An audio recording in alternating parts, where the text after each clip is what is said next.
All right, thank you, ladies and gentlemen, for joining us this evening and for giving us a few extra minutes to get our boardroom situated after our closed executive session. Again, today is April 15th, 2025. We're here for the purposes of a public school board meeting. I just want to welcome everybody. Thank you again for being here and giving us extra time. Board member Bade is excused, and student board member Helena Teklemadin will be joining us just a little late, who's coming from a school event that she has a commitment to. First, I'd also like to recognize our association presidents who are with us this evening. First, from Buildings and Ground, we have President Aaliyah Ocampo. Child Nutrition, we have President Tanya Slaughter. From SLEA, we have President Mike Harmon and Chelsea Acosta who are with us. SLASA is represented by President Adrian Lobato, and I believe Ashley McKinley is here with us this evening. Hi, Ashley. Thank you for joining us tonight. Next, we'll move on to the Pledge of Allegiance, and I'll go ahead and lead us in the pledge.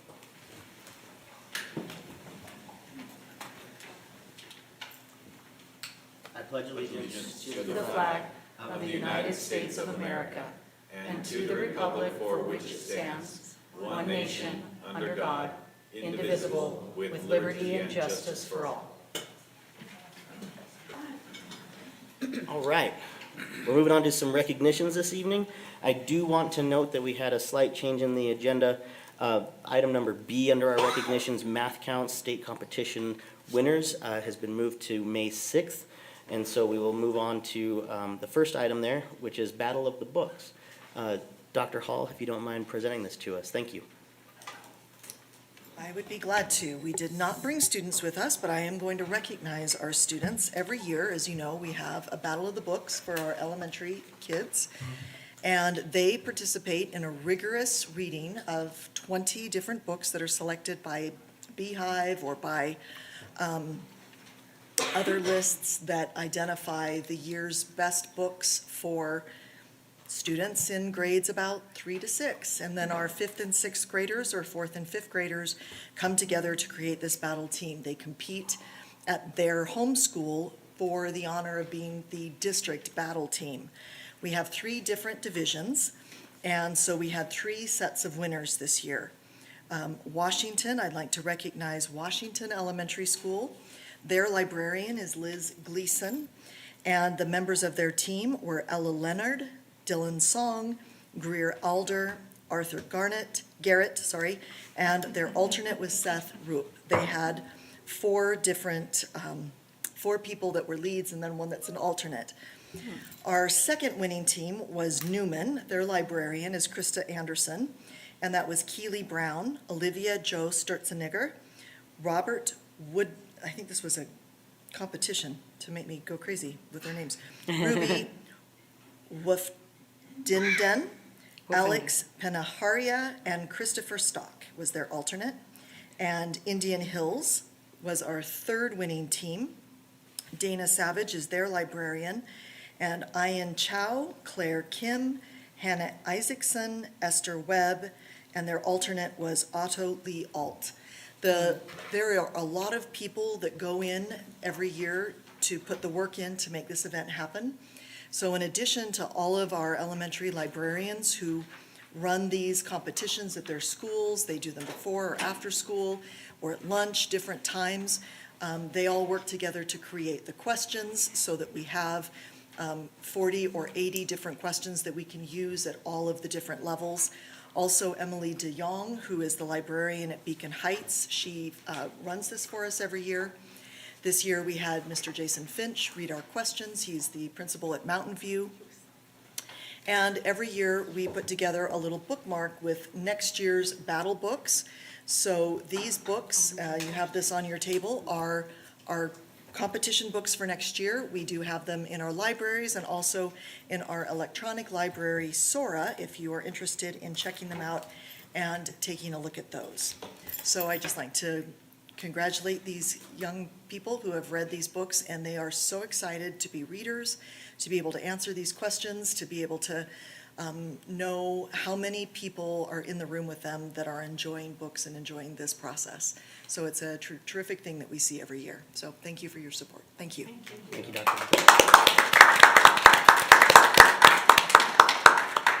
All right, moving along on our agenda, we're at the consent agenda, and I'll entertain a motion. I'll make a motion to approve the consent agenda.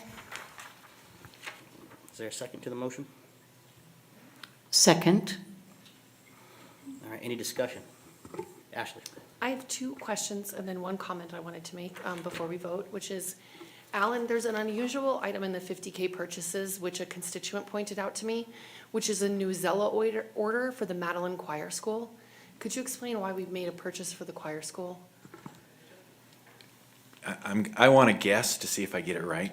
So some of our federal programs, we have to allocate out to private schools by law, and we have to make the purchase for them, and so that's what that would be.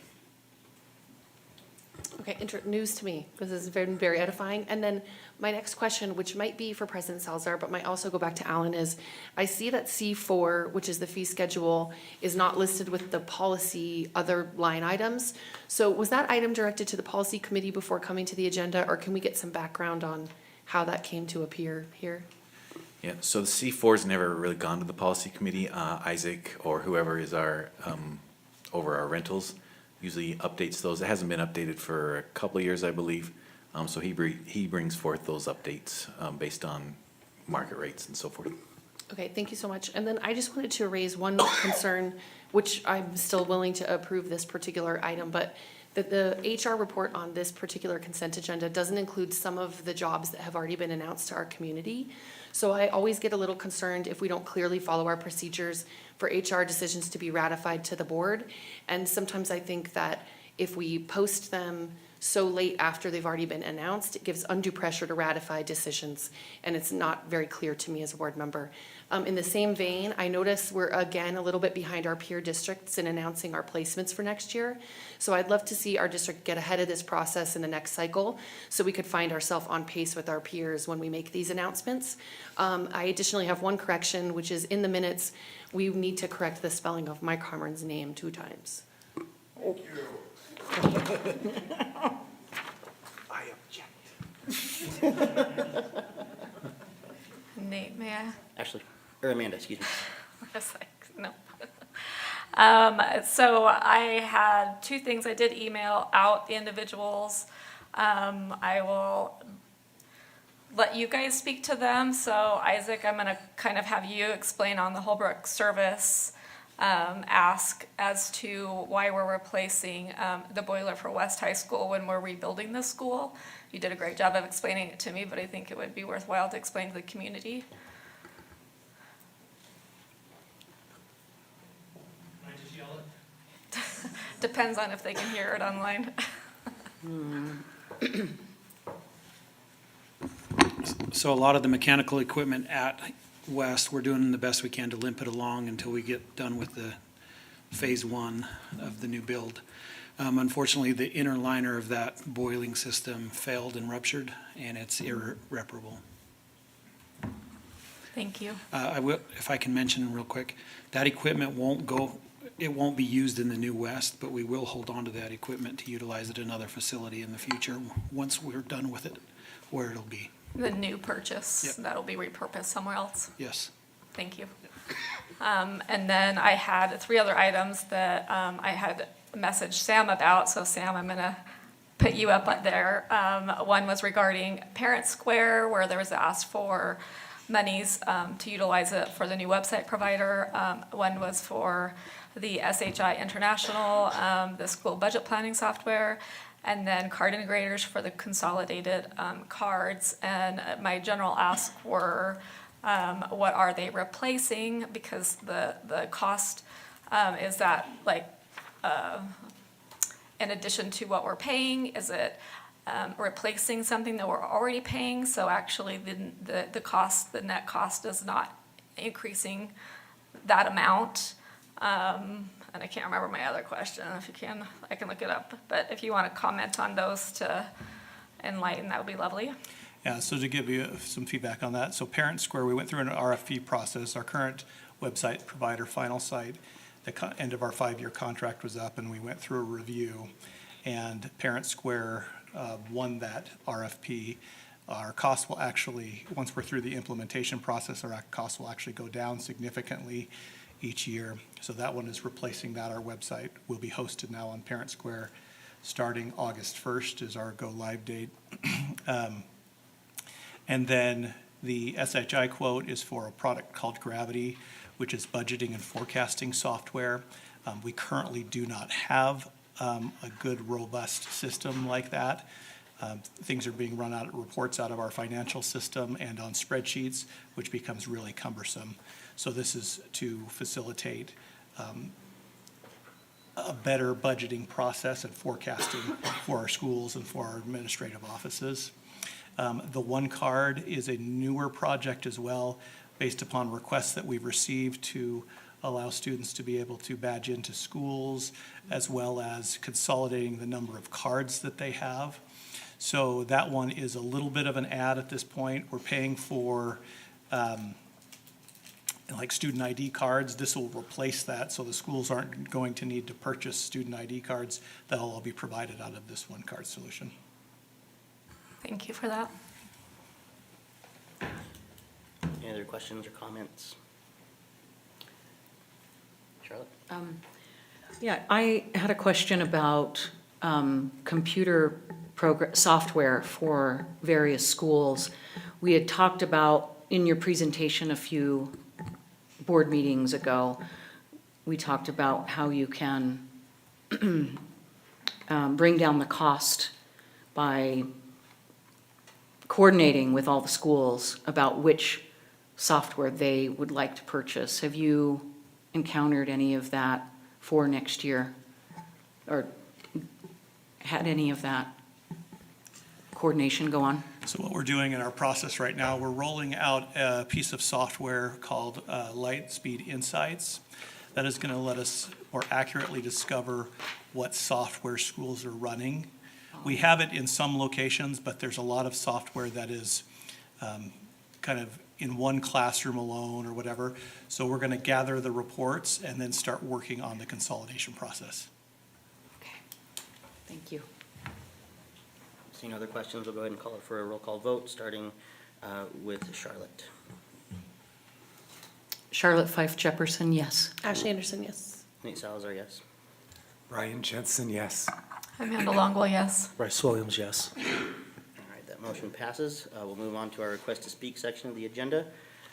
There is a brief statement that the board has asked me to read before each public comment period, outlining the guidelines for your public comment. The board enjoys the opportunity to hear from the public during the comment portion of its meetings. Before we begin, I'd like to take a moment just to remind you of what those rules are governing your comments. The total time reserved for public comment is not to exceed 15 minutes, with all speakers or groups limited to 3 minutes. The board will not allow public comments during board meetings that are slanderous, obscene, or otherwise violate state or federal law. Employees and/or their representatives may not use the public comment period to address issues that should be raised through existing formal communication channels or established grievance or negotiation procedures. I'd also like to explain that unless the speaker's topic is already on the agenda, state law prohibits the board from taking action on items raised during the public comment period. However, if it seems appropriate to the circumstances, I may direct district staff to follow up with a speaker on the topic discussed. Our first speaker this evening is Nellie Levitt. She's not here quite yet. Okay, I'll move on to number 2, which is Courtney Lee. That is me. Okay, come on up.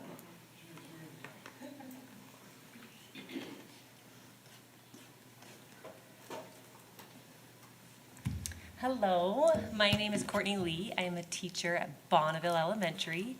Last Friday, we got an email about our end times changing next year.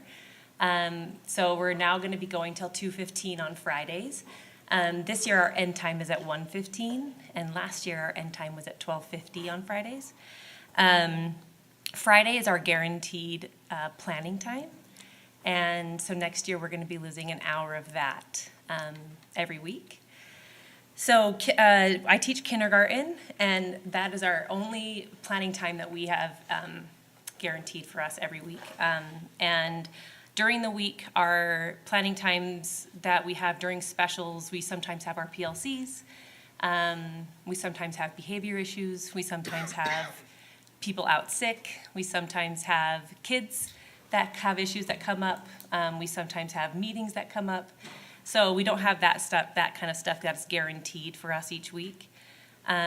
So I am coming to you guys with hope that you guys will look at our guaranteed planning time in elementary and be thoughtful when you look at elementary school teachers and look at us and think about our planning and think about what secondary teachers get versus what elementary teachers get guaranteed each week. Sometimes teachers can feel as though more and more is expected every year, and we have less and less time to prepare that. I feel as though sometimes in the summer I'm there more and more, and every week I'm there more and more. And I think that sometimes it feels like there's more and more pressure, and there's more and more tests, and there's more and more things that are kind of demanded on a state level, not necessarily a district level, but as a state level, that we have to have more lesson plans for and more things that we have to prepare for. And to take away more planning time feels kind of like a gut punch. So when you're looking at the end times for next year, think about our planning and think about where we can incorporate that planning time. And think about if there's a place that you could put that. And just think about elementary teachers and think about us and our time. That would be great. Thanks.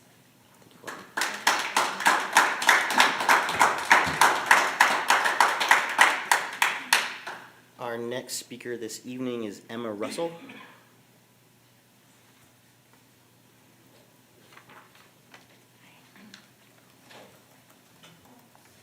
Hi, my colleague signed up for this slot after me, just because I might be a little bit over, but I just want to be respectful of time. So if you're tired of hearing my voice, you can switch to her, but I'll just keep reading if not. Good evening, board members and members of Salt Lake City School District community. My name is Emma Russell. I'm a teacher at Backman Elementary. I'm also a resident of the neighborhood, and my future children will attend the school where I work. I want to begin by sincerely saying thank you for taking the time and consideration to reach out and ask how we can best be supported in Title I schools. I know that supporting public education is becoming increasingly difficult, and so your intentions are felt and appreciated. I'm here tonight to speak to this specifically with regards to 2 of the 3 special education hub schools that are Title I, Backman and Franklin. I'm asking us to consider Title I funding and needs specifically with these schools in mind. During 2019, the district drastically changed, as you probably know, the way our special education programs work by putting both the full-day behavior support units and the full-day academic support units into just 3 elementary schools. I was a special education teacher in an academic support co-teaching classroom at the time, and I truly believe that the intention was to fully support schools with this transition. However, as we all know, shortly after, the district was faced with COVID, and that served as a catalyst for like an immediate shift in priorities.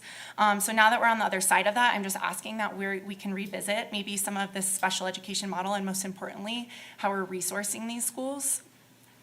Politicians often like to repeat the research that class size has no bearing on teacher effectiveness and student learning, and I'm here to tell you that that is not true. And I believe that research cited is not really done in Title I schools, and I know for a fact it's not done in schools like my school or our school, where 1/3 of the students have IEPs. In my grade level alone this year, 21 of our 55 students have IEPs. These needs are split across just 2 classrooms. We also have approximately 60% of our grade that are MLLs, including 4 to 5 students in each of our classrooms that are brand new to the country. As a district, we're placing students who have not had their needs met in a traditional special education model, and we're placing them into the classrooms that already have the highest needs, without providing the additional resources right now, I believe, to ensure success. While research on co-teaching classrooms is still limited, studies widely recognize that collaborative classrooms should not exceed 30% of students with special needs. The Council for Exceptional Children even goes so far to say that it should be no more than 8 students per class, or ideally less if the students have higher support needs, which is not only true for our special education students, but it's also true for our general education population without IEPs. Furthermore, much of this research that's been done has been done with classrooms of students with mild learning disabilities and resource services, and not the high needs of the students that we serve at Backman and Franklin. And in our grade, for example, nearly half of the students in the co-teaching classroom right now have IEPs. Thanks, Peggy. My classroom is not the designated collaborative classroom, and while my coworkers have more extreme academic needs, my numbers for SPED students also exceed the CEC's recommendations for best practices, and I have neither a co-teacher or a pair in my classroom to support that. In some grade levels at our school, teachers surpass 30 students in their classrooms. This absolutely plays a role in student success, especially with needs as great as ours. I can have exceptional tier 1 instruction, but I can't tier 1 my way out of a tier 2 and 3 problem, meaning like if two-thirds of my students came in reading a first grade or below level, I can have exceptional 4th grade ELA instruction, but it doesn't miraculously rub off on them. I need to have time and resources to pull small groups. Smaller class sizes could help me meet those needs. Paras could help me meet those needs. And that doesn't yet consider the implications of meeting the needs of our MLL students who have very specifically outlined groupings and legal service minutes that need to be provided. Many states across the country provide additional FTEs based on the MLL caseload to provide students with equitable education and allow schools to ensure that legal compliance, and that's something that like a PD can't fix. My 4th grade colleagues and I have over 40 years of collective teaching experience. We each have our masters, plus over 100 additional USB hours. All 3 of us are certified in both special education and general education because we knew that was what was best for our kids. We've all been trained on the science of reading. I've been Wilson certified for over 10 years, but no summation of our expertise training or the amount of hours we spend prepping or tutoring after school matters when we don't have the opportunity to use these skills because our needs are too great for one single classroom. I used to work at Edison, and I was really happy to hear about the ELP magnet program there. It shows our district is consistently working towards equity. I've also heard that the ideas of being discussed are putting a cap on AMP classroom sizes. So my request is that we just take those same careful considerations for our students who have the highest needs in the district and who learning doesn't come as easily. I love this district. I have tremendous respect for the leadership we have, especially now I think things are moving forward in such a positive direction. But most of all, I love the children that we serve. They deserve an equitable education. Many of their families who have sacrificed and continue to sacrifice everything to give them these opportunities deserve to have us match that energy. And we're on a journey to become a flagship district, but that means I think we need to think outside of the box to support our students better. I think the Utah box limits us to being the state that fluctuates annually for last or second to last for per pupil spending, does not put caps on special education caseload sizes. For example, our resource teacher now has over 30 students, which is nearly twice a lot of states. I have a background from the East Coast, like twice state's legal limit for a lot of teachers in other states. If we truly want to be a flagship district, I think we need to look for examples in districts outside of Utah and how to resource our schools. Intentional or not, I think by placing these hub SPED programs in 2 of the highest need schools in the districts, we're sending the message that we can do this here because maybe parents won't push back as much. Maybe they don't speak English fluently yet. Maybe they're not yet familiar with the education system enough to know that they have a right to advocate for these inequities that their children are facing right now.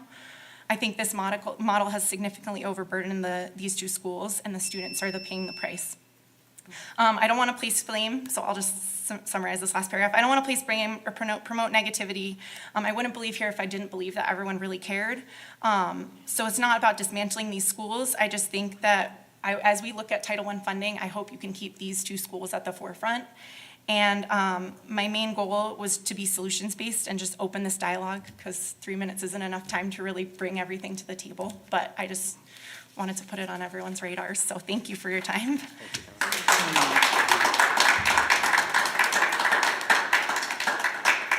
And Peggy, I'm assuming that you were next and. Yes. Yeah.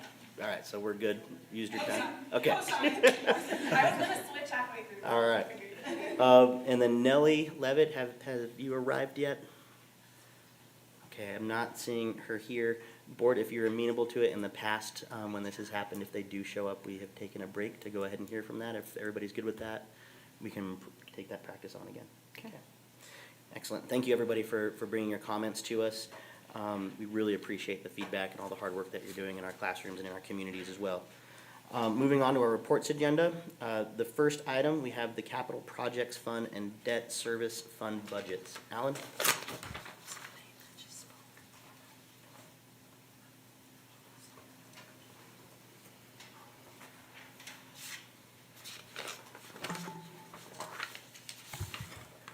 The first item, we have the Capital Projects Fund and Debt Service Fund budgets. Alan?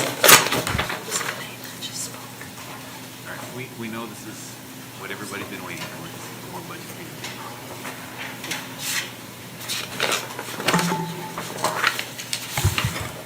The first item, we have the Capital Projects Fund and Debt Service Fund budgets. Alan?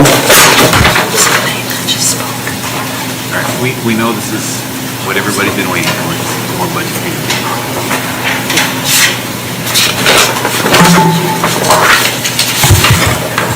The first item, we have the Capital Projects Fund and Debt Service Fund budgets. Alan?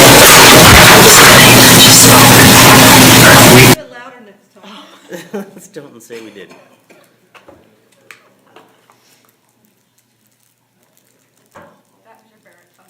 Okay, thank you. We all love hearing ourselves again, don't we? All right, just one second. Okay, I think that might have been my fault. Sorry. I'll forgive you. You wanted to hear what you sound like. All right, today our next step in the budget process, we're going to review the capital projects and also the debt service fund. We'll start with the capital projects fund. I just want to note the purpose of the capital projects fund is to account for resources and expenditures related to the building, remodeling, and renovation of district buildings. A couple of highlights for next year's budget. The Roslyn Heights Athletic Fields scheduled to be completed in July of 2025. We'll continue through our sustainability projects, phase 2, and I think even moving into the next phase during the next year. And in addition, the design of both Highland High School and West High School rebuilding projects will be some of our major expenditures for next year. In addition, we're going out for bond. We've got an item on our discussion agenda about bonding. By the end of May, we plan on going out and selling not to exceed $155 million worth of bonds. That will be the first of our bond issuance from our bond election in November. And also then in 2026, we will go for our second series and sell the next piece of bonds next year as well. So we're going to hear a lot about bonds over the next couple of years. So this is, it's attached to the agenda so you can see it easier. So this is the capital projects budget.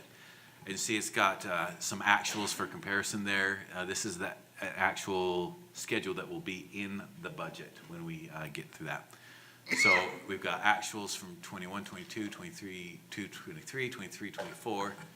So part of what we'll be doing when we approve the next budget is revise the current year budget and then the next year's original budget. So you can see we plan on bringing in $26 million of revenue up there at the top in the revised for current year, spending $67 million. In addition, you see there in the other financing sources, that's where our bond money will come in. We're estimating, we won't know exactly what that looks like until we actually sell the bonds and how much we end up selling and what our interest rates are, et cetera. But we're making some best estimates for our budget process. So you can see our fund balance for the capital projects fund will have a big increase, but then we'll be spending that money over the next years as we infuse it with bond money, then we spend it, then we infuse it with some more bond money and spend it. So you can see for the next 2 years, I've got that bond sale of $146 million. You see our expenditures are going to continue to go up as we go through these rebuild projects.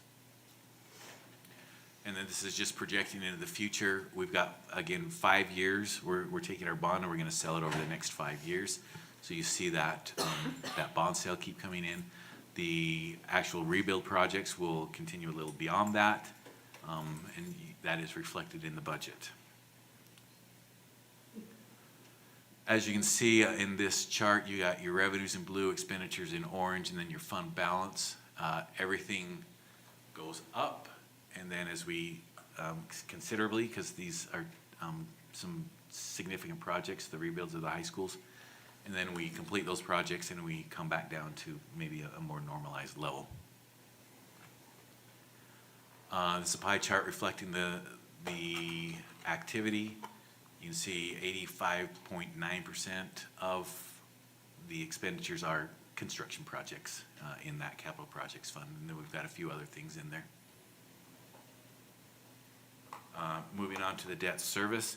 So when we issue bonds, the money we get for the bonds will go into the capital fund, but then as we pay the debt over the next several years, that will go into the debt service fund. The purpose of this fund is to account for the accumulation of resources and the payment of general obligation bond principal and interest, which is due annually.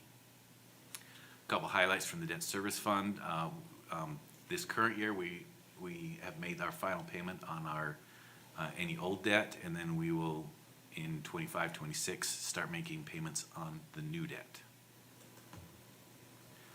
This is the debt fund budget. You can see, you're gonna see that grow considerably as we sell these bonds and then start making payments on them. And those payment schedules will be approximately a 20-year payment schedule. It'll be 5 years ramping up, pay on 20, and then ramp back down. So you can see there, our current revised budget, total expenditures 2.2 million, and then next year up to 10.4 million, as reflected, because we'll start making payments on those new bonds. And then projected, you see that continue to increase as we sell those bonds and get to our maximum bonding capacity. There you can see from our line, everything just kind of goes linearly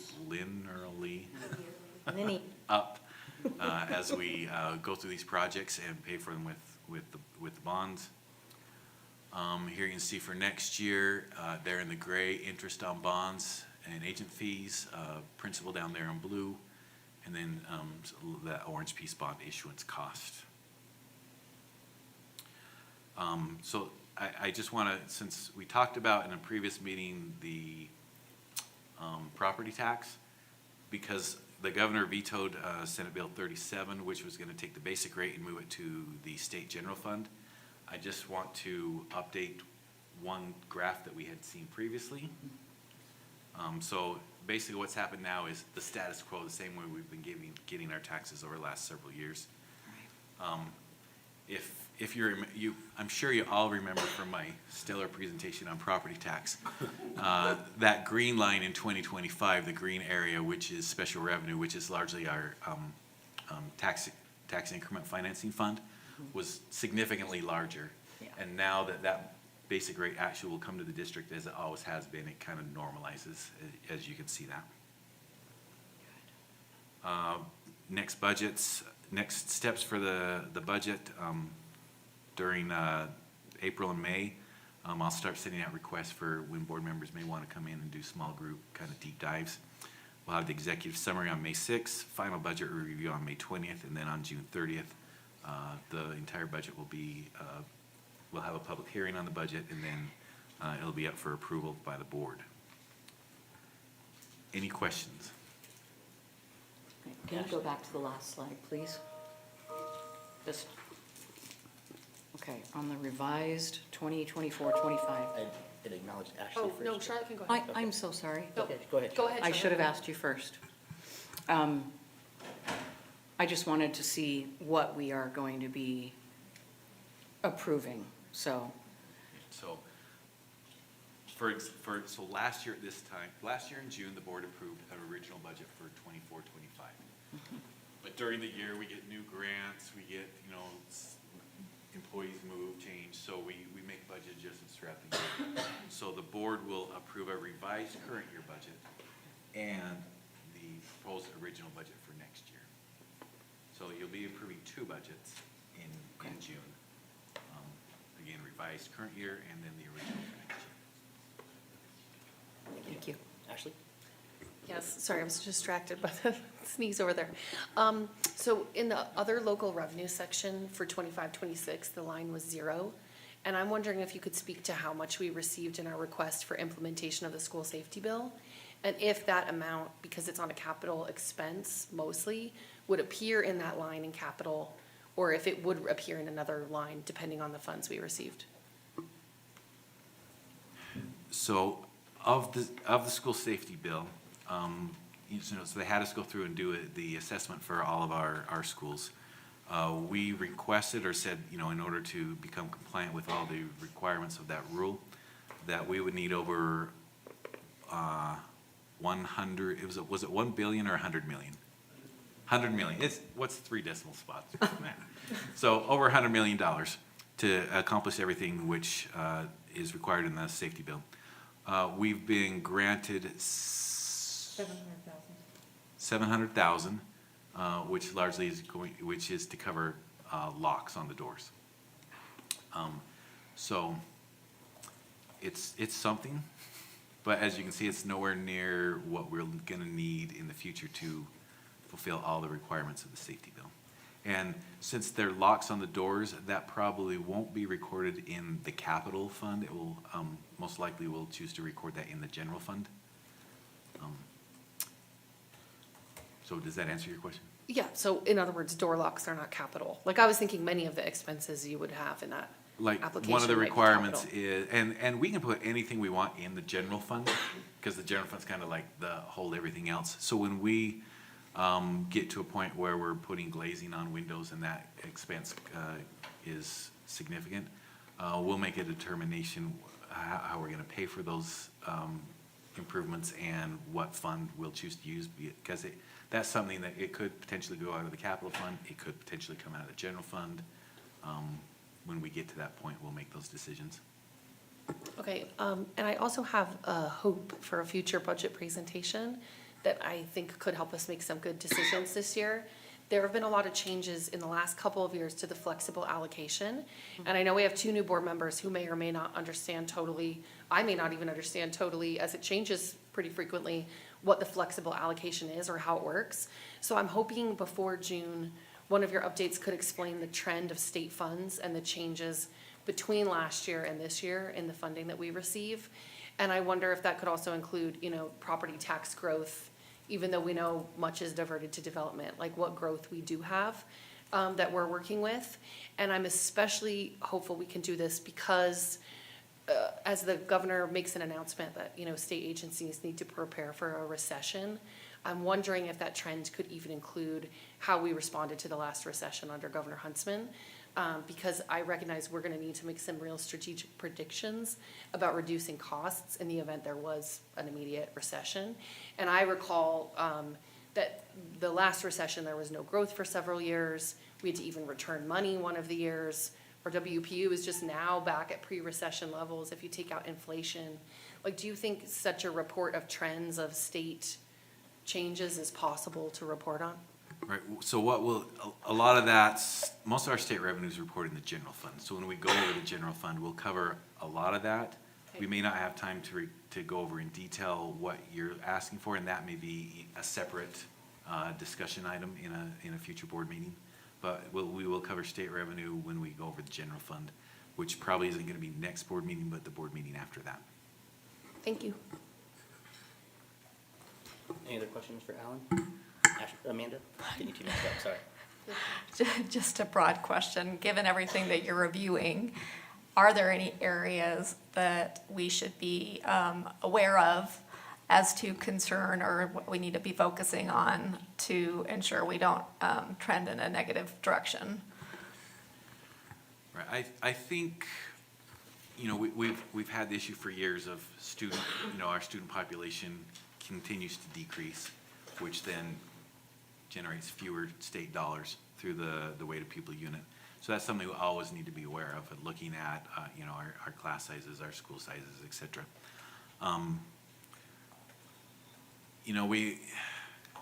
The safety bill, which has been brought up a little bit, there are going to be requirements that we have to fund sooner than later.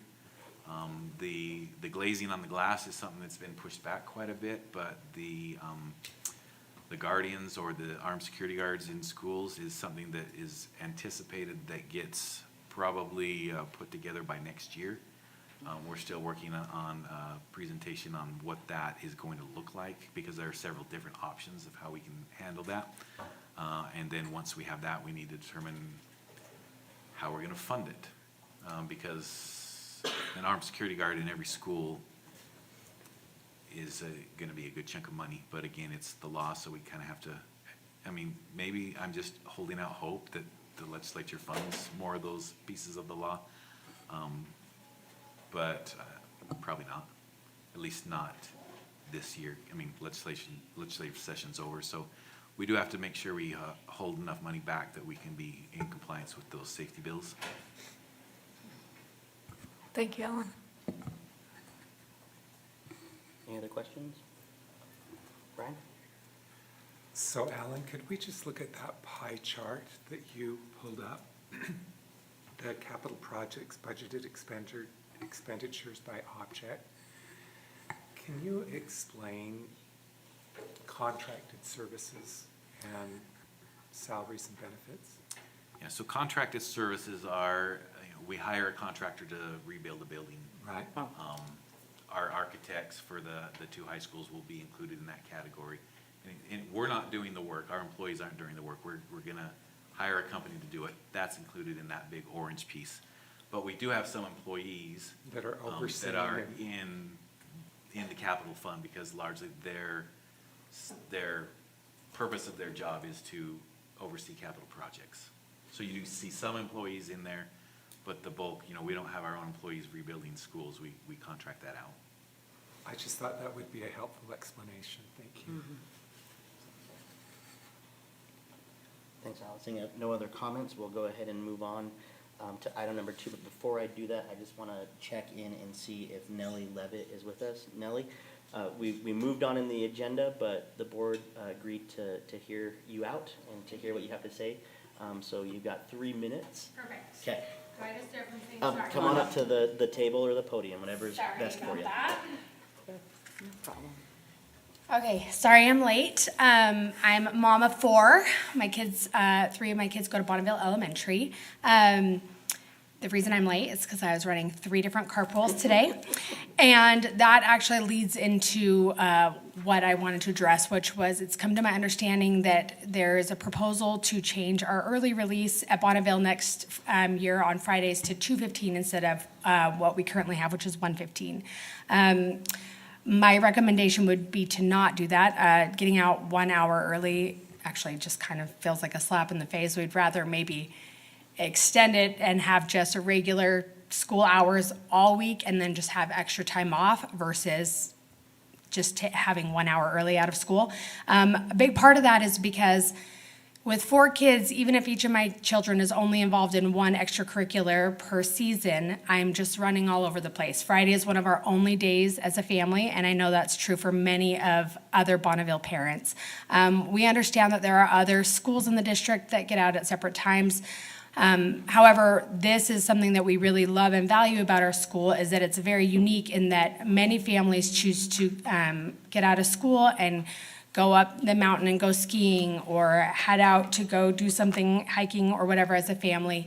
And that just pushing it just 1 hour later makes that less feasible for families in our neighborhood. And the other thing I want to address, which I'm not even sure if this is the right platform for this, but this year the schools have decreased the amount of recess time, which I think is a mistake because I've got 4 children, all have ADHD, all are very busy. That is the time where their little minds are able to release some of that excess energy and be able to focus back in class. And even for children who aren't ADHD but maybe have a harder time sitting still, I think that that is a time where they are able to get some of that out, especially for my 6th grader. He's now down to 1 recess. And they say, oh, we're prepping you for middle school. But I think middle school comes very fast, and I don't necessarily feel like we need to be doing so much prep to get them there. They do just fine when they get there, but it's nice for them to have opportunities in the day where they can wiggle and move around and not have to fear getting reprimanded by their teacher because that's not what you're supposed to be doing in class. So those would be my 2 recommendations, and I really appreciate you guys taking the time to hear me out. Thank you. Thank you, Nellie.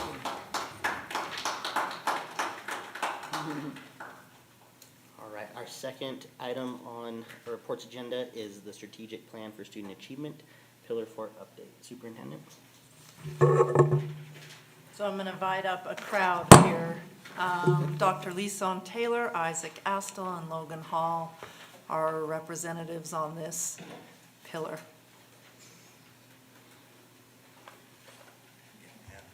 Oh, and Allie's going to join. Dr. Allie Martin's going to join.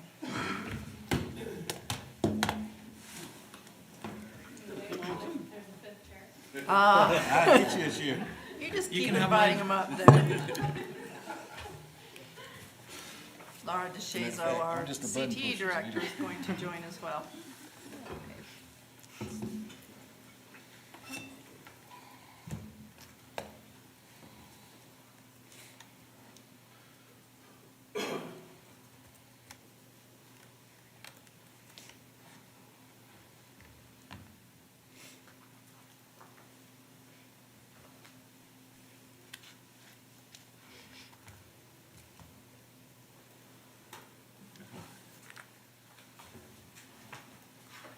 Good evening, everyone. This is our presentation in regards to Pillar 4, Learning Environment Stewardship and Sustainability. That's part of our strategic plan for student success.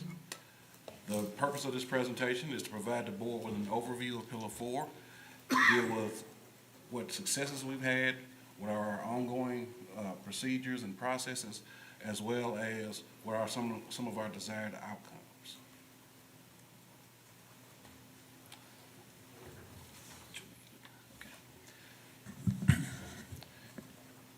The first part of the goal is safe and efficient facilities across the district. We look at this in a myriad of aspects to make sure that it's safe, aesthetic, that it provides good, healthy teaching atmosphere in the building, and then also the sustainability of the facilities.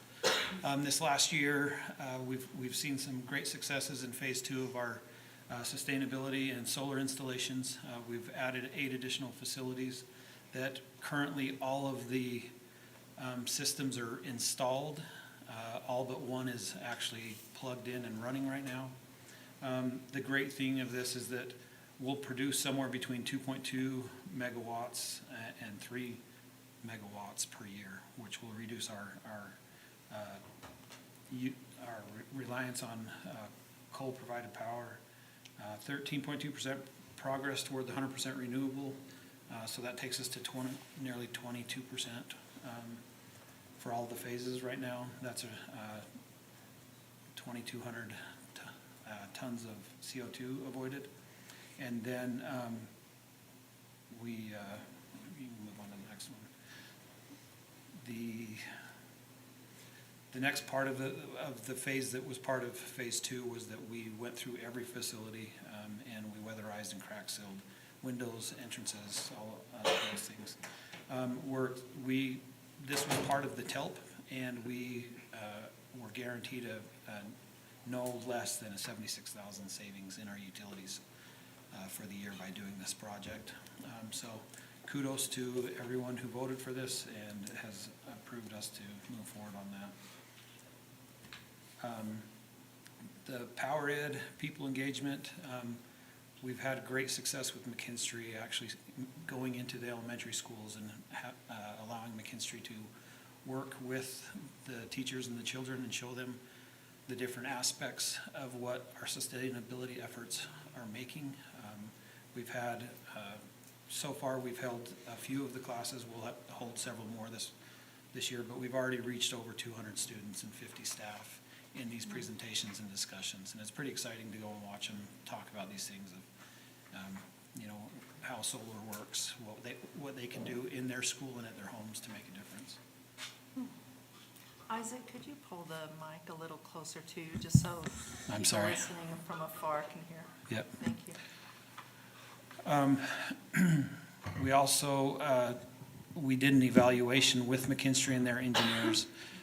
Rocky Mountain Power, their fee schedule isn't the easiest thing to read, but we have gotten confirmation and we've opted to change from rate 6 to 6A.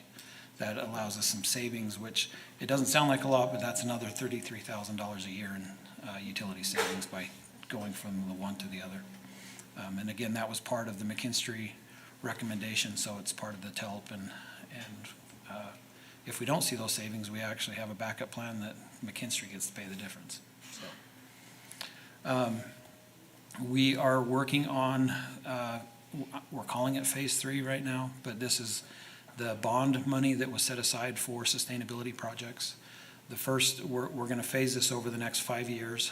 It's a lot of projects and a lot of money that is going into this, the nearly $80 million from the bond.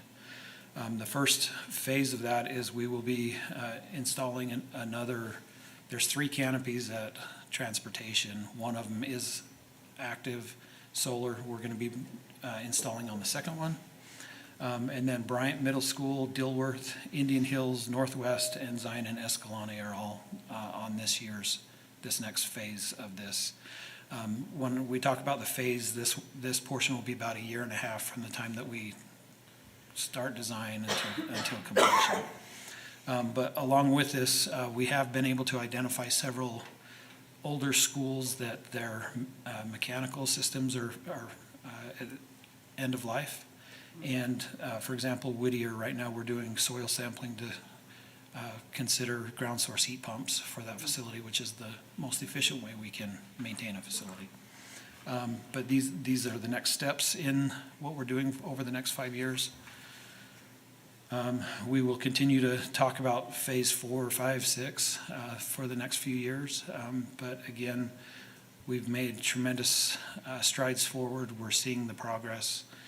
We're seeing the savings, or at least we're seeing the usage drop, even though the fees are going up. So we're still paying about the same as we were before, but if you looked at, had we not dropped that, our utility costs would be tremendously higher.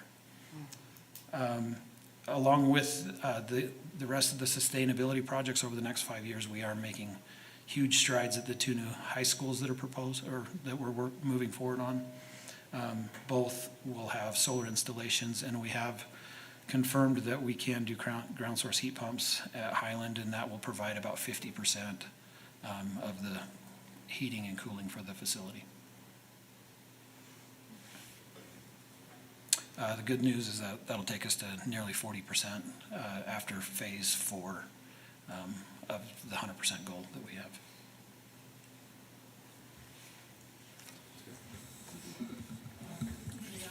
Yes, your turn. All right, can I read off yours now?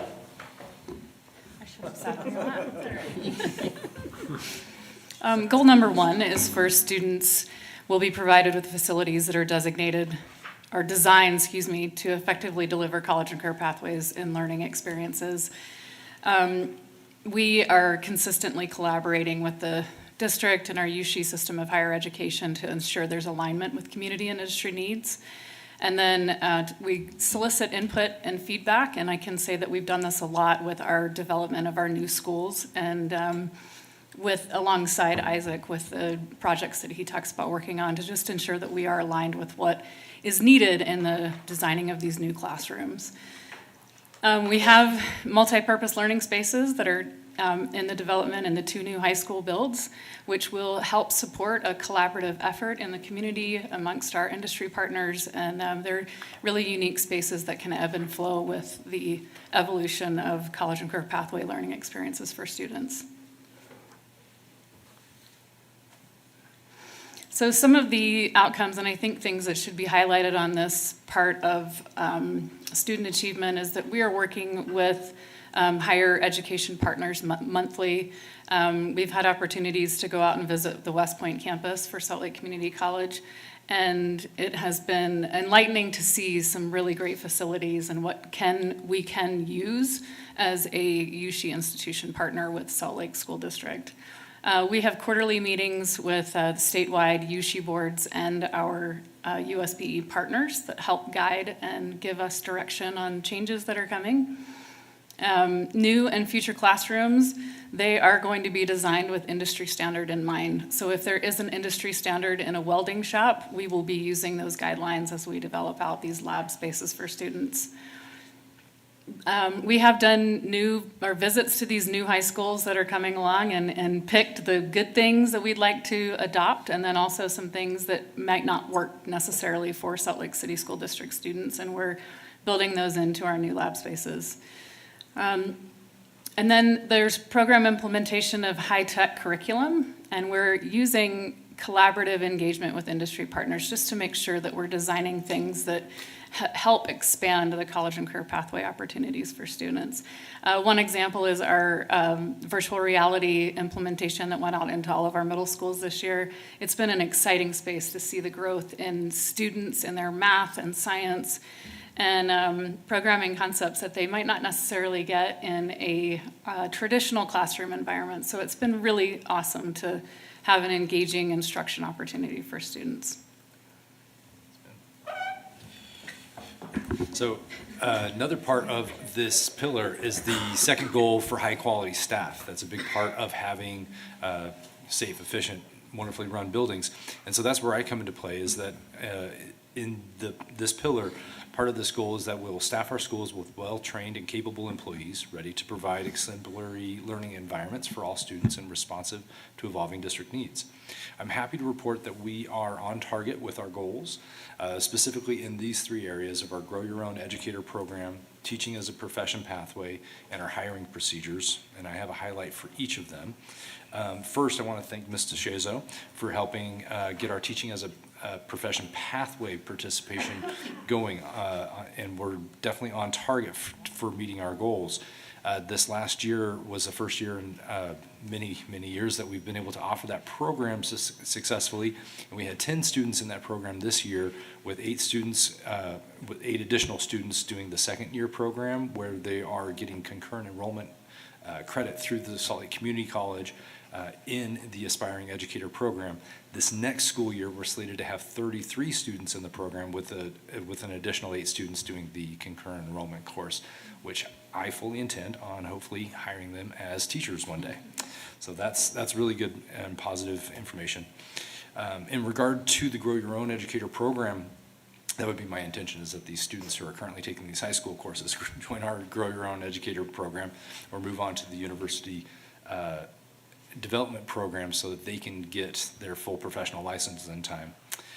The last couple of years, we've had the benefit with our Grow Your Own Educator program of having state grant funds to provide funding to pay for college education, including books, tuition fees, all the things for a select group of eligible candidates, and that money has run out this year. But even despite the money running out from the legislative grants, we have still been able to help support and mentor a cadre of teachers through the program, helping them develop their skills and complete the coursework required so that they can get professional licensure. So I am happy to report that we had several candidates graduate through that program last year who we were able to hire this school year. And so I'm hopeful that we will continue doing this program, because we've been doing it for multiple years now, and it's always the dependent variable really is whether or not we have additional funding to provide these candidates, but we have ongoing support, and that happens through our Human Resource Office, and it has been a good success. And the third success story I want to talk about is our hiring protocols and timelines. Our office has created very specific and consistent hiring practices for each of our different employee types. And so we have thankfully reduced the amount of time it takes to hire. Once our office receives a request to hire, we have an average rate of less than 48 hours for turnaround time on being able to process the hiring paperwork once we get the request to hire from our hiring managers across the district. So these are big improvements to increase efficiency, make sure that we have fewer vacancies, and get our openings filled as quickly as possible. So positive things in that regard. So with this next slide, you'll see it's no longer me. Right? Hey, What slide is this, Ally? this is an A1 cat, by the way. An A1, yeah? Not an No, AI gotta Google cat. the new Secretary of Education. All right, so, yeah, so I'm here to talk about student conduct and their disciplinary process. We can forward. Oh, yeah, you gotta move it too, I guess. Sorry, we're not all synced up. So the first component of this goal was that all schools will use a threat assessment team, and currently every school has a trained schools safety and security specialist. Call them SASs because they're a little sassy. But we do have those folks in all of our buildings, and our SASs are leading our CSTAG teams. So they are a little bit more trained than the average CSTAG trained administrator. We also have 2 CSTAG trainers in-house, so Mr. Yantu Barber and I can conduct CSTAG trainings for anybody in our district free of charge, and 90% of our building administrators are CSTAG trained. As far as how timely we're able to process our safe school disciplinary referrals, we have, as of yesterday, processed 66 cases. We did 2 this morning. The average days that a student misses for a safe schools violation is 8, so that's less than our goal of 10 days out, so I feel like we're doing a really good job keeping our kids in school.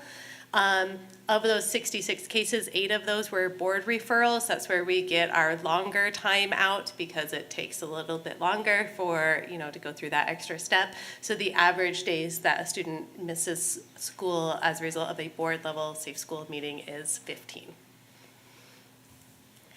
And the other part of this goal is that we will provide postvention processes to ensure that our students who go through the Safe Schools process have a seamless transition back to an appropriate educational setting. Thus far, only 3 students who have had a Safe Schools meeting this year have reoffended after that Safe Schools meeting, meaning that they've had a second or more district level safe school. So those are good numbers. No student who has exited our reset program this year has returned to our safe school meeting or our reset program. So although we do have some students who take some time to get through that program, it seems to be improving their behaviors once they do finally complete it, and we think that that's really good. And another change that we've made this year is that the grading terms have changed in our reset program in order to accommodate transitions. So instead of following the horizonte term schedule, they're following the traditional high school and middle school term schedule, so that as students transition in and out, their grades are not as strongly impacted.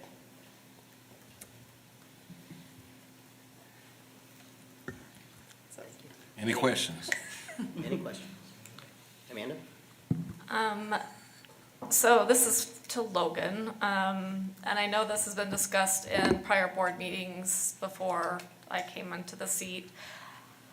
You guys do a grow your own for general education teachers. You do not do a grow your own for special education teachers. I do understand that at least at that time, unless something has changed, that program is basically supported through USBE or driven through. But I guess my ask, it's loose because it's not a board directive, it'll be a future goal of mine, but figuring out a way that we can partner with USBE, the data exists, to be able to tie that together. Because we obviously know special education has its own shortages and its own challenges, and we have a lot of paras that have a passion for this as well. And so I think it's untapped talent, and we really should be looking at a greater own for our special education teams. Yeah. So not a question, but more of a please. Sure. I can provide some clarification. There is a difference between our Grow Your Own program and the Apple program, which is the alternative pathway to professional educator licensure. The state does not allow us to do anything with the special education pathway to professional licensure, but that doesn't mean that we don't also support individuals going through that pathway. And so we have several individuals in our district who are current teachers or current parapros who are working toward a special education license. And so they do receive support through our office as needed, but we just aren't the ones that are sponsoring their Apple program per se. And so there is a partnership. There's always room for improvement, of course, but there is a partnership there to the extent that I got an email earlier this evening about a teacher of ours that's completed the requirements for that and will soon be recommended for full special education licensure. And that's great. I'm guessing, correct me if I'm wrong, it's a very loose relationship, or an organic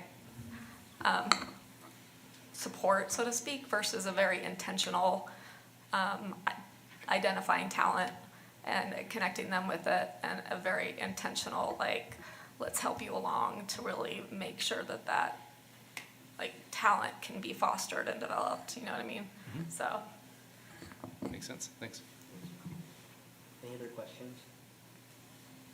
Ashley? I have a question that's actually just for the superintendent about the memo before this presentation. It said we would get some suggested amendments in June to the strategic plan. So I'm wondering, how would you like us to reflect on the presentations we've received to date when we can't anticipate, we're hearing updates, but we can't anticipate what changes you're Gonna planning to recommend. recommend? So you're asking how you give feedback on what you'd like to see? Just how would you like us to reflect upon the updates we've had so far? Does this have things you would recommend changing in it? Like, what's the timeline between now and June that will result in those changes being brought to us?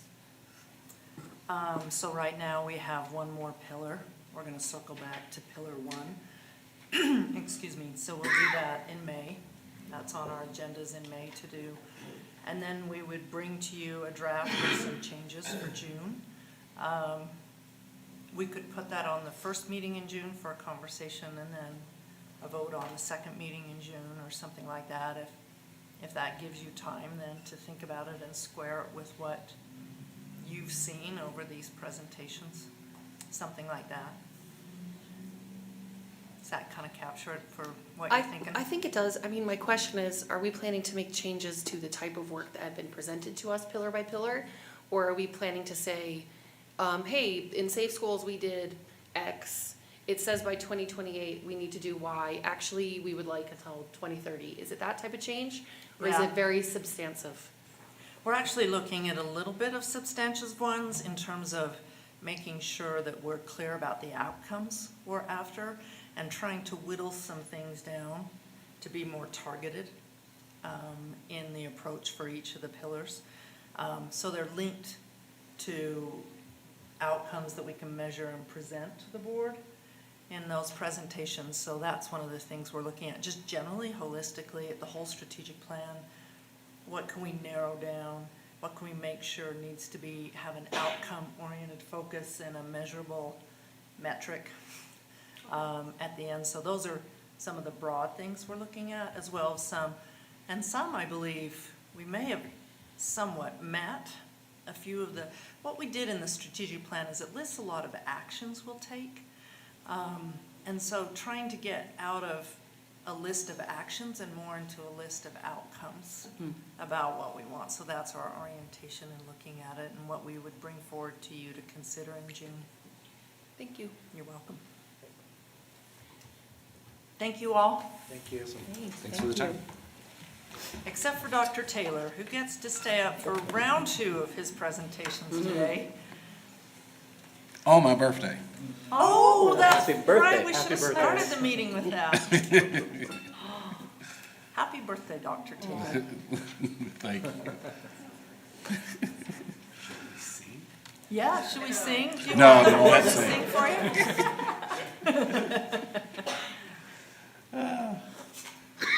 there's a fast version. There's a fast version. I don't know, I feel like, You want to lead us in that? no, I don't think Dr. Taylor I'll wants embarrass that. myself the other day. Now, actually, this presentation will cover a question that came from the board study session. We're looking at national trends for Title I funding, what are we currently doing with family-school collaborations, as well as a summation of the survey that was issued. So you might see me look back and refer to Dr. Hall, because she provided assistance when we looked at the survey and how we summarized that information. But like I said, what we're looking at is an overview of how Title I funds are utilized nationally, and to highlight additional resources that can support Title I schools in improving educational outcomes. We recognize that when we talk about Title I, we're referring to Part A of the Elementary and Secondary Education Act on the federal level. The purpose of those funds are to support schools with high percentages of low-income students and to ensure that all students meet challenging state academic standards.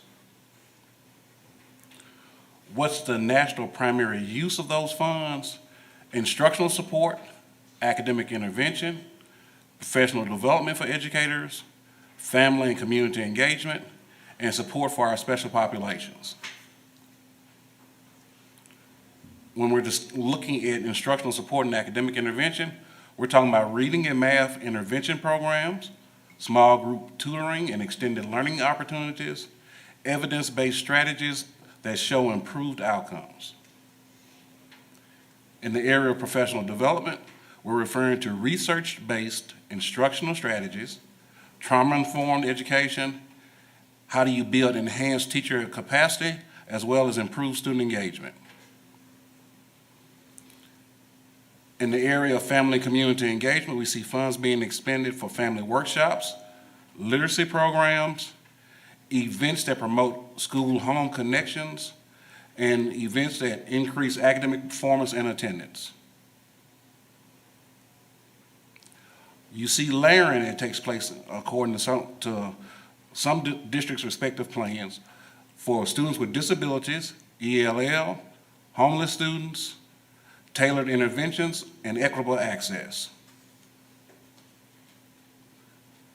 When we look at additional resources that have been aligned to partner with Title I schools or for Title I schools, school improvement grants have been offered on the state level. Community eligibility provisions are in place on the state level. You have various partnerships with partner organizations, local, state and local grants, and private gifting and supports.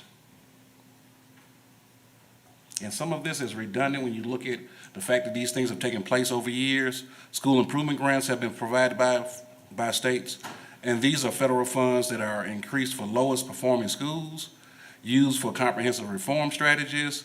They complement Title I efforts. When you hear us talk about CSI schools, when we say CSI school, that's an example of a school improvement grant, the funds that flow with that. The community eligibility provision, the CEP, that's free meals to all students in high poverty schools.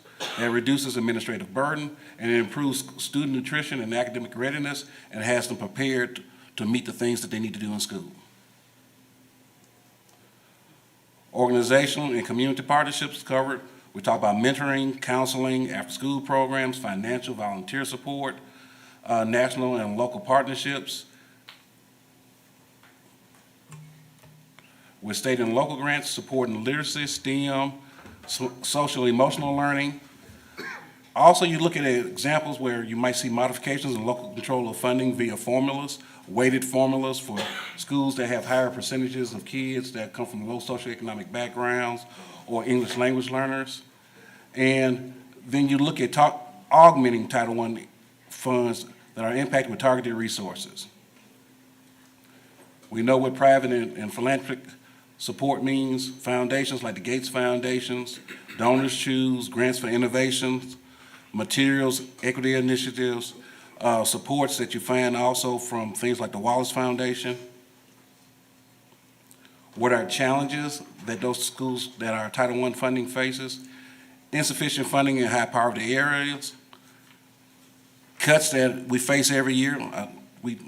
Normally, you look at a substantial cut of about 15% on an annual basis. I think this year we're looking, I was looking for Dr. Marriott, she's not behind me though.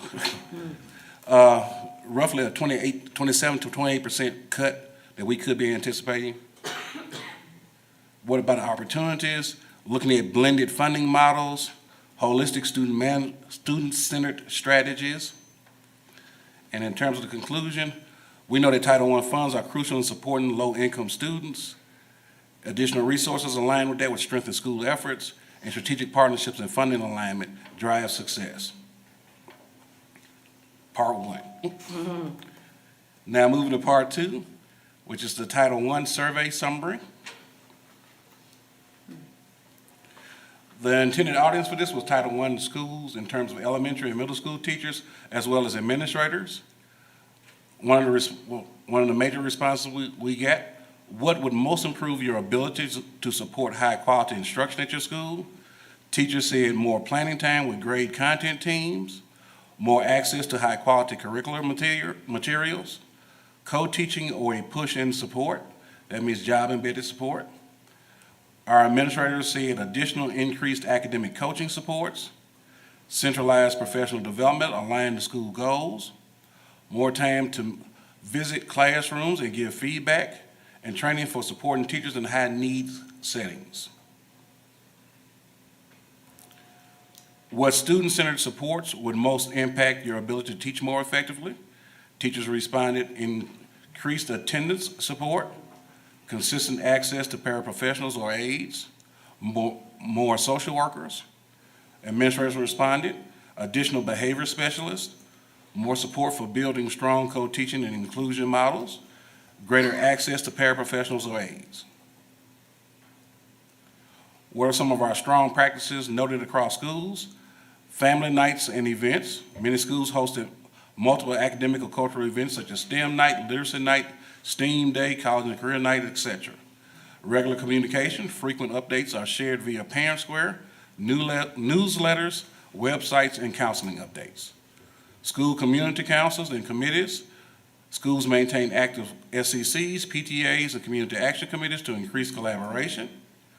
We have regular second cup of coffee sessions, which are used to engage families in conversations and provide resources, and then home visits. Within a realistic budget, what would you add to your school to impact teacher effectiveness and student outcomes? What would it be?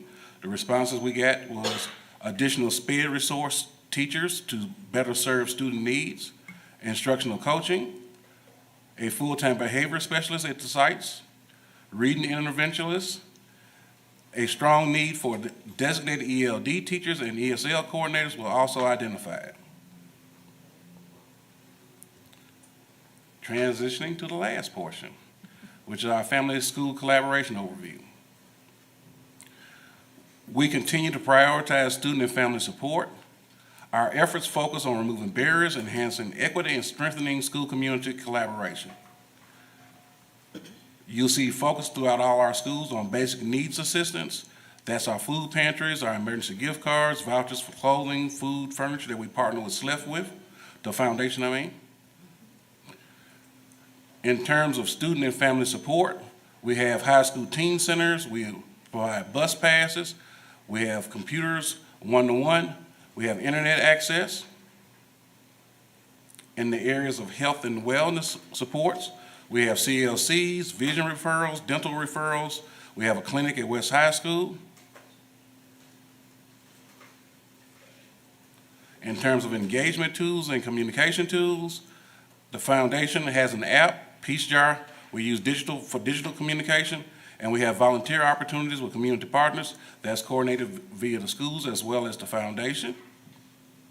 And in terms of family-school collaboration, our next steps in terms of strengthening that is we encourage use of the foundation app for access to support services.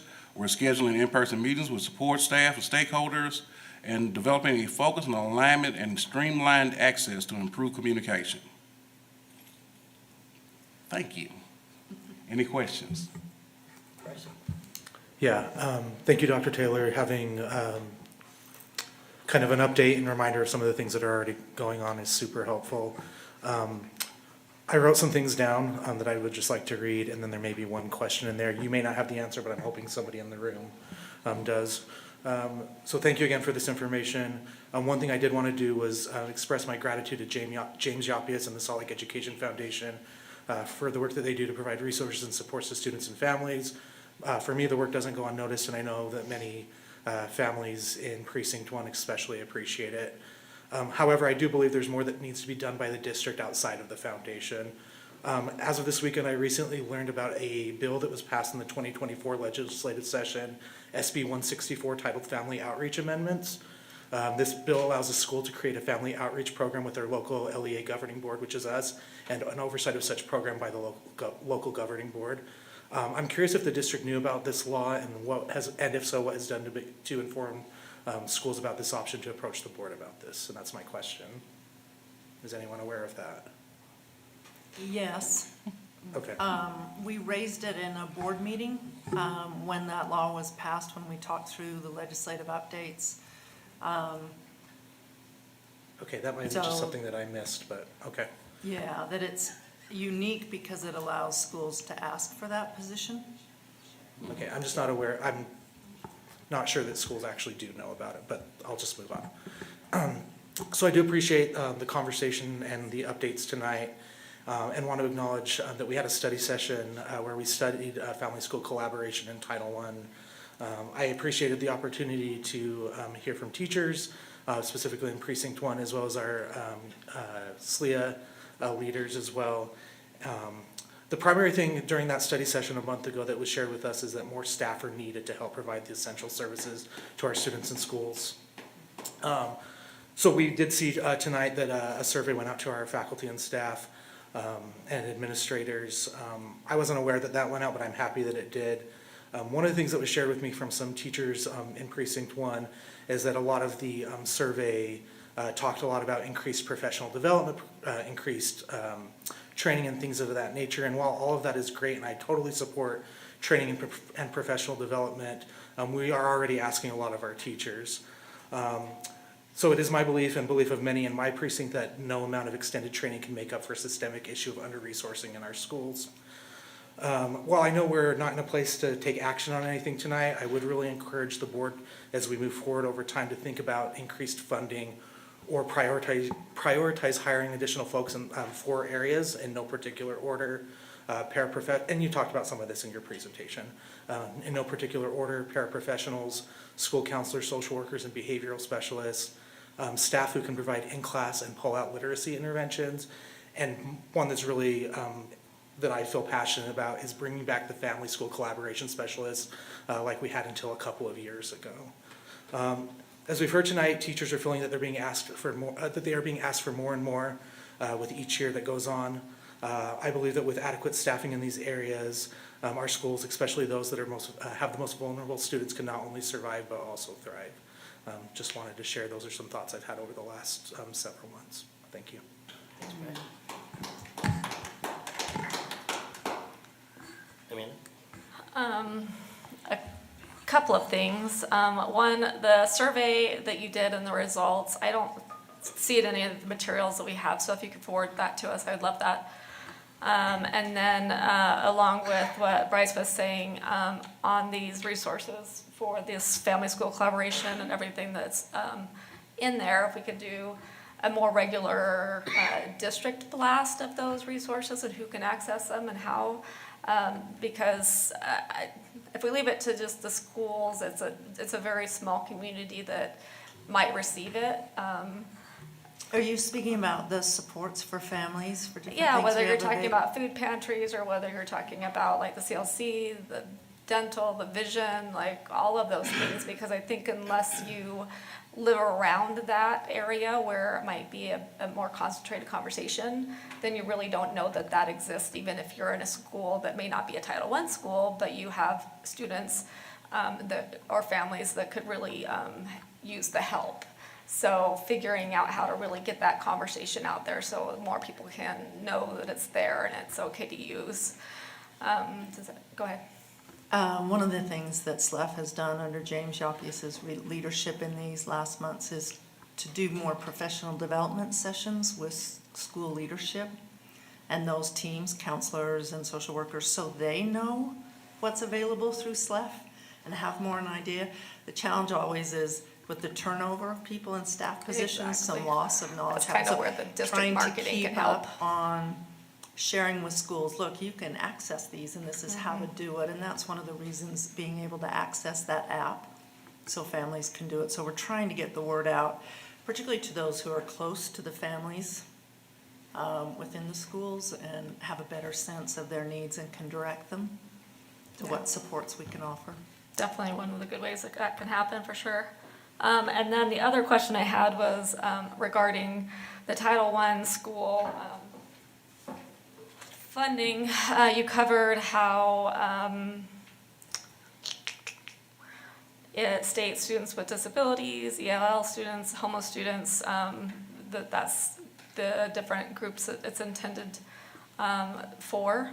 And in general, students with disabilities are funded through IDA funds and state special education allocation dollars. So I'm curious, I guess, how to phrase it, but is there intentional allocations of Title I monies directly towards special education students and their needs under Title I versus looking at special education dollars only or the general fund and not really considering Title I dollars for our special education students? Does that make sense? I think so. And Dr. Taylor can correct me if I'm wrong. So when schools put together their, I believe it's part of their school improvement plan, is what they're gonna spend their Title I funds on. So they put together their plan. There's no requirement or there's no specific issues that you address. You take Title I funds, address students with disabilities specifically, but that's always an option for a school to do if they chose to do so. And I don't know if I've necessarily seen that in the plans. But also, keep in mind that some of our children with special needs fit multiple categories. They're a child with special needs, but they're also from a low socioeconomic background.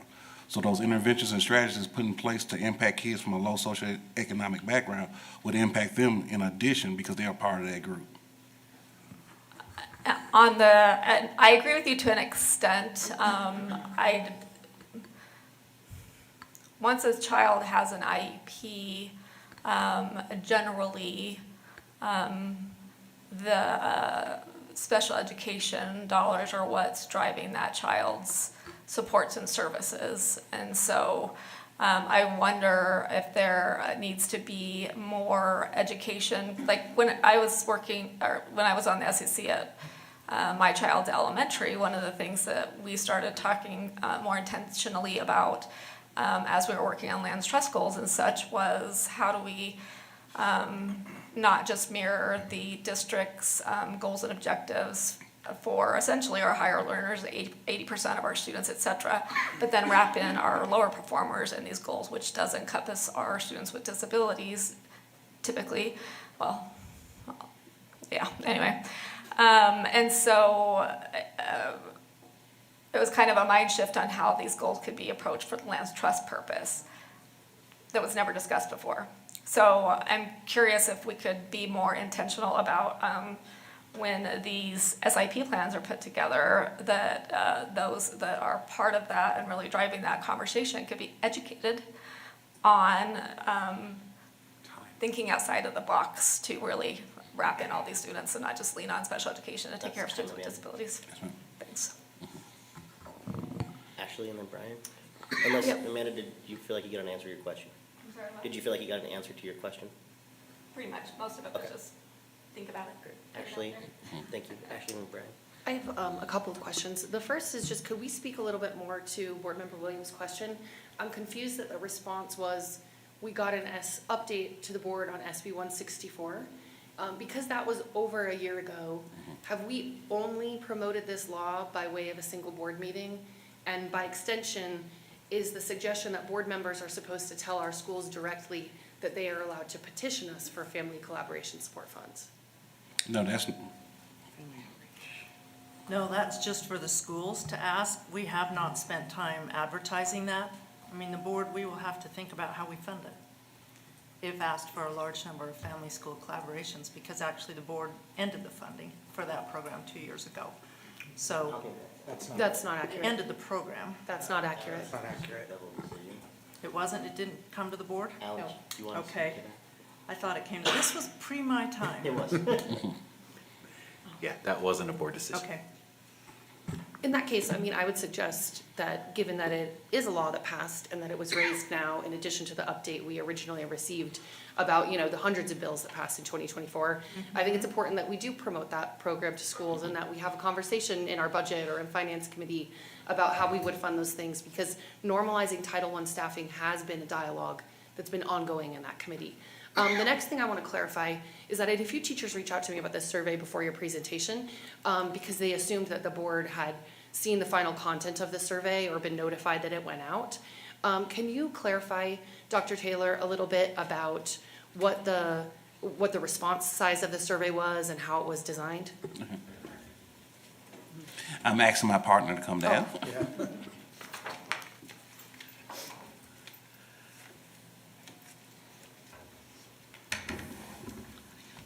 We were asked to put a survey together based on some questions that we had had around Title I schools and the, sorry, I have too many tabs open, there it is. And the support that teachers and administrators would want. We put out the same survey to both elementary and middle school teachers, asking them for questions about what kinds of things that they would like to see in their classroom, or what support or what opportunities they would like to have for their students. We had over 400 responses from elementary teachers in Title I schools. We had over 100 responses from middle school teachers. We then took the same questions but put them from an administrator's perspective.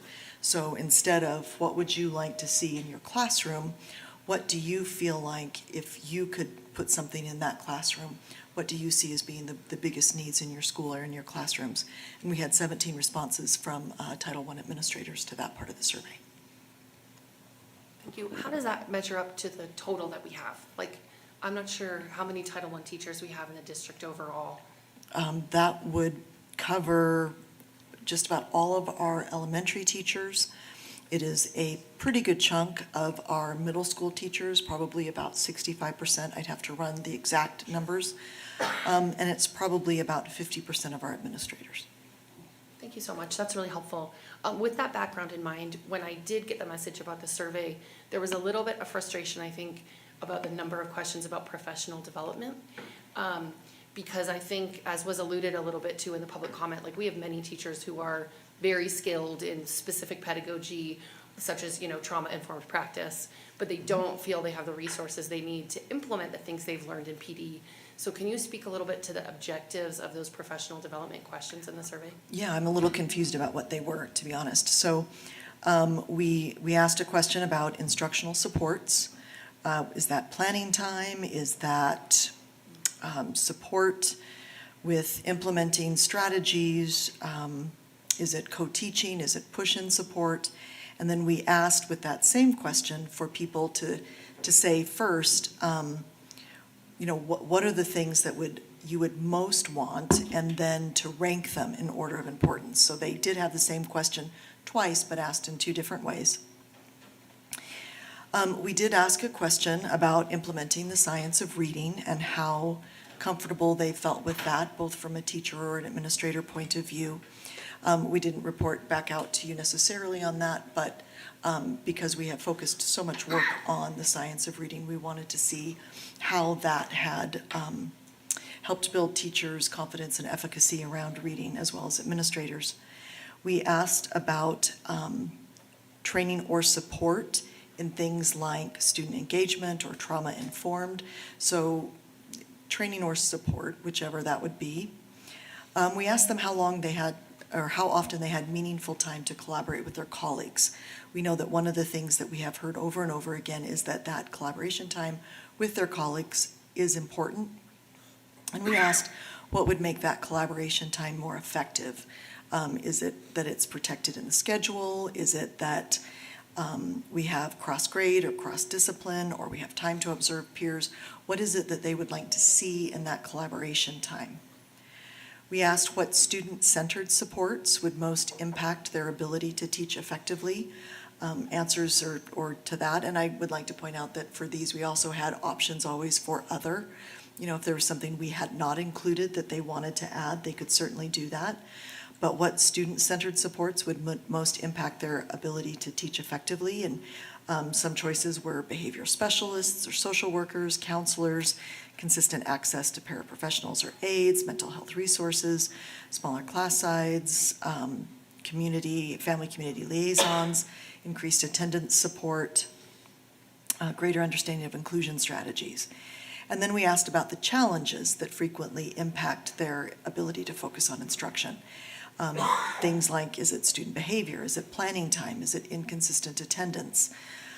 emotional exhaustion or burnout, any of those things. And then we asked if they could add something to their teaching environment, what would it be?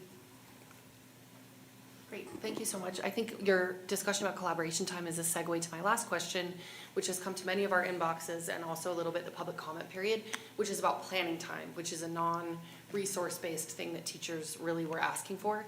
Dr. Taylor, can you speak to how planning time will be addressed in response to this survey while also considering those changes to the school day? And before you answer, I did just want to clarify for the people commenting too, a lot of those changes are not board directed. They were directed by the legislative audit in terms of unifying our times for busing. So recognizing that like we wouldn't make a decision right now to change the school work day, but acknowledging there's some fallout from that announcement, how would you speak to those things in tandem? Well, I would say that we exceed the standard in terms of regards for planning time. When you look at the written agreement and what's embedded in the written agreement for the elementary schools, 90 minutes, most schools run what we call a 45-minute special schedule. So that's 45 minutes times 5 days, plus even with the change that we made, it would still allow for 90 minutes on that Friday early release date of planning time. So when you look at that over-encompassing time period, you still would have in excess much more than the 90 minutes that's allowed through the written agreement. If I could comment on that, I just think that, is my time up? Is that what you were saying? About 20 seconds. Oh, that I would just say, I don't know that specials are actually protected planning time. Because often if there's no sub, there's no planning time. So I think that early day is something that we need to maybe discuss more as a group, how not to change that we need to normalize our busing and we need to address that, but we do need to respond, I think, to that big concern about planning time and not just for Title I schools either.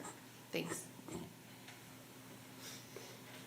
Any other questions for Alan? I just want to address a little bit of Board Member Anderson's first comments. If you remember, our very first budget presentation was about school allocations. We allocate a lot of revenue out to our schools that is purely discretionary, that they should be prioritizing what their needs are. We've also talked extensively about carryovers and large amounts of carryovers that schools are holding.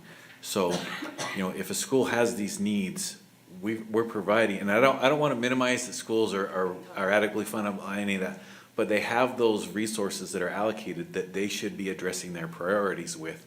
And if a priority is a family school collaboration specialist, then they should prioritize that in their discretionary money first. And then if there's other things that fall under, then we can discuss, additional resources. So it's how are you using the resources you have first before we're requesting additional resources? That's helpful, thank you. Brad? Okay, I appreciate this conversation, and Bryce, in your comments when you were talking about Precinct 1, I think I probably was one of those teachers that was in Precinct 1.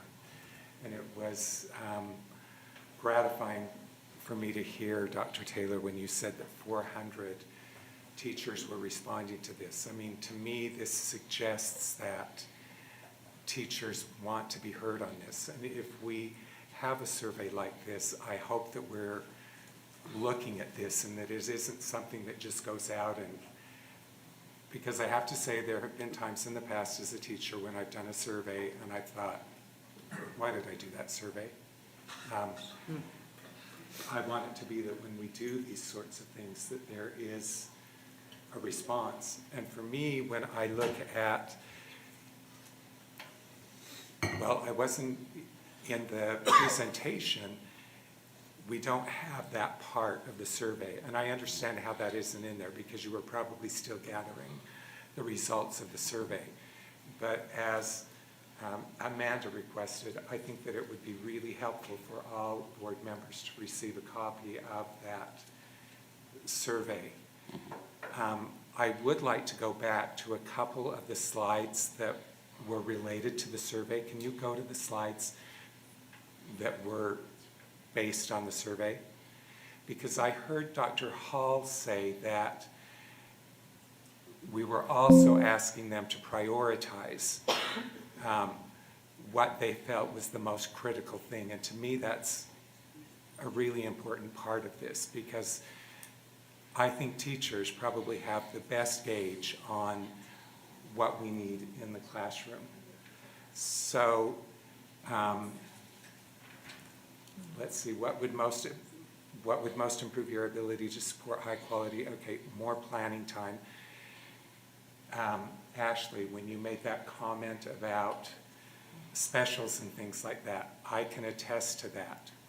We talk about how, yes, there are specials, but frequently things happen and you don't get the time that was designated in your specials. And I'm not saying, that it's someone's fault. I'm just saying that that happens. And when it happens, we have to figure out how to address that they're getting the time that they need. When you put it like that, are you saying that that was their number one? Yes, Those were the priorities. those, Okay. yes, 1, 2, 3, and the administrators had a tied one. It wasn't a typo, it was 1, 2, 3, 3. Okay. I think that we need to look at it in that when they are prioritizing it, well, there's my time. Thanks, Brian. I'll figure out how to turn me on in a minute. It's hard to do the timer and do this. You got 3 of us here that have been there. Okay, there we go. It's not letting me do it. Bryce, can we make this turn on? Yeah, I just want to comment on the specials at the elementary level, and Logan and Mike can correct me if I'm remembering wrong. But we have in the written agreement that if due to absences of who's ever teaching the specials, the teacher doesn't get their planning time, that there is additional compensation for that, because in theory, then they have to do their planning time outside of the regular contract. So I just want to make, there is a method to get those 90 minutes if a person's, someone that does the specials is absent through those additional compensation that's in the written agreement. I'll chime in, use my first round.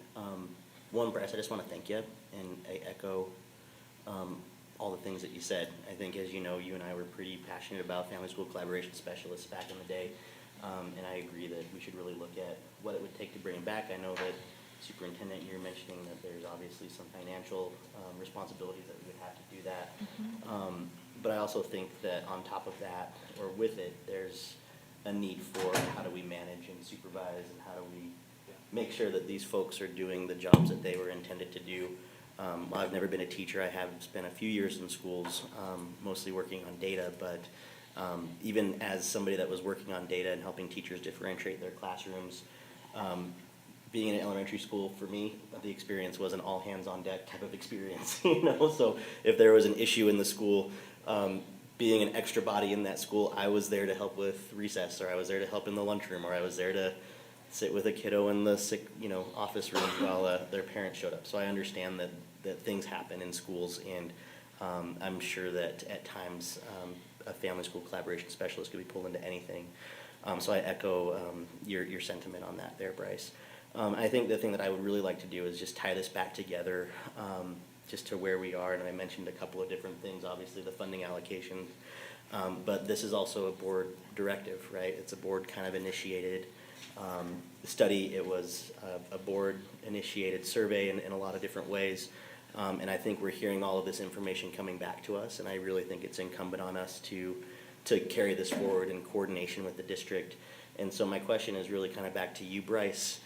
Not to put you on the spot, but just to kind of, as you've thought about this, as you've laid this out, as you've proposed this, seeing all of the information that you're gathering, where would you like to take this next? Yeah, that's a really great question. Knowing that money doesn't grow on trees and we have limited resources, my priority, and I'm trying to think of what's fair across the board. I guess I'll speak for myself first, and then the board can decide if that's what they would like to do. And I know we can't right now, but I think my priority would be to look at what it would, what it would take to fund some of these family school collaboration specialists, what the costs were. I also know that it might involve having to look at other things that we're not funding. So if we could have some sort of report of costs, where things would come from, that piece, potentially want to start there. And I say that only as a start, because I think this particular topic has so many different elements to it that it's not going to be solved in one study session or, one report or anything of that nature, but maybe to look at what it would be to bring those resources back. Okay. And I think my next question, and thank you, Bryce. My next question would be kind of for Liz and for Alan. Kind of hearing the sentiments, overwhelming sentiments of teachers in this process. What are some of the things that are sparking up in your brains and how we might address some of these issues and what you might propose, or what's realistic, what's unrealistic, what we need to seek funds for? What are things that we're doing that we might be able to sunset in order to achieve some of these goals? How do we tie these things all back from the strategic plan into our budget? And those are some of the things that are on my mind. Just wanted to hear from you how you might. And if we take into account the context we're in, where we know that resources, they called this at the legislative session a socks and underwear year, that's all you're gonna get for Christmas, because that's all the money we have. We can argue how much was actually spent on education and what wasn't spent, but we know that we're in constrained resource times. So all of these requests can't be met. That's the first piece. The other is then saying which ones can be met and how can they be met. Alan and I have talked often about about the possibility of working with the board and bringing in more resources, possibly raising taxes to do some additional things that we can't cover right now. That we don't have that right now on the schedule because of this huge bond that we just asked Salt Lake people to fund, and they generously did so. And so our idea is not to come to November and raise it again, but to speak about in the next year, what are the things that are rising up as the most important things to look at? And this is a first glance at that, and I think a really effective one. I appreciate Dr. Hall for putting this together and getting it out, and for the teachers and administrators who provided that response, so we have a good starting point. I don't think any of these are particularly new in terms of requests that have come to us before. It's just thinking about how do we get them in place. I think your question too, Nate, about what do we stop doing, which is going to be awfully hard to look. I mean, that's always the hardest question, right? How do you reallocate resources within a school to change the dynamics it affects, which positions we're funding and which we're not, and it's why we've given that latitude with principals to be able to try and meet their needs with some discretionary funding rather than determining that at the district level. The other piece, and I appreciate Dr. Taylor for leading our start on this, is to look at what is the base program. What are the base resources that we are offering every elementary school or every middle school or every high school? And looking at what are they right now and what should they be? The district at one time, the board decided to fund counselors at every school. So that became a base allocation for all of the schools. Are there others that we want to look at as base allocations that the district just provides to schools? Behavior specialists and that kind of support come to mind because that's what I keep hearing about pretty consistently. So thinking about those sort of things, working with teachers and administrators on what those are, I think that needs to be the work of the board over the next year. So appreciate that you're thinking in that direction on what we should do. Brian, how much time do I have?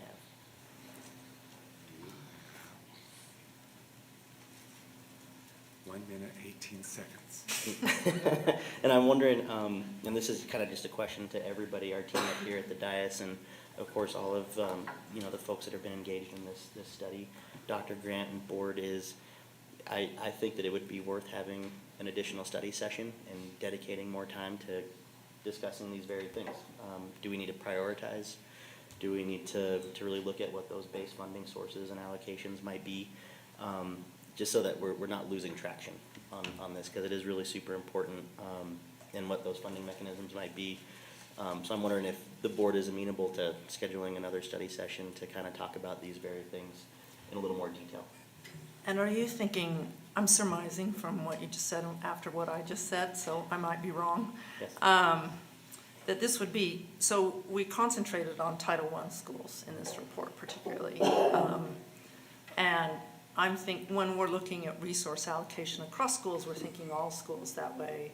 Like, what is our middle school program? What are we offering in terms of resources that way?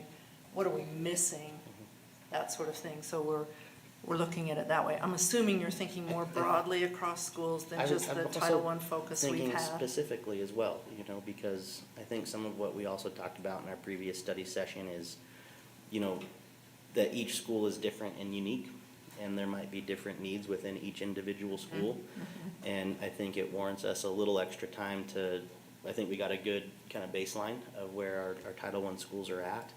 And being that was the purpose of the original intent behind the request, is that, let's keep it to Title I schools. That's where we see the most risk. It's where we see the biggest disparities when it comes to education and behavioral data. And I think it would be good to continue to kind of have that focus.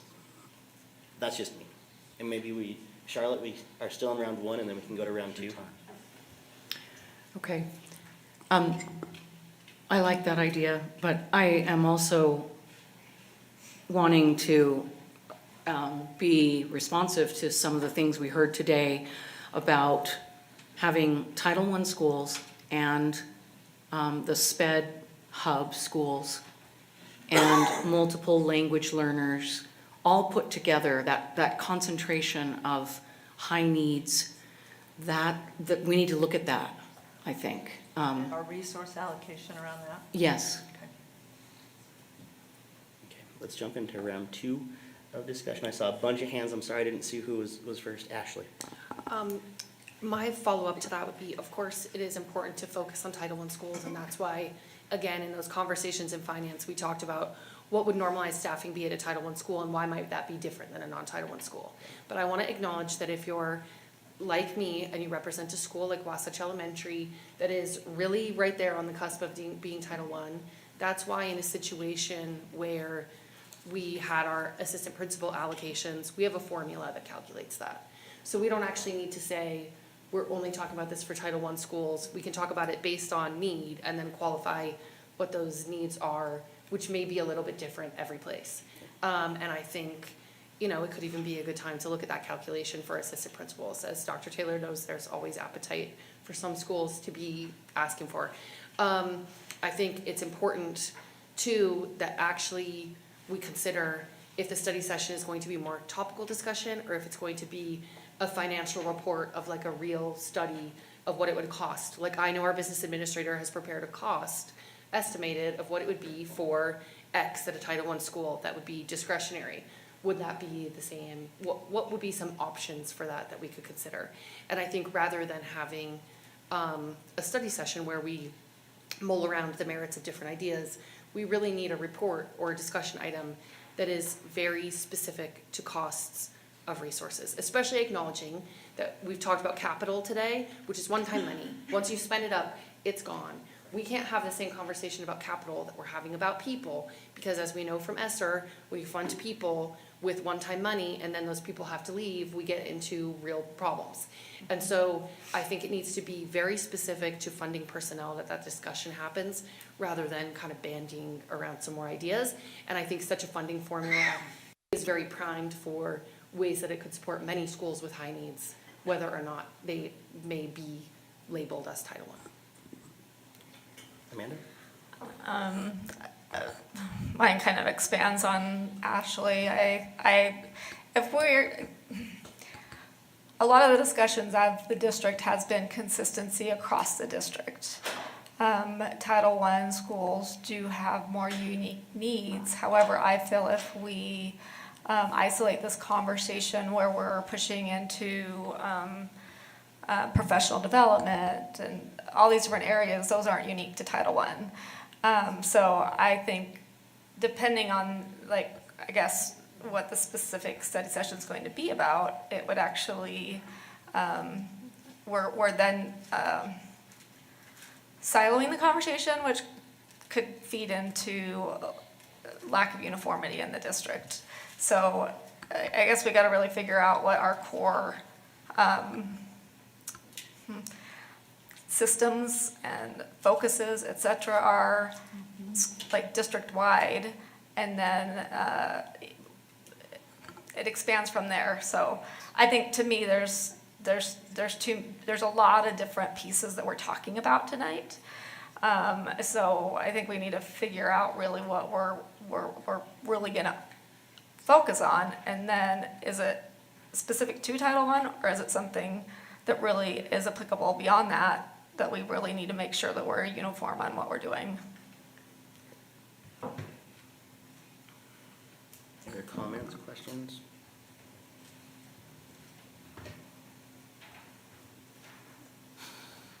All right, Can I summarize a little bit? please. If I can take board direction from this, or do you want to summarize that, what No, you're it's okay. hearing? I think we're hearing the same thing. Okay. I'm thinking that we're hearing the desire for additional conversation related to this survey and the questions that were asked and the previous conversations about Title I funding.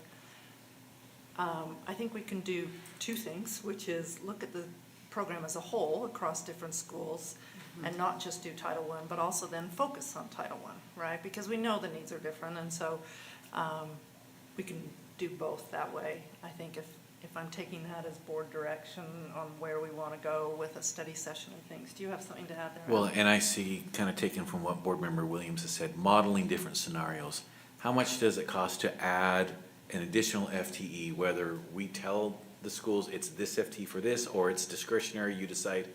How much does that cost if it's all Title I schools? How much does it cost if it's all schools? What is the cost of one FTE per school?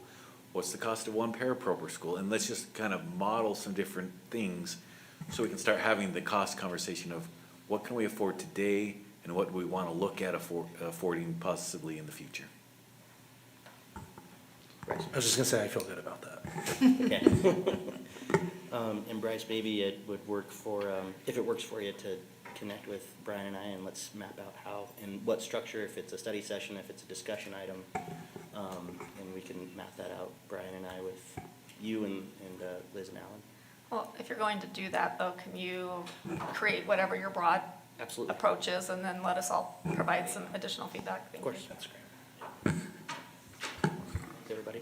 Can I just interject? I just really want to thank Dr. Taylor and Dr. Hall for putting together the presentation, but the survey, I didn't get the chance to thank you. I think that the questions that you were asking were the questions that needed to be answered. And now that the questions have been answered, I think that we need to study the answers. Thank you, everybody. Thank you, Dr. Taylor. Thank you, Dr. Hall. Thank you, Board, for a really good discussion. Moving on into our agenda, we're at the discussion agenda. Item number 1 is consideration of a resolution authorizing the issuance and sale of up to $155 million of general obligation bonds and providing for related matters. Al? Yes, so this is our next step before we issue bonds. We did a resolution last time that looks very similar to the resolution this time. We have with us in the audience our bond counselor, Ram Yerke, and our financial advisor, Alex Buxton. They're here to make sure I tell the truth and guide you properly. So what's on the agenda, if you look, it's like 260 pages long. There's a lot of attachments. It's a lot of legalese. Those documents were put together by our bond counsel and by our financial advisor. Really, it's the resolution. It's the board saying, yes, we are going to authorize the sale of these bonds. Kind of lays out some parameters in the documents. So with board approval of that today, I believe that's the last step that the board needs to do to authorize the sale of these bonds. Now, next week, President Salazar, Superintendent, and I will be traveling to San Francisco to meet with 2 bond rating agencies, Moody's and Fitch, where we'll do a presentation with each of them, about an hour-long presentation where we talk about the district, our financial stability, and we're really trying to tell them that, yes, we're a good credit risk, that hopefully we get the highest bond rating, AAA on our bond issues, which will help, keep our borrowing costs as low as possible. So that'll happen next week, Monday and Tuesday. And with that, if I've not missed anything. Are there any questions about this item on the discussion? Bryce? So board member Longwell had to step out, so she asked me to ask her question. So the question is, what is different in this, like what you're talking about in this board meeting as opposed to last board meeting, or is this just information to move on?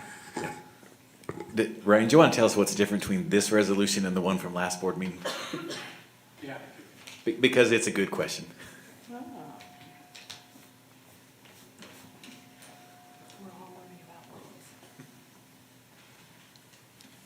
Thank you, Board. My name's Ryan Bierke. I'm with the law firm of Chapman and Cutler. The last resolution that you did, well, first I'll start with the similarities. Both resolutions set certain parameters for the issuance of the bonds. The last resolution basically set up a notice that you needed to do that started a 30-day contest period so people could come in and challenge the issuance of the bonds. Now we're getting past that. This resolution, again, sets forth those parameters. It delegates certain pricing provisions to certain designated officers and provides all of the contractual terms that you'll have with the bondholders. So it basically is the contract with the bondholders going forward. So it's the final piece that contains all of the legal information that was not in that previous resolution. Any questions? That was my question. Yeah. Ask him why he's here, because I probably can't answer. Alex, is there anything you wanted to add? Well, maybe I'll just add. And the only thing I'd add to that is, as Alan kind of alluded to, it's accompanied by the preliminary official statement that our office put together. Most of this stuff Ryan's office puts together as far as all the legal documents go, but we did put together the preliminary official statement that was part of the attachment to this document. We've had a due diligence meeting that Ryan and Alan and myself and Dr. Grant were a part of, going over that document, which is essentially the offering document that we're going to be sending when it comes time to selling the bonds toward the latter part of May. One of the key elements to that document, as Alan mentioned, is the bond rating that we're going to be getting, or ratings, I should say. We're going to be getting two, like Alan mentioned, which is why next week is so important. And we've been working with President Salazar, Dr. Grant, and Alan in preparing that presentation. I do a lot of the helping prepare it, and they're the ones that do the presenting of it. And so we are hoping for that AAA rating. We'll find that out here in a few weeks. And we'll get we have also, I will mention, that Alan has also applied for and received the certificate of eligibility for the school bond guarantee program, which also gives us the enhanced AAA rating of the state of Utah. So we're hoping to get the AAA enhanced rating as well as the underlying standalone AAA rating. And anyway, we're excited to have our competitive bond sale about a month from now. We're hoping that rates stabilize. That we've seen a lot of up and down this past week, but we're hopeful that here in about 5 weeks' time, when it comes time to sell these bonds, we feel comfortable with where the market is. We can always postpone. This document, as Ryan mentioned, delegates the authority to the business administrator and the superintendent in his, if he's unable to do it, and then transfers over to President Salazar if neither of them are able to move ahead with that bond sale. But it doesn't require us to sell bonds in May if we decide we want to postpone the sale. So we're hoping that everything will go well and that we'll sell bonds in May. Anyway, little more color to what we're doing, but happy to answer any questions on the calendar side of things as well if necessary. I do have a question. It Yeah. does relate to our political environment and this bond issue. So you've alluded a little bit to it, but what should we be concerned about in regard to the sale of these bonds and, for lack of better words, the mess that's occurring right now? Yeah. Well, I think we want to sell bonds in a stable interest rate environment. Last week, the bond market moved, well, and all markets generally moved. You saw the stock market and everything that went kind of crazy last week, mostly having to do with tariffs and things like that. But as long as we see kind of a stable market where things aren't just every day going way up or way down, then I think it's a comfortable time to sell bonds. Again, because we've got the AAA guarantee from the state and hopefully a standalone AAA, which is what we're aiming for. But even if we ended up with a AA plus or a AA1, it's still a really, really high credit rating. So we know we're going to sell bonds at the very lowest possible interest rate available that day. But we also, we don't want to go in a time where it's just really, really volatile. So we should know within several weeks if we're there. And if we feel like we're not, we'll have discussions with Alan and Dr. Grant and others. And if we decide we want to postpone the sale, we can. But we just want to see things just stabilize to where it's just not such an up and down type environment. So, and we're hopeful that's going to happen here in about 5 weeks. I think right now we have May 21st is the time that we have scheduled to sell bonds, and we should get our rating back after we meet next week. We should get our rating back around the 5th or 6th of May, and then we'll start to really focus in. The resolution with its provision of delegation of authority and certain parameters also gives you flexibility to respond to the market and adjust things you may or may not want to do. You could downsize if you needed to. You could change certain redemption provisions if needed. That's one of the good things that these resolutions do at this point, is it allows you some flexibility. So, Thank you. Brad? Well, I appreciate a little bit of explanation on this because I picked up on designated officers as I was looking at this, and fortunately, I'm the last man standing. But I think it's important for you. I mean, I'm relying on you, Alan, but I think that it's important for the rest of us to understand, what happens and what our responsibilities are. Thanks, Brad. so is that looking for clarification on the designated officers, or was Alex's No, explanation sufficient? I mean, I think that I started looking through, figuring that out, but I think that it's important that we understand what this process is. Yeah. Any other questions? Seeing none, I know we have to vote to approve this resolution, and our first step in our governance structure is to move this to the action agenda, and I would look for a motion to do that. I will make the motion to move the consideration of a resolution authorizing the issuance and sale of up to $155 million of general obligation bonds and providing for related matters to the action agenda. Is there a second to the motion? I'll second.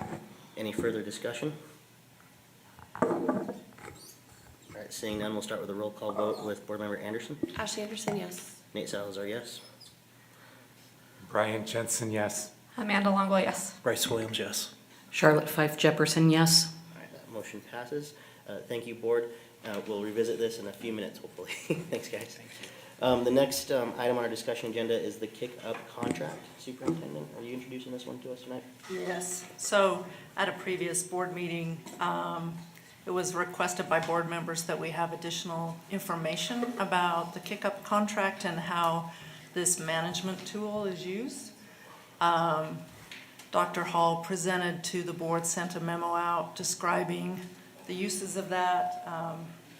It's a management software for professional development, for getting feedback on the professional development, managing those sessions and assignments within sessions, and then also can be used as a feedback tool about classrooms and what's happening in those. So she described that in the memo, so we're bringing it back to place it on, to get a vote from the board to approve this. Thank you, Dr. Grant. Is there any discussion? Yeah, I have a few questions for Dr. Hall about it. Sorry. I have heard from a few faculty who really want to avoid what many of us may colloquially refer to as the class wallet debacle, which is an example of when the district funds a new program that doesn't necessarily end up more helpful than the original operation. And so the big question I heard from teachers about funding kick-up when I originally asked was, why can't we just use Midas year-round and place those 2 school days prior to the school year of PD directly onto Midas instead of kick-up? So I'm wondering if you could speak to that. Sure. And first, we put, as you saw in the report, many other things than just the first 2 days in August on this, in this system. So when we use Kick-Up, we're able to control how we're putting things in, what the feedback surveys look like. We have access and we own our own data. When the state office moved from North Star, which was its previous professional development program, to Midas, many teachers lost all of their data, even though we sent out notifications and pleas for them to download all of that data and to store it for their own professional use. Teachers have to use those hours every 3, 5, or 7 years to continue their licenses.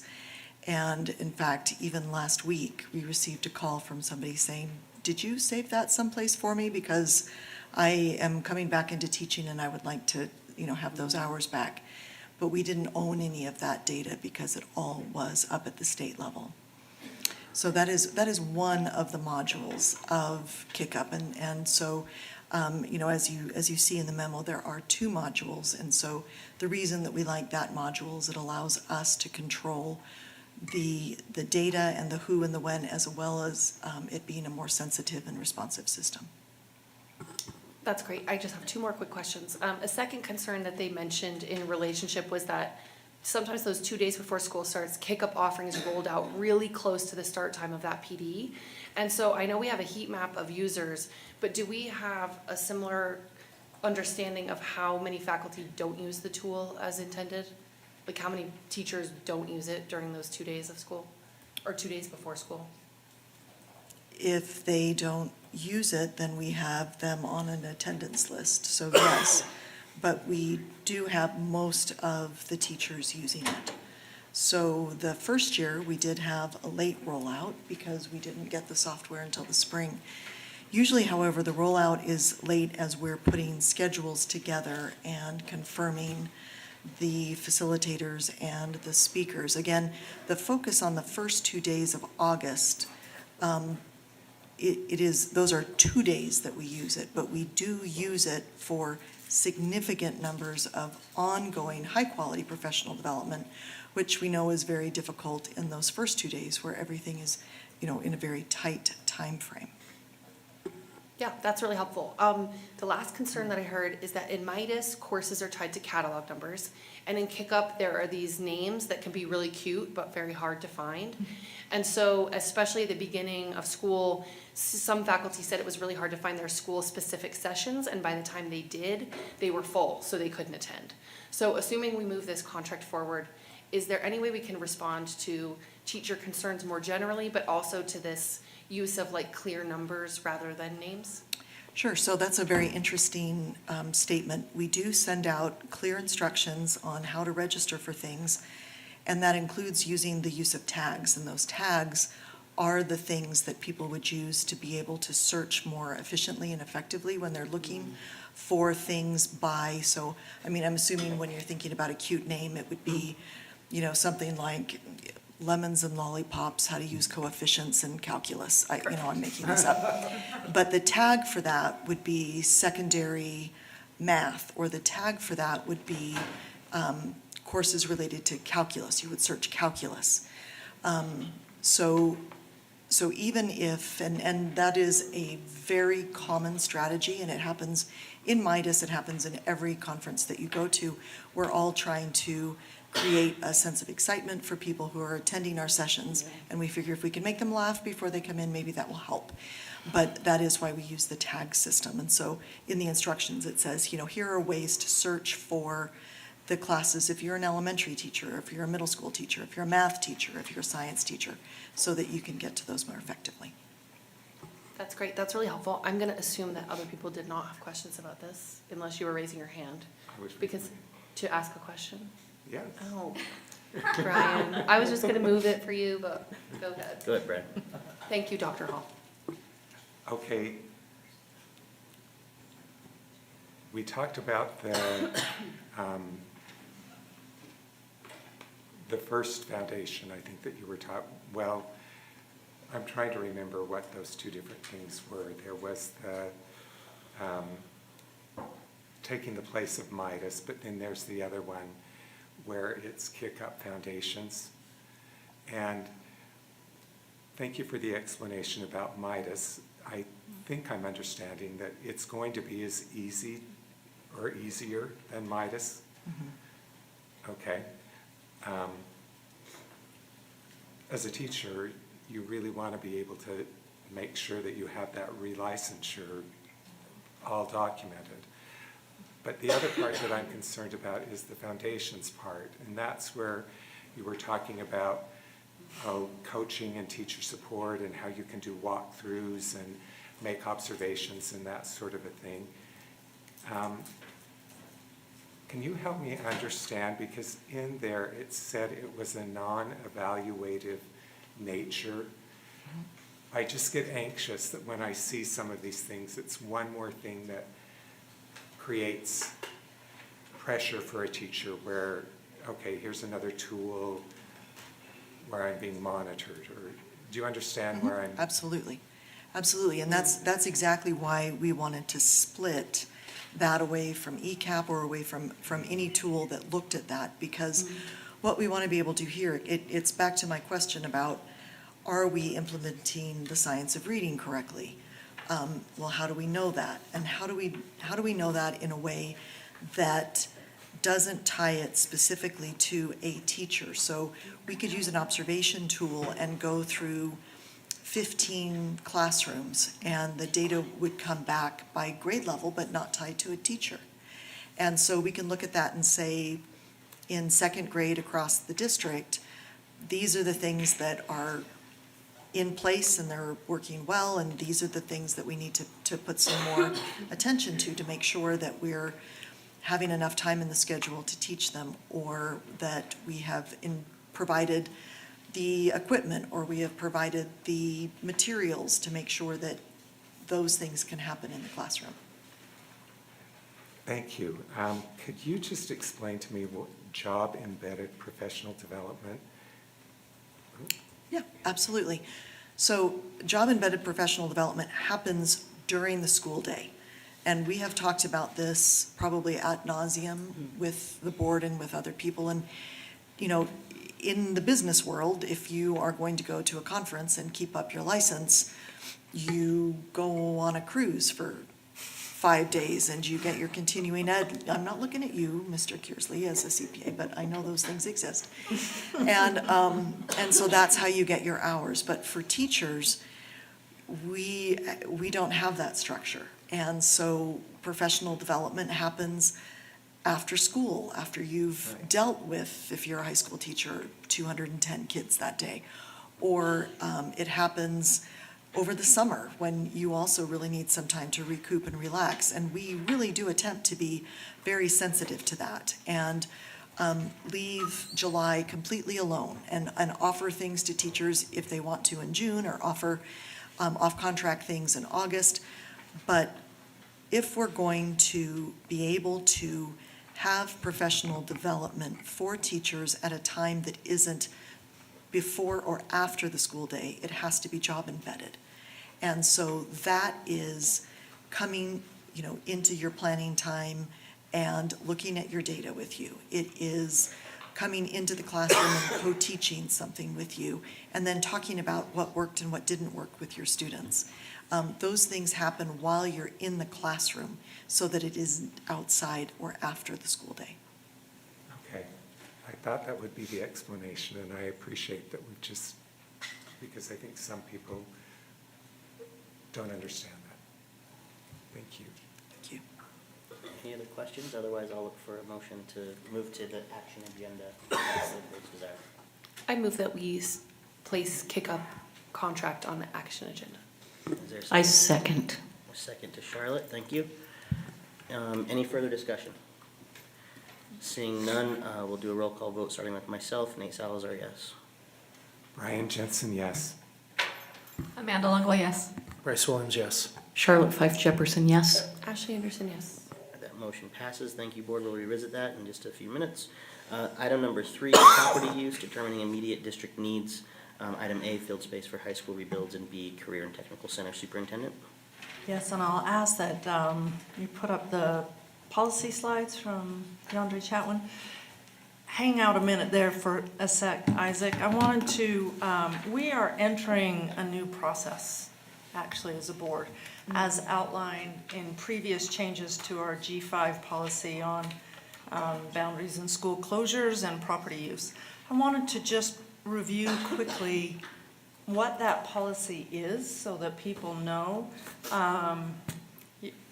Wisely, President Salazar asked for a graphic that we could share with the public about what that policy is, and so I wanted to go through this and then present the actual items that we have on the agenda. So this is the whole graphic, which just says, based on our G5 administrative procedures, this is how we manage with unused properties. So we're just beginning these steps that are outlined in G5. So could you show the next slide there? Let's see. There we go. Okay, it goes through each step. So this is just taking close-ups of each piece, which is the first thing we do is determine if there's a district need. So we have 4 elementary school properties that are unused currently. We have some uses in them, but essentially for the long term, we designate them as unused. The first step then in our process is determine, is there an immediate district need for one of those properties? And if not, then we would move to deciding what different things we would do with that property. But this first step is determining the district need, and so we're starting that this evening in the board meeting. Next one there. So these are the steps. We tried to simplify the G5 policy so it had, so people could understand that we make the district makes a recommendation to the board. So tonight we're making a recommendation to the board. The next step in this to look at immediate needs is we hold a public comment period, and then the board looks at putting on a meeting agenda for a vote. So upon board approval, the site would be used to address a district need. So then our next step is, if there's no immediate need, what do we do? And as we've described in the policy, we have 2 options here. The first is that we would repurpose the site, meaning we would change the nature of the site from a school into something else, whatever that is. We could repurpose the site into housing. That's a big demand right now. We could repurpose it for teacher housing, which some districts are doing. We could repurpose it into, which we won't do, into a strip mall, right? We can do all of those things with these properties within just a few constraints, but not many, about what we do. The other thing we can do is surplus the property. So to surplus the property means we put it up for sale. If you could throw the next one up there. So to repurpose, we would come back to you. First, we would do an analysis. So any property not used for an immediate district need, we'll do a feasibility study for what should be done with those properties. We'll get some financial analysis done. We'll do a real estate analysis that will give us a sense of, this is what's happening in this neighborhood, here's the good uses of this property. And any repurposing is meant to do 2 things, and that is to fulfill to serve community needs and district objectives. So we would be looking at repurposing. And so this is down the road. Once we've looked at the district need, then we take all the rest of the properties. We'll conduct the feasibility studies. We'll hire people to do that for us. Then we'll bring that information back to the board, as well as a recommendation or two about what we might want to do that way. Then as the board looks at that, we look at community feedback and public comment. The board would then vote, and then we would begin to repurpose. Now, this gets kind of complicated because we are not going to build teacher housing, meaning Isaac in Buildings and Grounds is not going to build it. If we choose to use a site for teacher housing, we have to get a contractor, a partner to do it. So then we would follow all the procurement processes and things to get a contractor. We'd look at leasing the property, all those sorts of, so it's a rather long process. And determining, getting to the point where we would repurpose per the recommendation. So we have a lot of pieces to go through that way. Once the board has determined how we're going to use the property. And then Alan takes over on all the financial aspects and partner aspects on that. The other option is to surplus the property, which means the board would say, nope, we want to sell it. And then we'd go about following Utah code and board policy in order to sell it. So I just wanted to give you a sense of what we're entering tonight into this conversation. And again, this is just about the district need. Once we've determined that, then we look at these options of repurposing and surplusing. Thank you for that. I think that's the last slide on there. Okay. And we'll put this up on the web.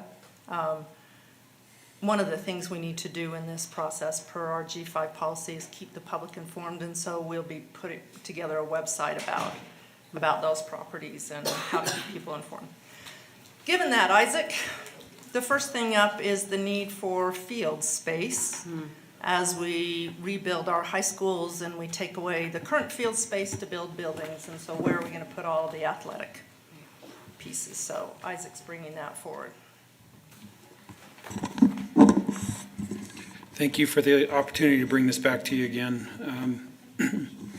If I can just real quick, I want to thank everyone for the input that we've received on this, both from the board members, community members, the references that I've received from many of you and community members and teachers about others who may have expertise in this. Just to name a few, we've reached out to other district contacts. We've talked to the city, both Public Services Department, the Parks and Public Lands, and they've got a new name now, but it was the Redevelopment Agency. Community Reinvestment Agency. Okay, there you go. I've met with the University of Utah Auxiliary Services and Athletic Departments. We've sent out emails and surveys to the athletic directors of all three of our high schools to ask what their needs would be and what is preferred for them. And then also, I've received a lot of feedback from community members and especially parents of current athletes concerned about what we've been talking about and what their preferred options are. So with that, a lot of this is repetitive of what I've shown before, but just to remind everybody, this is the current concept of West High School based on programming and space availability, along with the communications with the LDS Church of where their facility and their properties are. This is Highland, similar. You can see the lighter gray represents where the existing building is. The darker gray represents where the building is, and then the others that aren't filled in gray but outlined, those are the proposed fields and other facilities. But this represents really well so you can see what's going to be affected during the construction of both of these. Let me go back to West real quick. So just to remind you, East Capitol Campus, which is east of 3rd West, those are where the majority of our fields are right now. And the first phase is that building, the upper quadrant on the right side. That's phase 1. And then the lower quadrant of that building, that's phase 2. And then the other side of the street would be phase 3. And then Highland High School, again, you can see the overlap of the existing building and the proposed building. That we're designing this in a way that will build both the west and east sides of Highland. And then right at the end, we'll demolish the D wing of the current high school and then finish the commons area, but that will allow us to move the students over into the classroom areas of the existing building while that happens. Here's a good representation of what's going to be affected. Highland High School, the track, well, all the sports are on the left. The projected number of years that we will need the spaces is the far right. So track around the Highland football field will have to be redone. There's a lot of piping that'll have to come from the ground source heat pumps through the baseball and softball field across the track area along the backside and into the building. So that track area will be under construction. The football field itself will never be under construction. We just completed that this last summer, so it's a brand new field. Soccer, lacrosse, we're looking at a 4-year impact. Baseball and softball, 2 years, and I have gotten a lot of requests of when is that expected to happen. My best guesstimate at this time is that would probably be 2027 through 2029, but that could fluctuate quite a bit either way. I don't see it being much earlier, but definitely could be pushed down the road a year or so. Football again is not being affected, and tennis is 4 years. Soccer, lacrosse, and tennis. If you remember, a little over a year ago, we talked about Roslyn Heights and the need of getting rid of the old building. We are under construction, and that's going to be an amazing facility that will accommodate all 3 of those sports. And those obviously are the ones that are impacted for the longest period of time. West High School, it's a lot bigger project and much more complex. From the beginning, we've said that this could potentially take 7 to 8 years to complete. Because we're moving everything from the west side of Third West to the east side initially, the track, soccer, lacrosse, for sure will be impacted for 6 years, potentially 7 years. Baseball and softball, potentially 5 years or longer, depending on how quickly we can demolish the other side once the main phase is completed. Football is a very difficult one, but again, that would be the shortest impact because it will remain in place during the duration of phases 1 and 2, and then during phase 3, that's when that would be a portion of the building would be demolished and things would be moved around a little bit too. So that football field will be affected. And then tennis, again, that's currently on the east side of Third West, and so we're estimating 5+ years for that. Before I go, so here's some other options that I'll talk about, but one of the questions that was presented during the last conversation was, how can we not utilize what we have already? Talking with other entities that have done similar, when you look at, a district that has, say, 4 or 6 or 9 high schools, and they're doing one project, it's not easy, but it's definitely much more flexible to say, okay, your home games are this day and your home games are the next week and offset.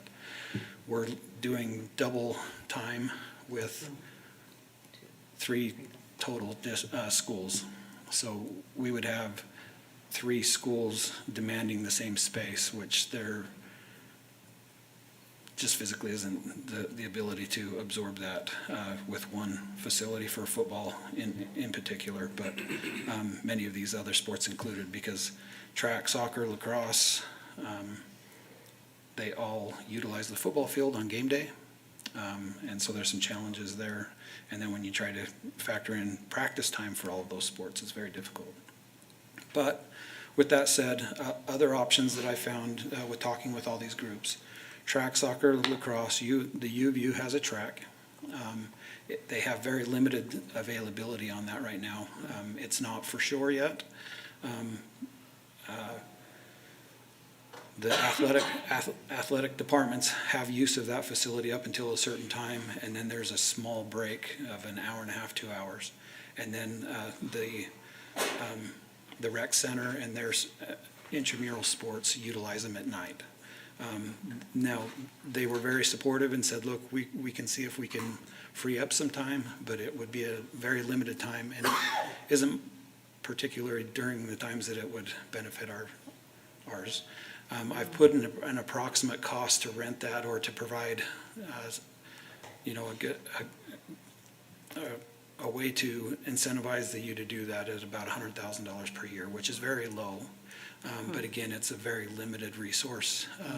And again, it'll take a lot more coordination to see if that's doable. Talking with the city, the University of Utah has been using the Smith Ballpark. They've now they'll vacate that as of July this year. And that facility will be available for no more than 3 years. It's an ideal place to play baseball. It is. But there are some definite challenges there. In discussions with the city, they're very amenable to us doing this. But again, the constraint of they have a plan that 3 years from now, they're going to start their development of that space. One of the accommodations they would ask is that we would maintain the facility, cover the utilities, and deal with the security on site, which is if you remember any of our conversations about what happened at Roslyn Heights, as soon as we closed it, almost the first night we had people breaking in and doing drugs and other inappropriate behavior there. But again, with that, I'm estimating that it would be about $1 million a year based on their current utility costs to water the facility, maintenance, and then security. It's a great resource. It's somewhere that could, allow all 3 of the teams to play games there. But when you think of the ballpark, I would caution you to understand that it's not in the condition it was when the Bees left last year. They're keeping it up, but it's not at a professional level now. And then that there will also be other activities that would be being operated here. So on the days that we didn't have games or practices, the city's looking at other ways to bring in other activities to liven up the community and support that area. But again, it is an option for both baseball and softball. It would be pretty difficult, well, not difficult, but it would be cumbersome to play both teams, both sports there, but it is an option. Softball and baseball also at Herman Franks Park on 7th East. It's a great park. There's 1 baseball field and 2 softball fields there. The challenge there is that's where all of the little leagues play. So we would impact that greatly. And it's not an ideal location for either school. It's kind of midway. And then tennis, the only place I've been able to find for tennis is that Liberty Park or another tennis facility where we could get on their schedule to rent those facilities for the time being. Before I go off of this, I just want to, reiterate baseball and softball at Highlands very short period, but West High School it's 5+ years. The track, soccer, and lacrosse, there are some facilities that can be utilized outside of our facilities, but again, it's for a long period of time. And one of the things that we've looked at from the beginning of how we're going to implement these projects, 2 of those things were that we were going to try to not impact the students as much as possible and try and give them the most appropriate high school experience as possible during this. We're looking at 5 to 6 generations of people that are going to go through their careers of construction. And having a daughter who graduated the first year of COVID, I can tell you it's impactful to this day. That's still what we talk about. With that said, we still do have our facilities, the facilities that I've talked about. I've shared already about sharing the existing facilities and the challenges we have there. We can rent other facilities, but most of those are a temporary or won't get us through the entire length of the projects that we're working on, and potentially expensive for the use of something for a short period of time. The third one, which I harped on last time, and I apologize, but, we do have resources on site that we can make investment for. It is a high cost, but it provides us a resource not only for the sports, but also for those local schools that these resources are put at.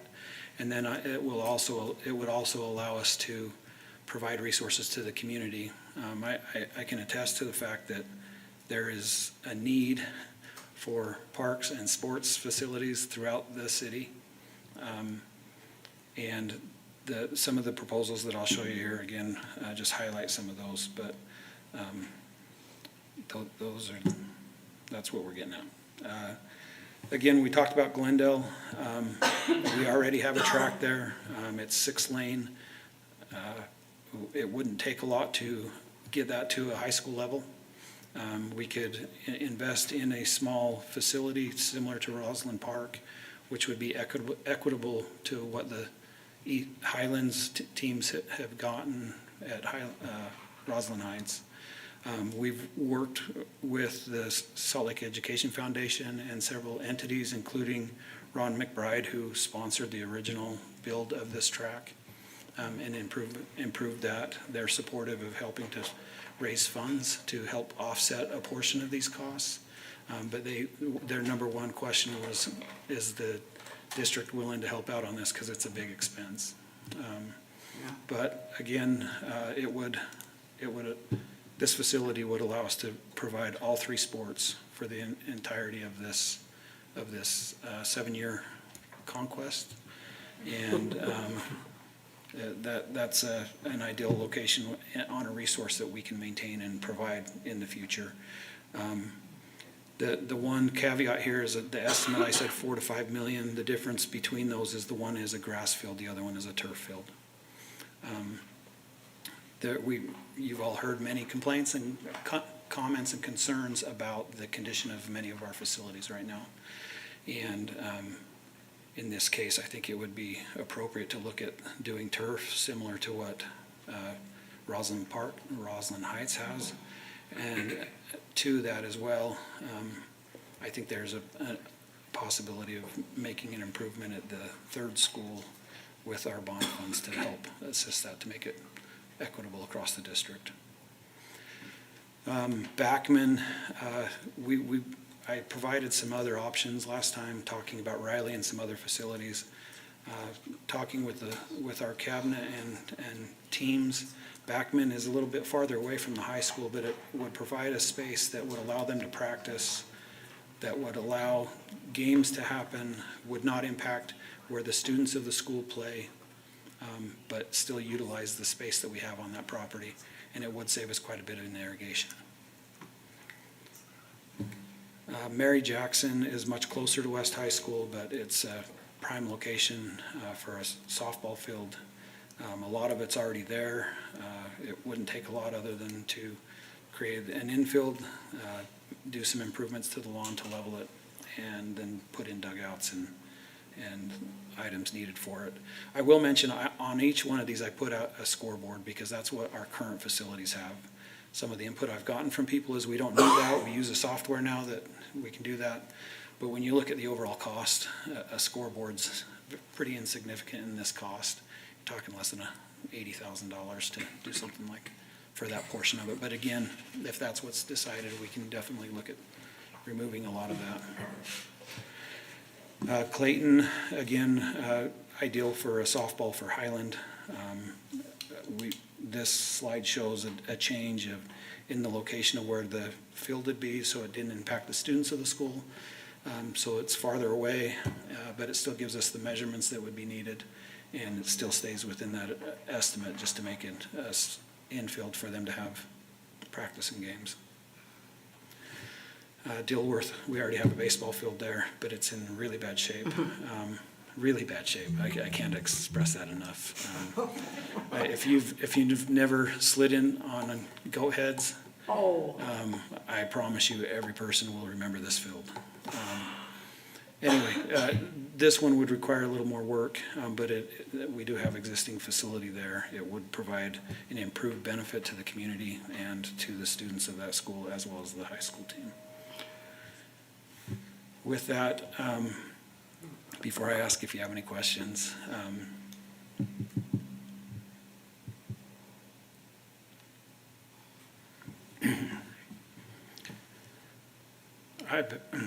sorry.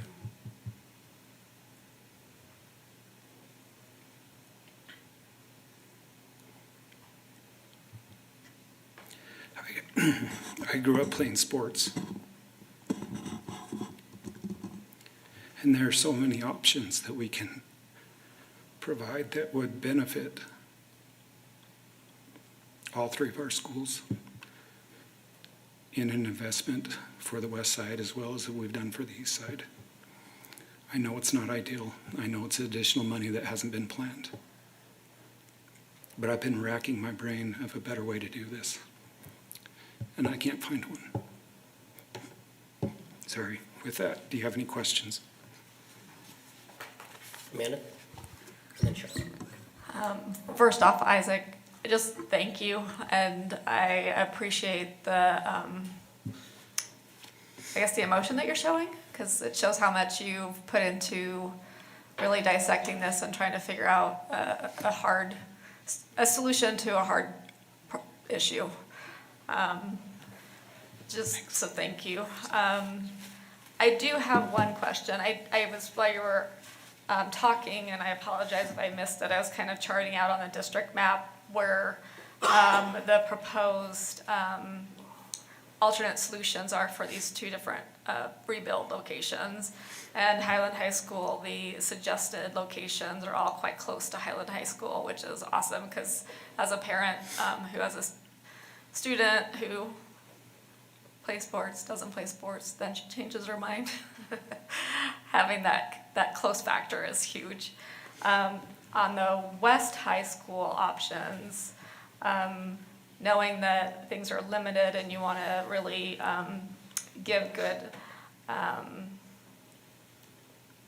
properties to the west side, the one concern that I have is transportation for these West High School families, because Mary Jackson's quite close to West High, Backman's not too bad, Glendale's quite far, and so if it's the only solutions, it's the only solutions, but figuring out how to help these families access it. Obviously, we've got bus passes, like figuring out what the bus routes are so we can get that information to those students. Fortunately, it's high school level students that are able to use public transportation and such. Go ahead. just so we would transport students after school to the fields, Okay, so, their high school. But families who come for games would have to figure out how to get there. right, and that's typical anyways, right? I guess when you're looking at transportation after school, what's been a consistent issue is transportation. So, you know, while that's being thrown out there, and we have a lot of other things we're looking at, because if we do whatever consolidations and we're constantly offering busing as a solution, we're constantly causing the problem to get worse. We're gonna have to spend more money on transportation with But we also, if we can't find bus drivers too, right? And so it's money can't fix that problem necessarily. So I guess that's just my biggest concern is, as we're navigating this, it seems like Highland High School is in a good situation. West High School, I'd really like us to look at figuring out how to ensure we are not creating access issues. If I may, we did look at a lot of other schools that were closer to West. The challenges were Glendale, we've already made a large investment and received some donations that have made that the prime location for there. Transportation is the biggest challenge, you're right, but we're also trying to do it in a way that we're not coming to you saying we need to build an entire facility again. You weren't here at the time, but the original budget was just under $7 million to do Roslyn Heights. And when the bids actually came in, we were closer to 9 million. I did my best to overshoot on these ones, so I'm not doing that again. But again, that was a big consideration, because if you look at Rose Park, which also has a track, but that track is only four lanes instead of 6. There's a lot more activities that happen there after school, and there are different sports that are utilized at that one.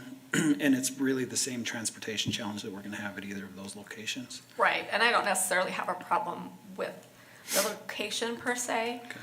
It's more making sure and we figure out reasonable logistics to help the kids get to and from such.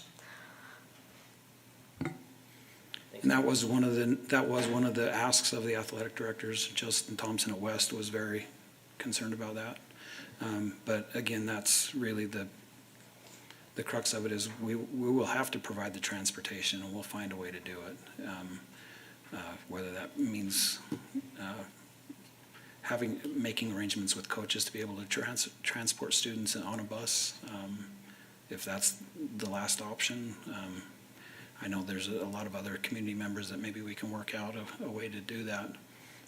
But it is something that we're willing to take on. Transportation is one of the divisions that I'm responsible for, and I'll work really closely with them to make sure that's prioritized along with all the other transportation needs. Well, and obviously we want to be there to support you through that process. Thanks, Amanda. Charlotte? So for baseball, for West High baseball, you were looking at, what were the options? Backman? Originally, we looked at Riley, but with some other conversations we're going to have tonight and some challenges there, Backman was our other option. That the two of them both have pluses and minuses to them, but Backman provided an easy access, extra parking after hours, and didn't conflict with the other activities that we have going on at Riley right now. Some of that is the teacher trainings that Dr. Hall talked about. Are the students currently using this big lawn? It's going to be in the lawn area? That's where those yellow marks are? Yeah, Okay. the yellow marks designate where the dugouts would be. Okay. But yeah, if you watch these schools, the kids congregate mainly to the east side of this area. There's always somebody walking that back fence line during recess. But this would also help with our challenges that we have with the river right there and the transient population that moves along there. So it would kind of give us another barrier between our fence line and the river to have this baseball diamond there.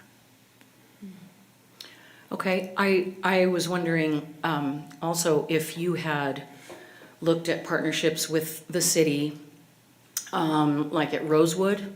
Did you talk about that? Yeah, so. Or at Riverside. Sherwood? Yeah, so Sherwood Park, there's some great fields there, but they're all pony or smaller fields. From my measurements, I got on Google and measured everything. For a baseball field, you need at least 260, 270 feet from home plate to outfield.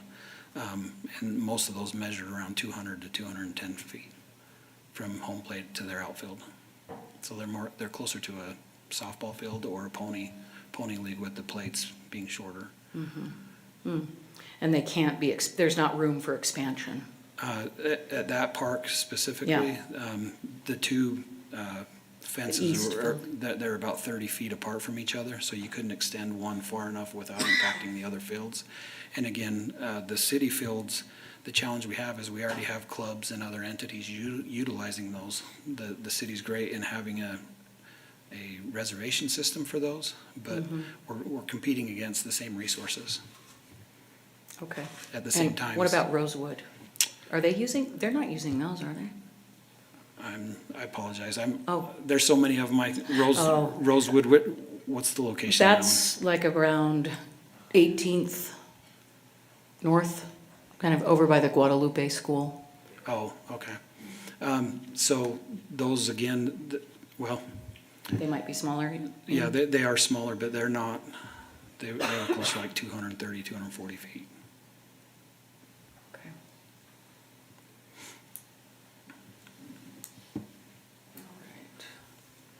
Yeah, I would like to minimize disruption to kids at Backman if they are utilizing that. You know, I know you're saying that would give a barrier so they wouldn't use that space. But we should really work on eliminating the criminal activity that's going on and not having to put a barrier there, you know, so.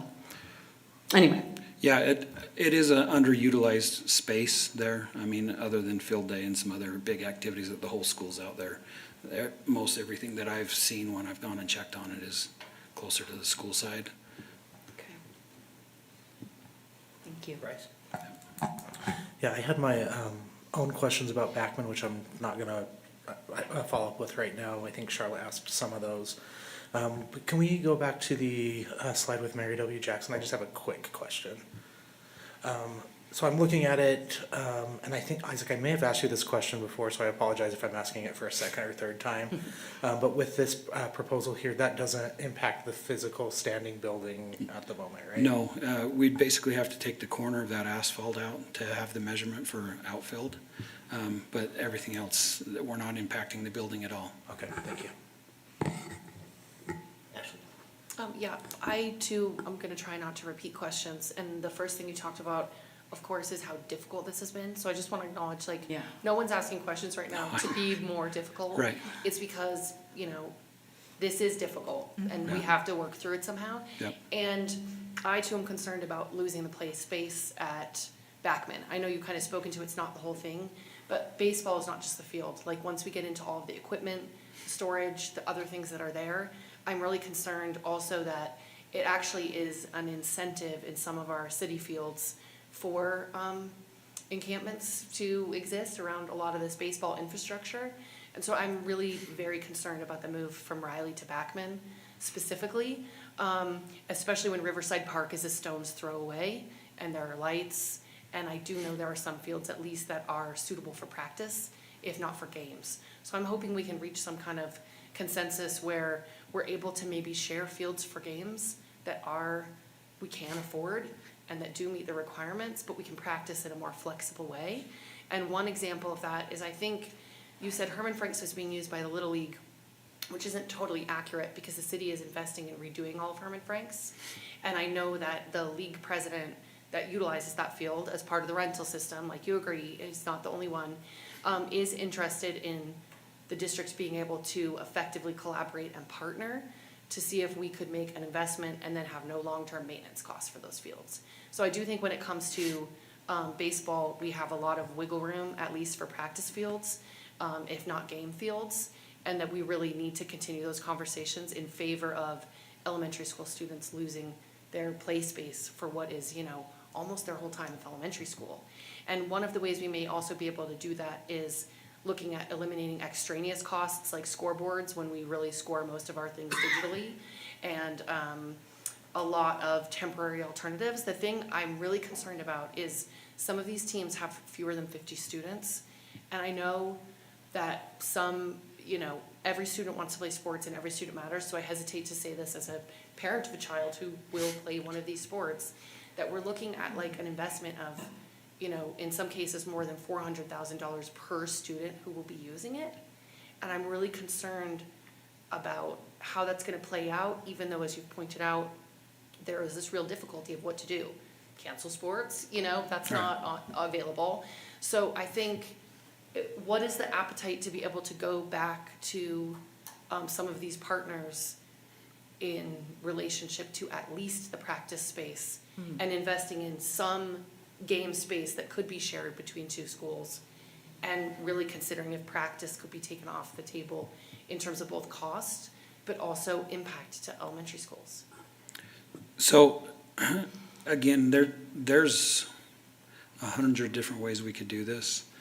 And I don't disagree with everything that you've said. The challenge is the time frame that we have to do this and the commitment that's required. I don't want to I appreciate everything that everybody that I've talked to has done, but this isn't a fast-moving process. I reached out to many of them months ago, and I gave them a deadline of April 9th that I needed answers back, and I got emails on the 15th saying, yeah, when do you want to meet? I mean, it's a matter of time, resources, and the timeline we have to get this done.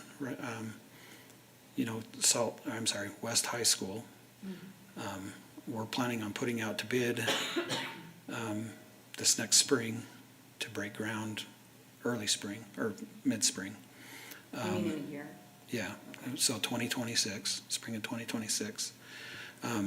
We were able to do that with the Roslyn Heights field because we knew we needed to do something with that building right away, and we didn't want to just have a blight in the community.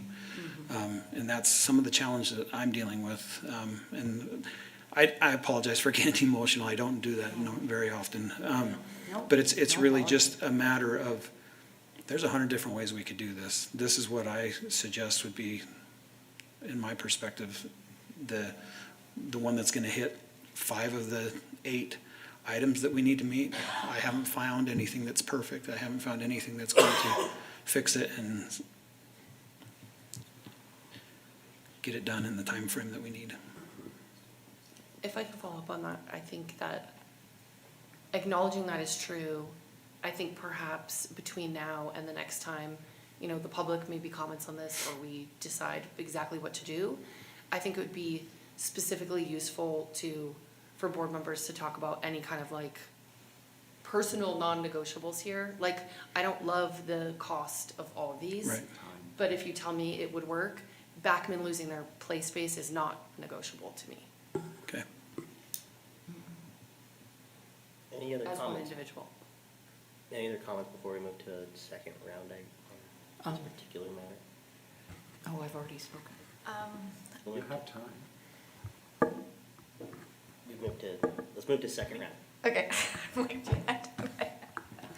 I am curious about Backman and the play space issue because I've got a kiddo in elementary school, and during the day, the play area is obviously occupied, but when school is dismissed, maybe not necessarily. So I'm curious, like, what is the usage after school, and which most likely is whenever the need will be.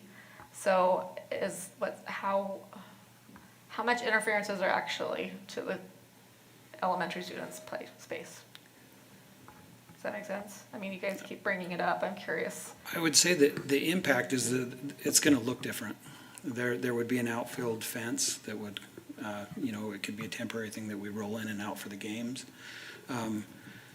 There would be dugouts and a backstop that would have a fence to make sure it doesn't go into the crowd. But other than that, my intent was that this was an open, similar to Dilworth, it's a baseball field for the kids to go play baseball on during recess.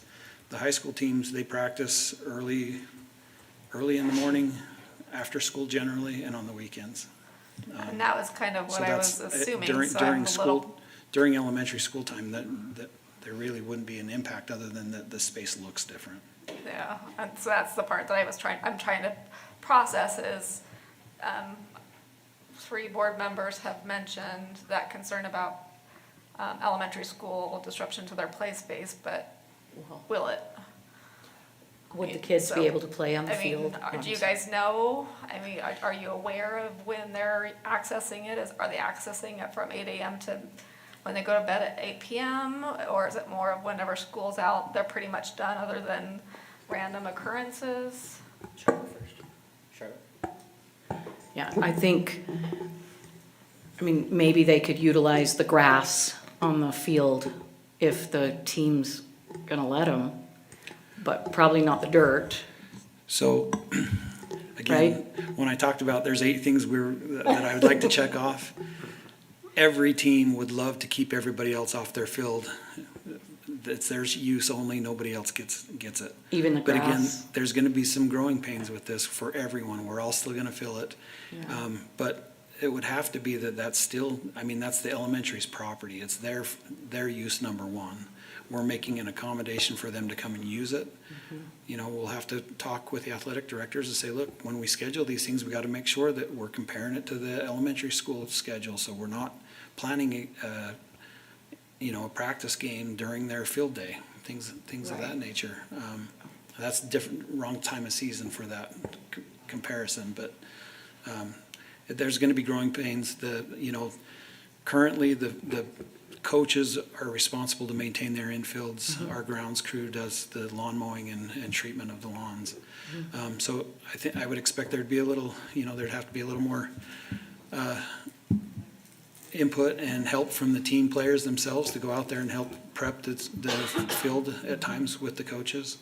But again, that was always a team building activity for our teams that I participated with. Well, I really like the idea of having the West High team near the Rose Park Little League, or, it's getting those kids to feed into the high school program. They could do more collaboration. And I think that's a great thing. I mean, sorry, I'm getting off topic here, but there's club sports that are interested.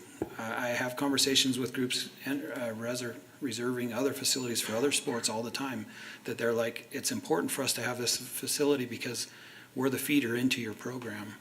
And I'll be blunt, our teams aren't the strongest right now, so the more feeders we can find and the more opportunities to work with these other organizations, it's great. Yeah. But again, looking at time constraint, facility use, and how we impact one another.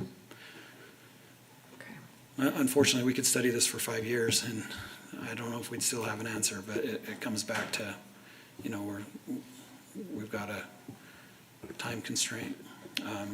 But again, I'm willing to keep going and try and hit 6 or 7 of those checkpoints. Bryce, before I get to you, Amanda, did you feel like you got all your questions answered? I'm sorry if I cut you off too soon. I covered what I wanted, but I actually just had one more question, if it's okay. I was just gonna see if Bryce would fit it in his. I can give you some of my time. Mine's going to be really quick. You still have some time, Amanda, and then Bryce, sorry. I felt like I cut you off, Amanda. Sorry, my question is, if it's $15 million price tag, Alan, you knowing our money situation, would you say yes or no?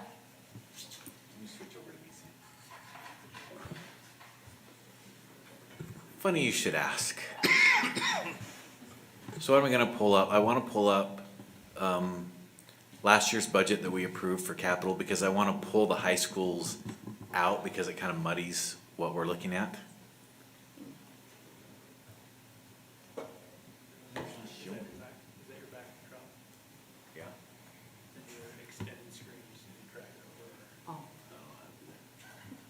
No.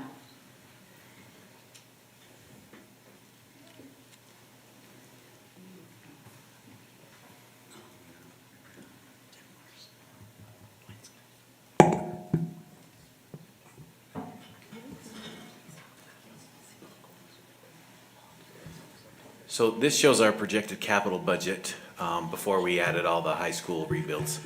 You can see down there on the fund balance, I just want to say, you see we're in a period of growing fund balance as we save up resources for future needs. So you can see there, what these projects would do is slow that growth, but the funds are there, are available. Just knowing that it would slow the growth of that fund balance for future rebuilds. So you're basically projecting from this year to 2029 without this 14 million piece in the equation, that it would be a $20 million growth, but then we minus the 14 million, we still have a positive outside the other unknowns that happen, so. Yep, that is a correct. strong positive projection regardless of the 14 mil. Correct. Thank you. Bryce? Yeah, I wanted to respond to something Charlotte said, and then Amanda as well. Charlotte asked the question about would it be available for the elementary, the baseball field be amenable to elementary students playing on it. My question would be, are there any concerns about safety or liability with that? But I want to ask say my second thing first before that's answered. anything that we do is gonna be a change to the space or like how the community uses it. You asked the question whether or not that space is used by the community. Backman is in my precinct. I do see people, using that space out there. Even though Riverside Park is across the street, they play soccer. I see activity regularly happening there. I'm not placing a judgment on that. I just wanted to answer your question. So then my question about any issues about safety or liability with that. Can we give an answer to that, Isaac? As far as the risk side of it, during the sports, obviously, we'd have to make sure we have the appropriate fencing and things. But as far as like day-to-day use for the kids, other than there being a fence that they would have to go around for activities on the baseball field, I don't see how it would change or increase risk at that school with everything else that's going on. Ashley? I do a little bit, and I'll get to that, but I just want to say what I think is like quietly being summarized here, which is we're sort of being passively told that because there's a proposal for a career and technical center at Riley, what was feasible a few months ago is no longer feasible. So I just think that's a false dichotomy, not least of all because of what you're pointing out, which is that one item has a lot of urgency tied to a huge taxpayer investment, and the other does not have that same level of urgency, nor the same taxpayer investment. So I'm leaving it unclear why we can't have a baseball field and a career and technical center in one space, even if both ideas moved forward. And I think what's being misunderstood is not the idea that kids can't play on the field or touch it or use the grass. It's that there are real storage needs associated with this sport, and that without any storage on site as there is on the traditional field, we're talking about like potentially hazardous equipment that is also at risk of vandalism, and I don't know that there's a way to lock it the way that there is at the current field. And I think it's this issue of more than just the field that is inviting these questions that make me ask, would it be usable? So I asked a lot in there, but it's basically like, why is this no longer feasible, even if both projects were to move forward? And then, if there's no reason why that's true, I don't know why we wouldn't consider what was told to us to be feasible a while ago. So there were 3 facilities that I looked at that potentially could provide us the space for an appropriate sized baseball field. Riley and Backman were the only 2 that didn't require major changes. The other one was Mary Jackson, which means we'd have to tear down a portion of the building to put that there. The other challenge there is Riley has a large asphalt area out back, and we'd end up taking out a very large portion of that. And again, just talking about what the current needs are and knowing that we're looking at, a 6 to 8 year timeframe of use, that was why I changed to Backman rather than to Riley for the original recommendation. So to use the rest of my time, I think I would be substantially more comfortable using a space that, like Mary Jackson, is a property that we're not using, that risks no impact to elementary school students for such a duration. That makes me feel a lot more comfortable, even though it comes with these other negotiations, which I think is, the taxpayers have invested $750 million into this. Mm-hmm. And so I think putting the needs of those rebuilds should come before other items in terms of what we've asked the taxpayers to do, what we're asking our kids to do, and then adding to that the list of sacrifices that ideally should not trickle down to elementary school students if they don't have to. I would like to make a motion for the sake of time. We actually don't need a motion. Based on our G5 policy, this will come back at our Gotcha. next meeting, not for discussion necessarily, but for open public comment. Okay. And then it would come back to a subsequent meeting where we would have another discussion and a formal vote. I think just based on the time constraints that we're in right now, and I think we're all getting a little sleepy, we should probably move on to item number B associated with this particular agenda item. Thank you. Thank you, Isaac. Fisher, sorry. Amanda? What, sorry? Thank you, Isaac. Thanks, Isaac. Are you good? I was just gonna say, just a suggestion of, it seems like the Backman is kind of a hang-up, so that one seems to be the one that,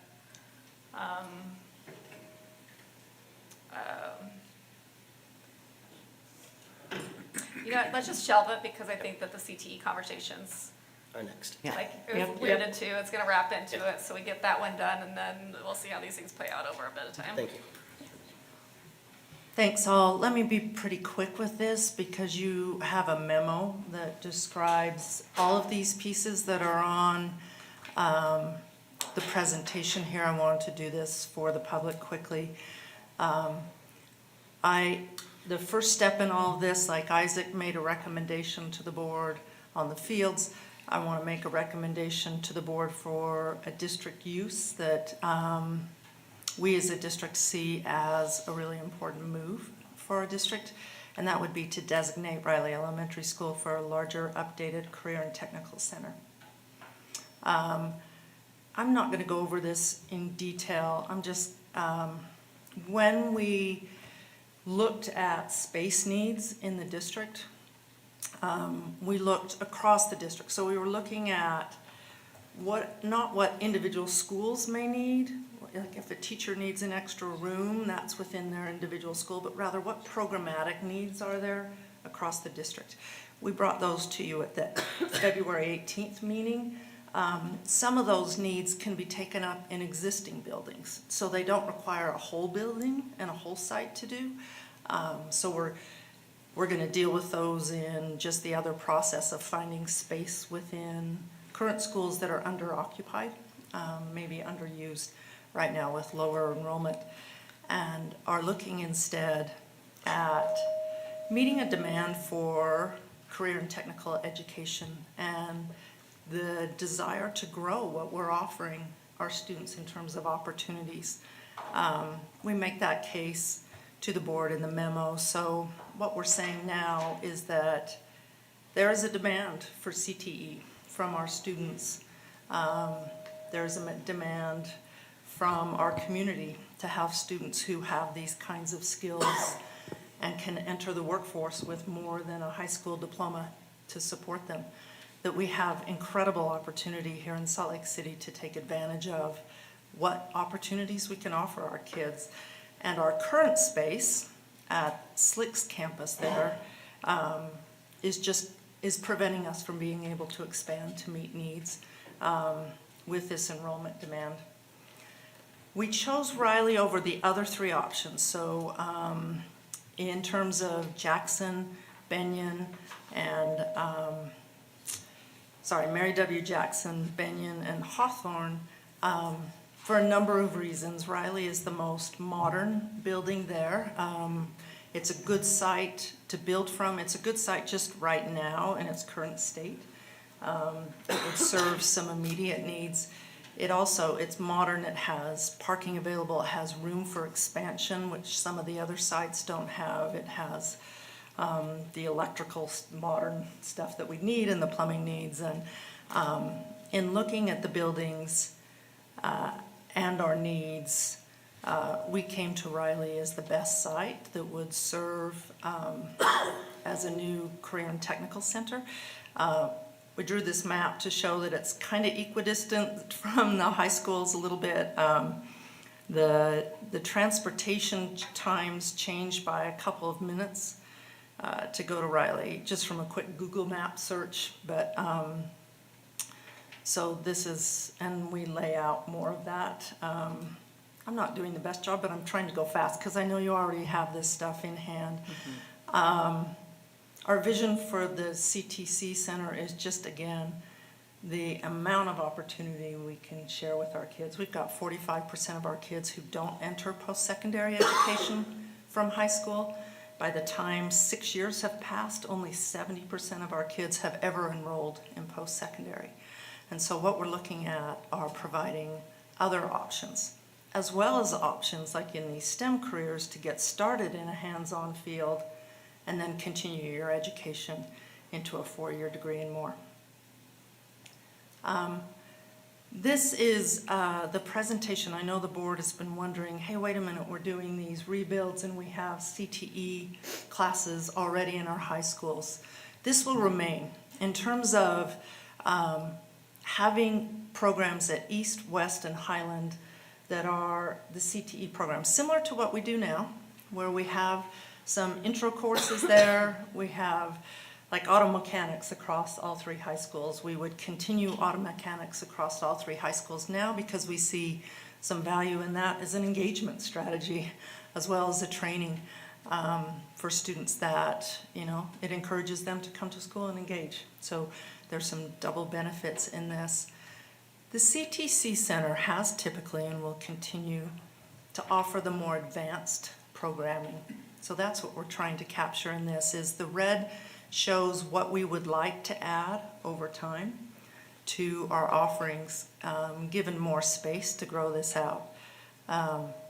So the programs within the schools at the comprehensive high schools are more introductory. The tech center is more advanced and requires more specialized equipment that's more expensive, so you wouldn't want to buy it 3 times for each high school. That's the value of a centralized space.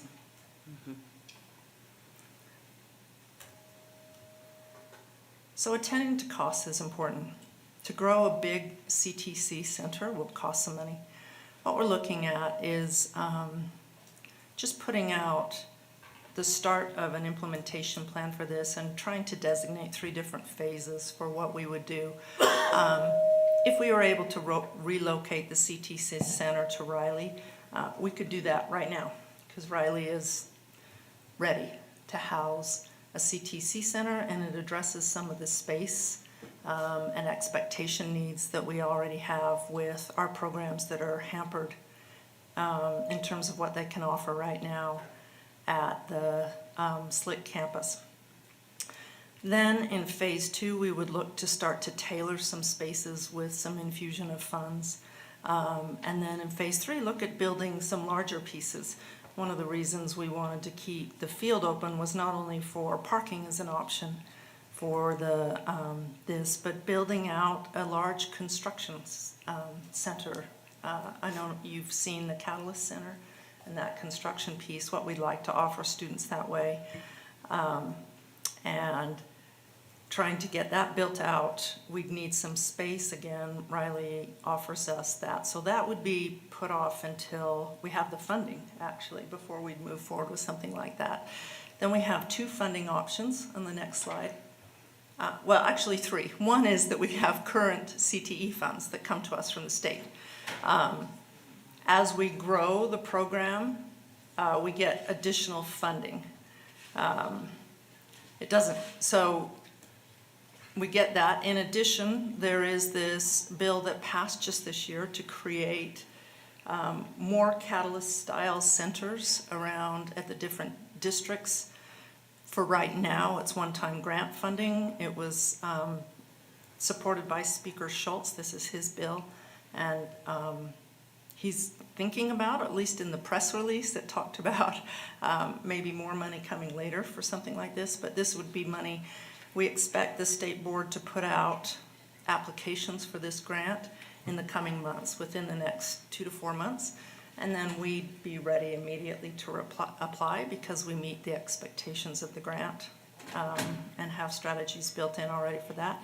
The other is that we would ask, and the Salt Lake Education Foundation has already agreed to start a fundraising campaign where we would look at bringing in funds. One of the things that happens when you partner with industry is the industry themselves will pay for equipment or some building because they have a vested interest in seeing some of this. So we think we can really raise money. In order to understand, though, the funding needs, we need to get in an architect, and we haven't spent any money on that yet, to take a look at the building and what would be required to build out in some different ways and some different phases. So given the thumbs up on this, one of our first steps would be to get an architect in, and it would give us more of a sense of what kind of financial pieces we have here. Really to build a really world-class one, we don't think, and I'm going to quote Isaac, if I may, his ballpark analysis is maybe up to 30 million, but we can look at that based on what the architect says. So we'd be trying to raise that money or get that money from grants or things like that. So leave it to you for questions and discussions. And again, just to reiterate what we said with Isaac's, our next step is to bring this to allow public comment in a time certain at our next board meeting. And then it would be again on the board's agenda to discuss, just because I know we're curtailed with time a little bit tonight. Brian? And then Ashley. Okay, first of all, Superintendent, I appreciate the memo that you put together. I thought that it was, I mean, I have different portions of it highlighted. I think that you make a very compelling presentation on a CTC center.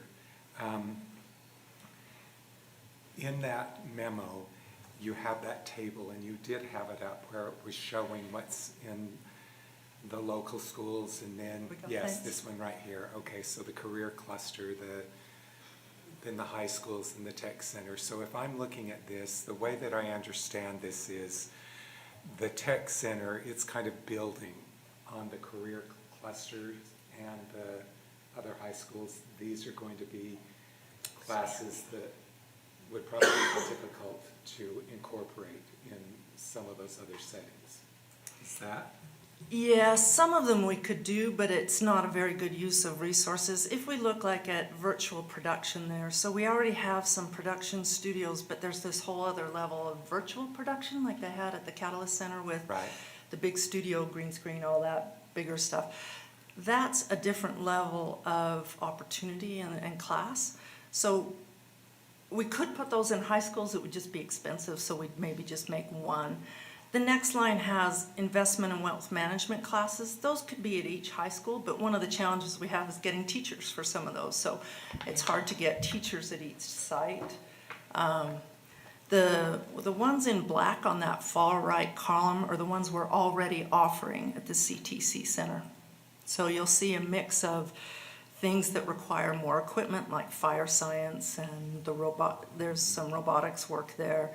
And then, well, actually we have some tech center courses, like we have robotics currently at West, we have biotechnology currently at Highland, and welding only at Highland.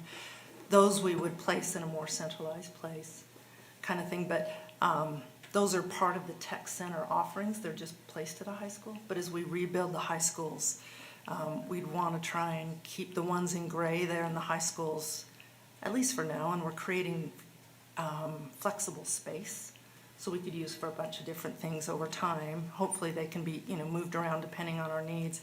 And then the ones in the tech center would build on those early courses within high schools. Okay, I think that's a really helpful explanation of that part. And I know that you were trying to consolidate, but I think that it's important for us to understand that. That leads me to my next thought, and that is, so when we look at these and we're trying to, you mentioned that 3,400 students or something are. Well, it's a weird number. Okay. They asked for enrollment slots, so one student can ask for 3 different CTE classes, so then that's counted as 3. Okay. Does that make sense? So that the students asked for, and I can get the number right, 3,400 slots. Am I getting that right from? That's what I'm remembering. Okay. And currently with the classroom space we have at SLC right now, we can only offer 1,600 slots. So again, it would just be, we could offer more to students if we had more room to offer more to students. Okay, so with that in mind,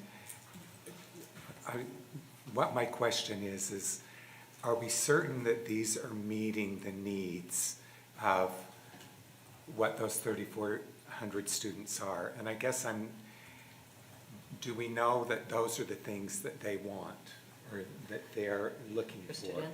And it goes beyond just the students. It would be like their parents, or their parents thinking, okay, this is something that will be valuable to my student, and it even extends further to the community, because you're talking about buy-in from community investors, and I would think that some, and I'm trying to say this really quickly because I'm going to be out of time, but I think that some of those contributions would come because, oh, this is something that will help our perceived need, whatever that is in business. Yeah, like we've had a large local construction company come to us and say, we would love to build a program with you. I would expect they would love to build it so much that they'd help us build it.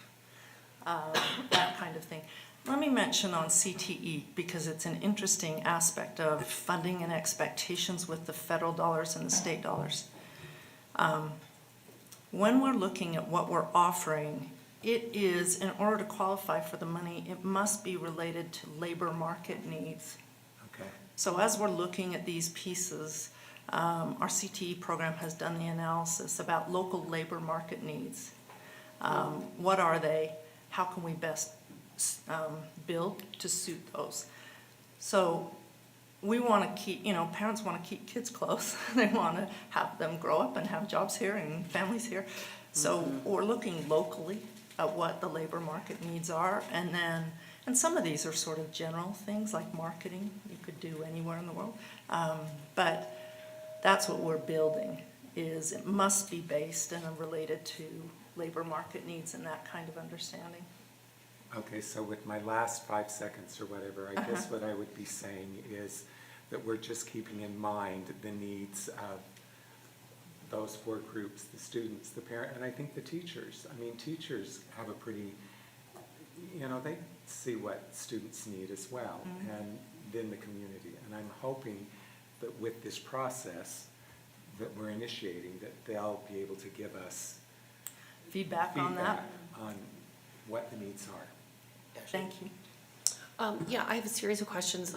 Keeping in mind that 3 conversations on just this agenda have talked about funding cuts on the tails of $25.6 million of shortfalls we've been talking about, and also on the tails of the capital projects bond, $750 million, all while the governor is saying plan for a recession, and the state gave us less than 10% of our school safety request. I just find this like a very heavy ask, admittedly, and I'm wondering with that in mind, Alan, can you tell us the earliest that we would have actual costs for a project of this scope? Well, I just want to say, can you go to the phase schedule? So phase 1 is very minimal cost. It's move the program from where it is to the school and maybe buy new furniture. Slides there. Buy new furniture for the kids. So it's not really redoing much of anything. And Before you get too far in that, I think we learned the hard way that when Roslyn was converted for spa, one of the most time-sensitive components was that we had to remove every single toilet, stall, sink, all the things that are designed in those buildings for young children to retrofit. So when would we have the actual costs for even just the retrofit? Yeah, so step 1, we would want to hire an architect, which would give us those. So it's after the architect did their work, that's when we'd have those ideas. Okay, so again, that's a really good example, just that Roslyn Spa of like, we think we can move in, but actually we don't have a lot of the infrastructure we need for teenagers in a retrofit. And we do have those numbers from Roslyn, which I'd be curious about before our next meeting. When the district built this office, we ended up substantially over cost. I'm curious, how did we cover that increase? And are we in the same cash-rich position as when that office is being built? All right, so we covered the increase through fund balance. Our fund balance, it's tightening. Things are more expensive. We haven't addressed increasing taxes for those particular items, so we're taking a lot of the hit in the fund balance. As you can see from the budget, there's still positive growth in the fund balance. But yeah, we do get tighter each year. As I've also shared with the superintendent this morning, I feel like we missed the mark a little bit on a needs assessment and the long-range capital plan that the board asked for in February 2024 and a few other times since then, which would have had a needs assessment where stakeholders were part of identifying like what was this need and how should it be shaped. So I'm curious, Superintendent, what effort we made to survey families and students about things like their commute to the existing CTC or other experiences that have been raised in multiple meetings. We did not, and one of the reasons why is we were looking purely at space. So with the constraints we currently have, we are unable to grow the program in some ways that I think are going to be really productive for students. So as we did a needs assessment, our needs assessment was just based on where are our space needs? What programs need additional space in our district? And the two that we've brought to you are we need fields and space, and we need space to grow a CTE program. So this wasn't about serving kind of more individual needs that way, about what people thought that way about space needs, because those are decisions that our programs offer from their understanding of what's happening within the district. I would interject that a needs assessment as a term of art is about identifying all stakeholder needs and finding the gap between what's offered in the objective. And I think there's always room for stakeholder feedback. And as context for that ask, when I was invited by Yandri Chatwin to attend some CTE classes at East, all but one student I spoke to was taking the class because it was a way to get a credit. And the students said they don't go to the CTC because it was too far away. And so this location specifically for East is further away. I drove the bell schedule yesterday for many of our schools, and when I was driving East, the bell schedule commute was 15 minutes at the shortest and 27 minutes at the longest, because you can't take the freeway. So I do think that when we don't talk to our stakeholders, but we think about space absent people, it'd be really easy to run a district with no people in it. And I think considering the needs of the people matters. A couple of other questions I have are, the document circulated by Superintendent Dixon in our weekly update from you last week talks specifically about leveraging funds with higher ed partners, almost like that would be preferred in the application. What attempts have we made to collaborate with SLC to follow that state directive to leverage partnerships? Because I don't really understand why the South Campus, specifically with our substantially declining enrollment and all of the resources of a community college, couldn't help us partner, defray costs, and make our application more enticing. One of the challenges with that SLC campus is SLC has chosen to place a certain subsection of their courses there that tend to be more around arts and humanities. So they're not offering the wide array of SLC opportunities there at that campus. They're just offering a slice, which doesn't fit a lot of these CTE categories. There are places like the West Point campus. They have a welding lab that's beautiful and huge, except it's going to be used. So we can't use it for introductory courses because it's already used during the times that we would want to use it. Though if our kids did some other advanced work, they could go there and use it. So we, Laura and the CTE team are working with SLC. They're talking with our partner too, the University of Utah, as we look at these things. The University of Utah has offered to build a robotics lab for one of the districts. I've already hit up the president asking for a robotics lab for our district, and I didn't get a yes, but I didn't get a no either. So that kind of thing we'd try and partner with that way. It's interesting you bring up welding, because that's my next question. I wanted to clear up a misconception that West High can't offer welding, because the same teacher who's currently teaching at Highland used to teach at West the same welding program. So I think that shows that some of our issue with CTE offerings is a lack of willingness to staff the role by administrators rather than space or materials. So Highland, for instance, lacks the range of business courses offered at East and West, where infrastructure definitely isn't the issue. And to use staffing as kind of a segue, I'm a little bit concerned that this process has happened out of order, because it's my understanding that CTE faculty at some of our schools were already told a restructuring was coming. And I'm hoping you could speak to why an announcement would be made to faculty before the board was informed about the suggested space use, and what we can do to kind of stop that misinformation or misstep from guiding our decisions. 20 seconds. Let me qualify restructuring. We have talked, when I've talked with CTE faculty, I've said our district goal is to grow some CTE programs, so that we want to make this more robust, and we're going to rely on the quality of their work and their teaching and their contributions that way to what our students offer. So it wasn't a conversation about restructuring, but actually about district goals and where we're headed, and that the CTE program would have a different kind of space within the opportunity structure we currently see within our district. So speaking of it in those terms.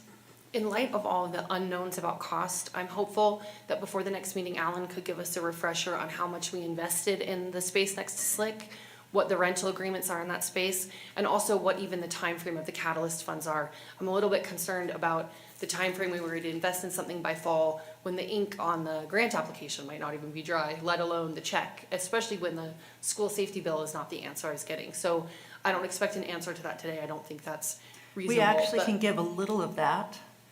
Okay. We built that building with $7 million in CTE funds to build the building site. We rent the property, we lease the property underneath the site for $1 a year. Oh. But we've value added to SLIC with the building of that building. It's a 50-year lease for that building, and we can go into more details on the contract or share that with you all if you're interested. Helpful, thank you. Any other question? Charlotte? Would we give up that lease, or would we retain? No, What would happen with that space? I think we could still consider that a valuable space. It's a lovely space for things like professional development and training. One of the problems with this space is you can have a training, but we need it for board meetings, so we have to take everything out and put board meeting in, then we take all board meeting out and have to put training back in, and already these spaces are highly used. Using a space dedicated to training would be great, and those are nice spaces for that kind of work. Also, for a testing center that our high schools have often asked for. We'd have to solve a parking problem that exists a bit, so we'd have to work with SLIC on that. I think that's the biggest challenge to repurposing if we had that for a lot of different uses that required parking. We may have to do shuttles or something like that with some of that. So it wouldn't be lay empty. Amanda? Okay, I gave Dr. Grant a heads up on this one. This one is, I'm gonna try and talk fast. You guys hit some of the issues already. I do have concerns with busing, much like Ashley talked about. East is substantially further away and doesn't have freeway access like Highland High School does, and West High. And my stupid thing just blocked my thing. Hold on a second. So I think that's probably going to be more complicated than is being alluded to. I do agree that the current CTC center is highly inadequate, and I was asking on the owning thing, so you've answered that. I think that because it's a lease situation, for us to hang on to a space that, in my opinion, is, I mean, is it pretty? Yeah. Is it a large, useful space? No.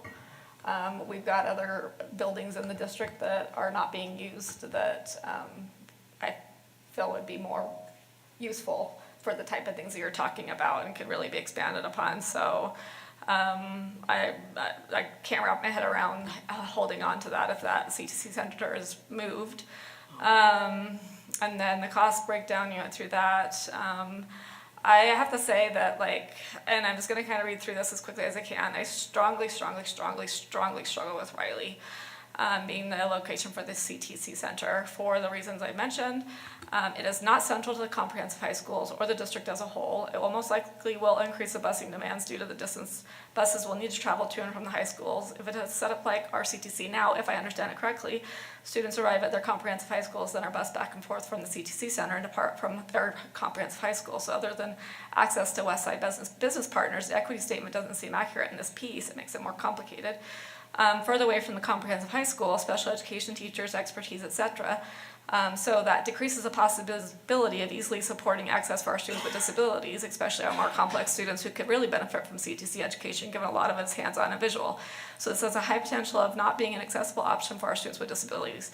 Additionally, if they can access this CTC center and their programs, they have extra busing needs, thus extra busing demands, so a high potential of being denied access, as well as access to FAPE because it longer drives to and from, it's depriving them of their academic time. This could be something our students with disabilities in the transition program could also access, again, if it were actually centralized. That would be a better environment for that program versus where it currently is housed. I'm confused on how that location would give better access to the West Valley Hospital that looks like it is located at 3650 South, 5600 West. Maybe I'm missing something, but that's on the other side of the valley. I know we need to expand our CTC program. I love the idea of all of our comprehensive programs housing the same introductory exploratory programs for consistency and access.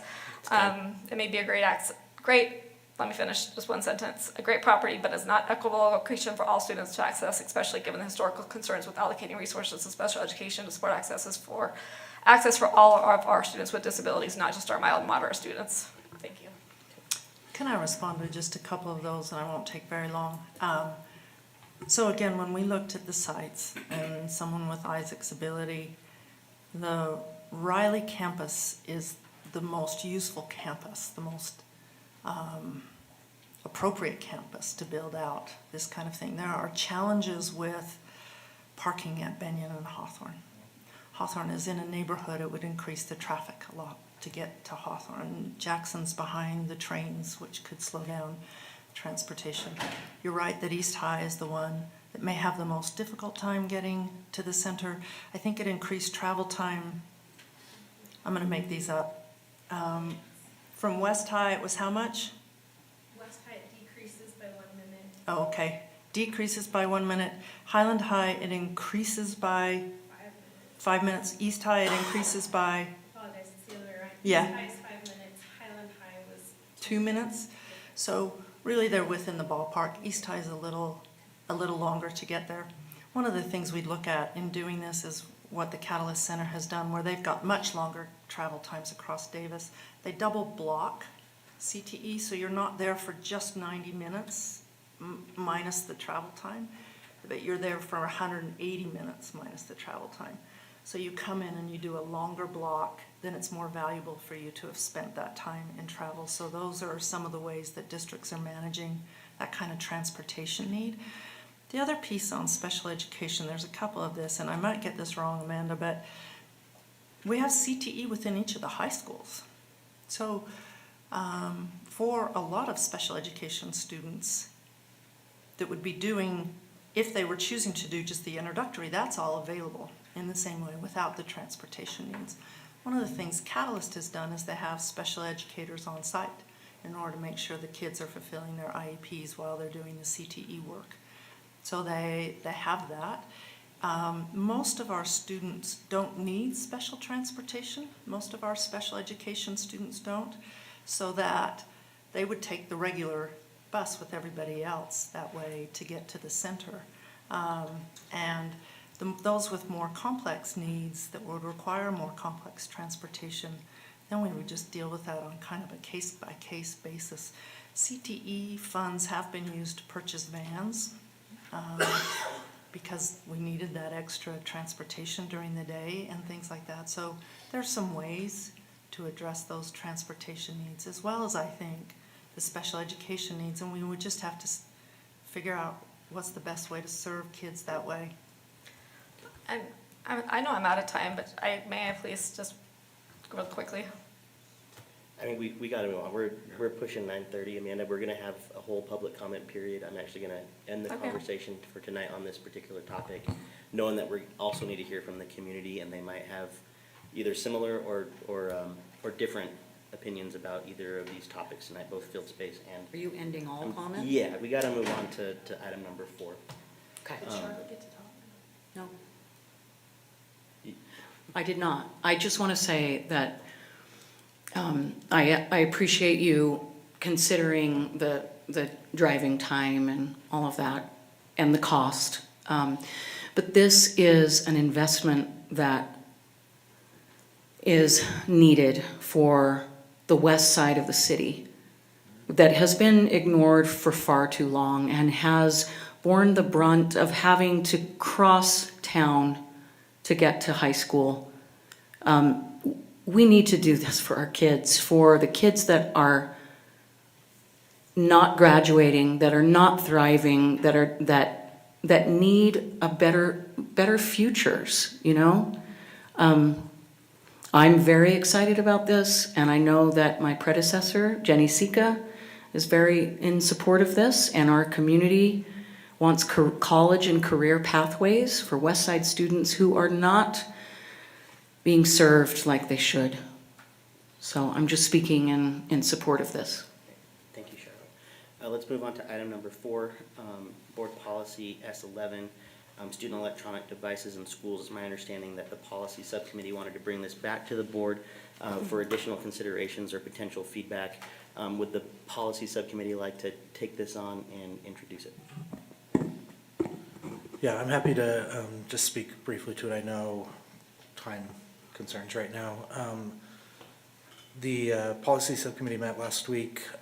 We very much support the revisions of the policy that have been made because they do align with Senate Bill 178. I think one of the things that we were looking at, and maybe some feedback or guidance from the board, is how we would like to implement this. So would it be something along the lines of, with the law that's in place, would it be, cell phones are allowed during passing periods, are they not, during lunch, different things like that? That's kind of why we wanted to bring it forward, not necessarily to go in depth with the revisions that have been made. But Charlotte, if you have anything else you might want to say with that. Yeah, I think it was about, do we want to go further? Do we want to go further and have a bell-to-bell ban on cell phones? Have the cell phones put away from bell to bell. That's what the governor said, that the bill didn't go far enough. He thought that was, and they're looking to revisit it in the future. So, but it's up to school districts to how we implement it. And to add to that, so then the policy subcommittee wanted to bring this forward for approval now because it then aligns with state law. And then raise the question of, do we want to have a longer public process with the community that would look at possibly going tighter with the restrictions on cell phones? So just to say, this was put this way so that it could be approved, but also to note there's room to change it in the next few months or years or whatever we want to do that way and go tighter. So it doesn't need to be decided tonight whether or not you want to go tighter, but just to raise that to the board as an opportunity should the board want to take that up and set up a longer, more public process about what's best for our community. Exactly. Did I get that? Yes. Okay. Any follow-up discussion points to that? I'm Ashley? confused. We didn't have time for the second round of the other item. So are we actually intending to discuss all the remaining items on this? I wouldn't want to move things forward or talk about them if we're not going to be able to commit our full discussion time. We take a lot of pressure for the timing of our meetings from a lot of different perspectives, and including folks on this board. There's a lot of different options that we can do, but being that there is an initial need for state compliance with this, we can take up or we can handle the discussion quickly. But it is getting late, and Brian and I are under some pressures to move this meeting along quickly. I understand we need to move the meeting along. I'm not comfortable making decisions when we can't discuss the decisions that we're making. So I Okay, and guess then when I we think get to what I would- S11, my question is, I'm happy to make my comments about S11, but are we going to are we going to postpone any items on our agenda? That's Or- up to the board. And being that item number 3, there wasn't a need for any potential decisions this evening or any specific ones, knowing that we have a process of policy that we're following, I elected as your president to move and end the discussion there. So item number 4, if we would like to approve that tonight, I think we should do that. That's not at all what I'm saying. I'm saying we won't be able to talk about it if you don't allow us our discussion time. I'll give my I'm not saying questions it. about S11 now. I'm a little bit concerned that the policy language talks about research when we know new research comes out every day, and that screen use in some research has really plateaued among teens. So I say this because when I'm reading the policy, I know that policy language generally endeavors to strive for longevity rather than being reactive to what's happening in time. And so I would be curious if the policy committee considered longevity in that language to avoid making value claims about screens and instead identifying the purpose of our policy, which is about instructional time and compliance. Any further comments or questions regarding board policy S11? Was that a question to the policy committee? Yeah, I think we were thinking more about complying with the law, with the law change. But it's all about learning and student focus and, instructional time and focus on academics, so. Christina can maybe speak to some more of that. I don't actually have it in front of me. Oh. But what I will say is, in drafting the policy language, I think we as a committee had a conversation about the language being very specific to that we acknowledge that research exists, right? It wasn't a value judgment on the nature of the research or that you were approving or adopting that. And so I wasn't, at this point in time, and because of our cyclical nature of this, and because in reviewing board policies that they come up every 18 months, and that we can always like change a policy if the board decides it's not implementing their vision, and that there would be no problem with that. This is the current language that's actually in the bill, and we sort of tried to have language that was value neutral and just acknowledging that research. So I will say that was the conversation we had, and that was why I used that specific terminology in that sentence. Does that answer your question somewhat? Yeah, it definitely does answer my question. I think the current draft just is a little bit confusing. I do think it risks value judgment for kids who do use our devices for translation services and who need accommodations in their IEP to use their devices. I think that it makes it seem like screens are negative, when in fact we know our procedures allow kids to use their personal devices for all kinds of reasons that are academically good and just. Right, and I will say that state law actually, when I put that sentence in there about except as provided in state law, they obviously have exceptions for emergency circumstances, translation, IEPs, 504s. Those are all in there, and so those are specifically called out in state law, so those would still be permissible.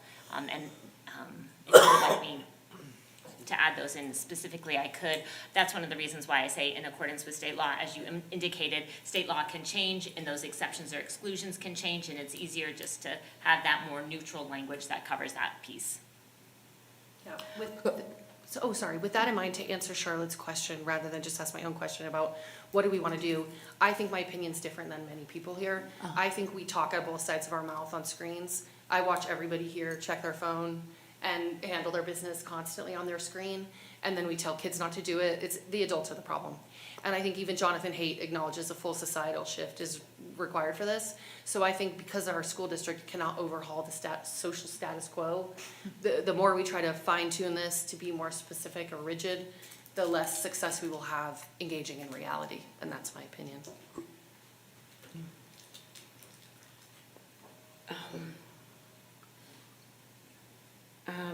You know, perhaps, I don't know if we could amend this right now. I mean, we have it in front of us to, you know, to maybe take some of the value opinion statements out of there. But I don't know, me personally, when I'm teaching piano, I put my phone away. I do, because I know it's addictive.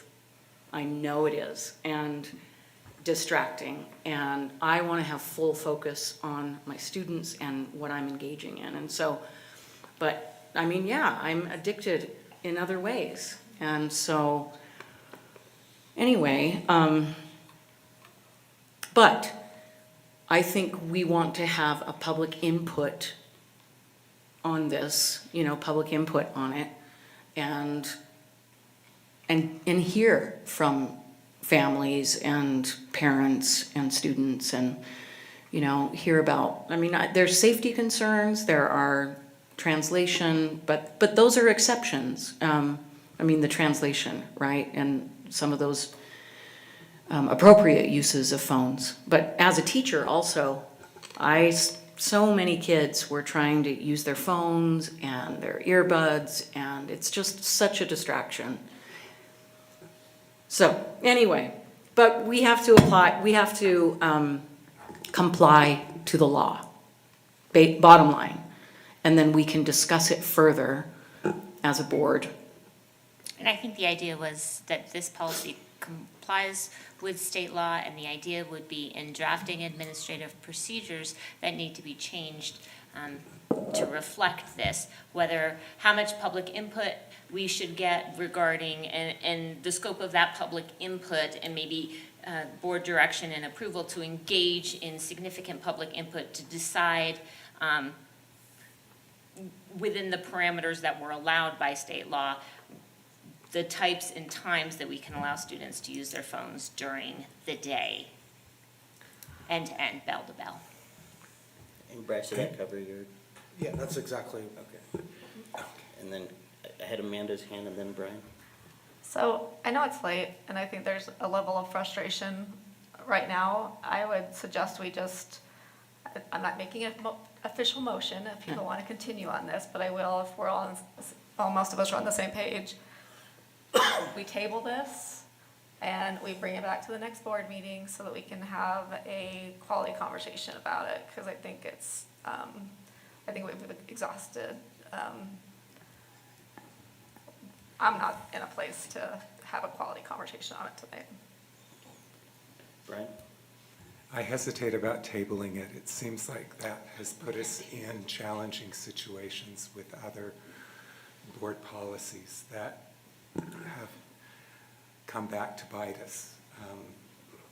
I think G5 is a very good example of that. And I think that right now we are in a situation where we do need to show that we are in compliance with state law.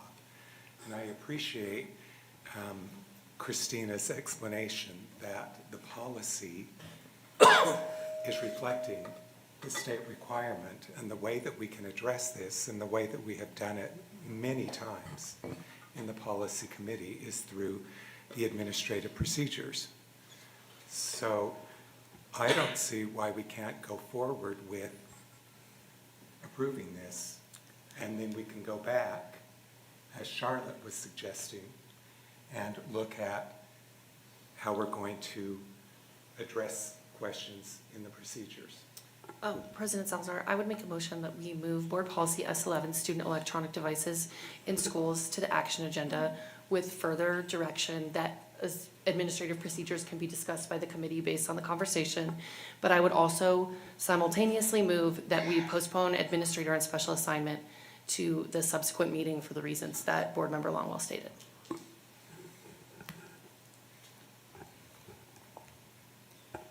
It's an official motion. Is there a second? That's two. I'll second that.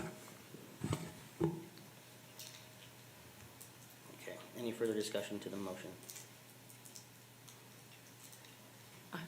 Can I ask a clarifying question? Sure.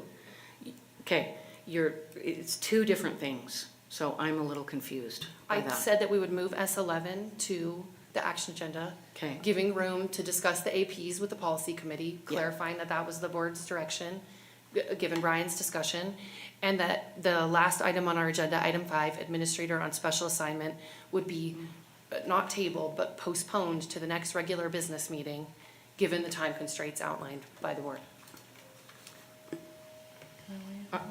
The time constraints? Tonight's time Correct. constraints, you mean? Yes. And discussion-wise, if I may, Yes. if we're going to keep S11, then we should keep the other one, and let's finish tonight's agenda out. And I think we can all reflect our opinion with that in the In our vote. in the vote that we have on the table. Let's call it to a vote. We'll start with Board Member Williams. Bryce Williams, yes. Charlotte Fife Jefferson, no. Ashley Anderson, yes. Nate Salazar, no.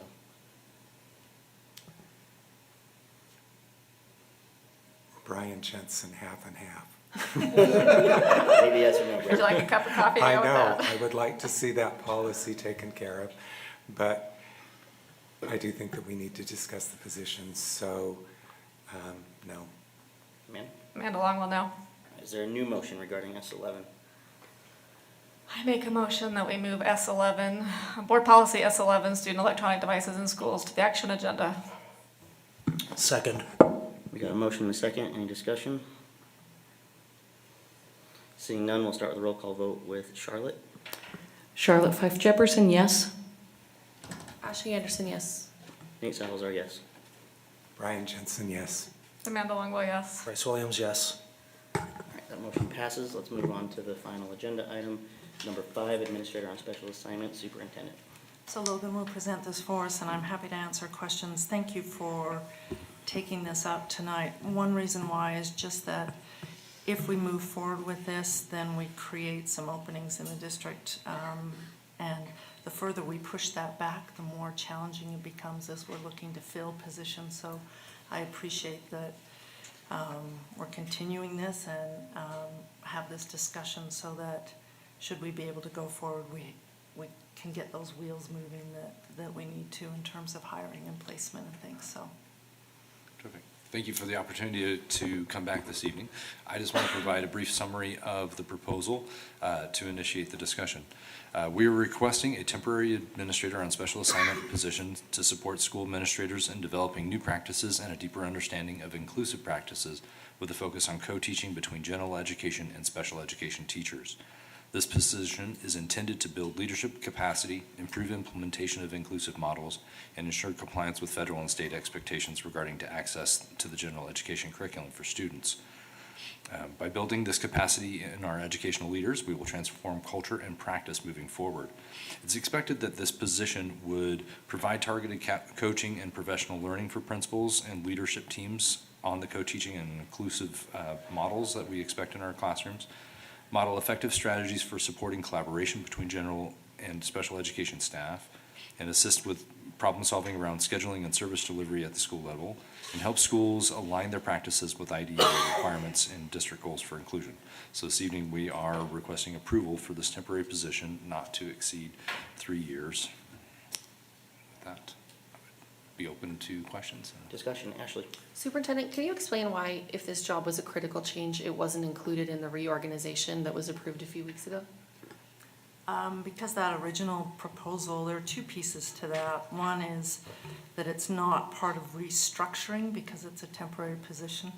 The other is that proposal for the district reorganization came to the board in the second meeting in January, I believe, was the first time we raised that. So things have changed that way. There is, as I've discussed with board members, there's kind of a unique opportunity here that we wanted to take advantage of, and that came up later and helps us fill a need that we have.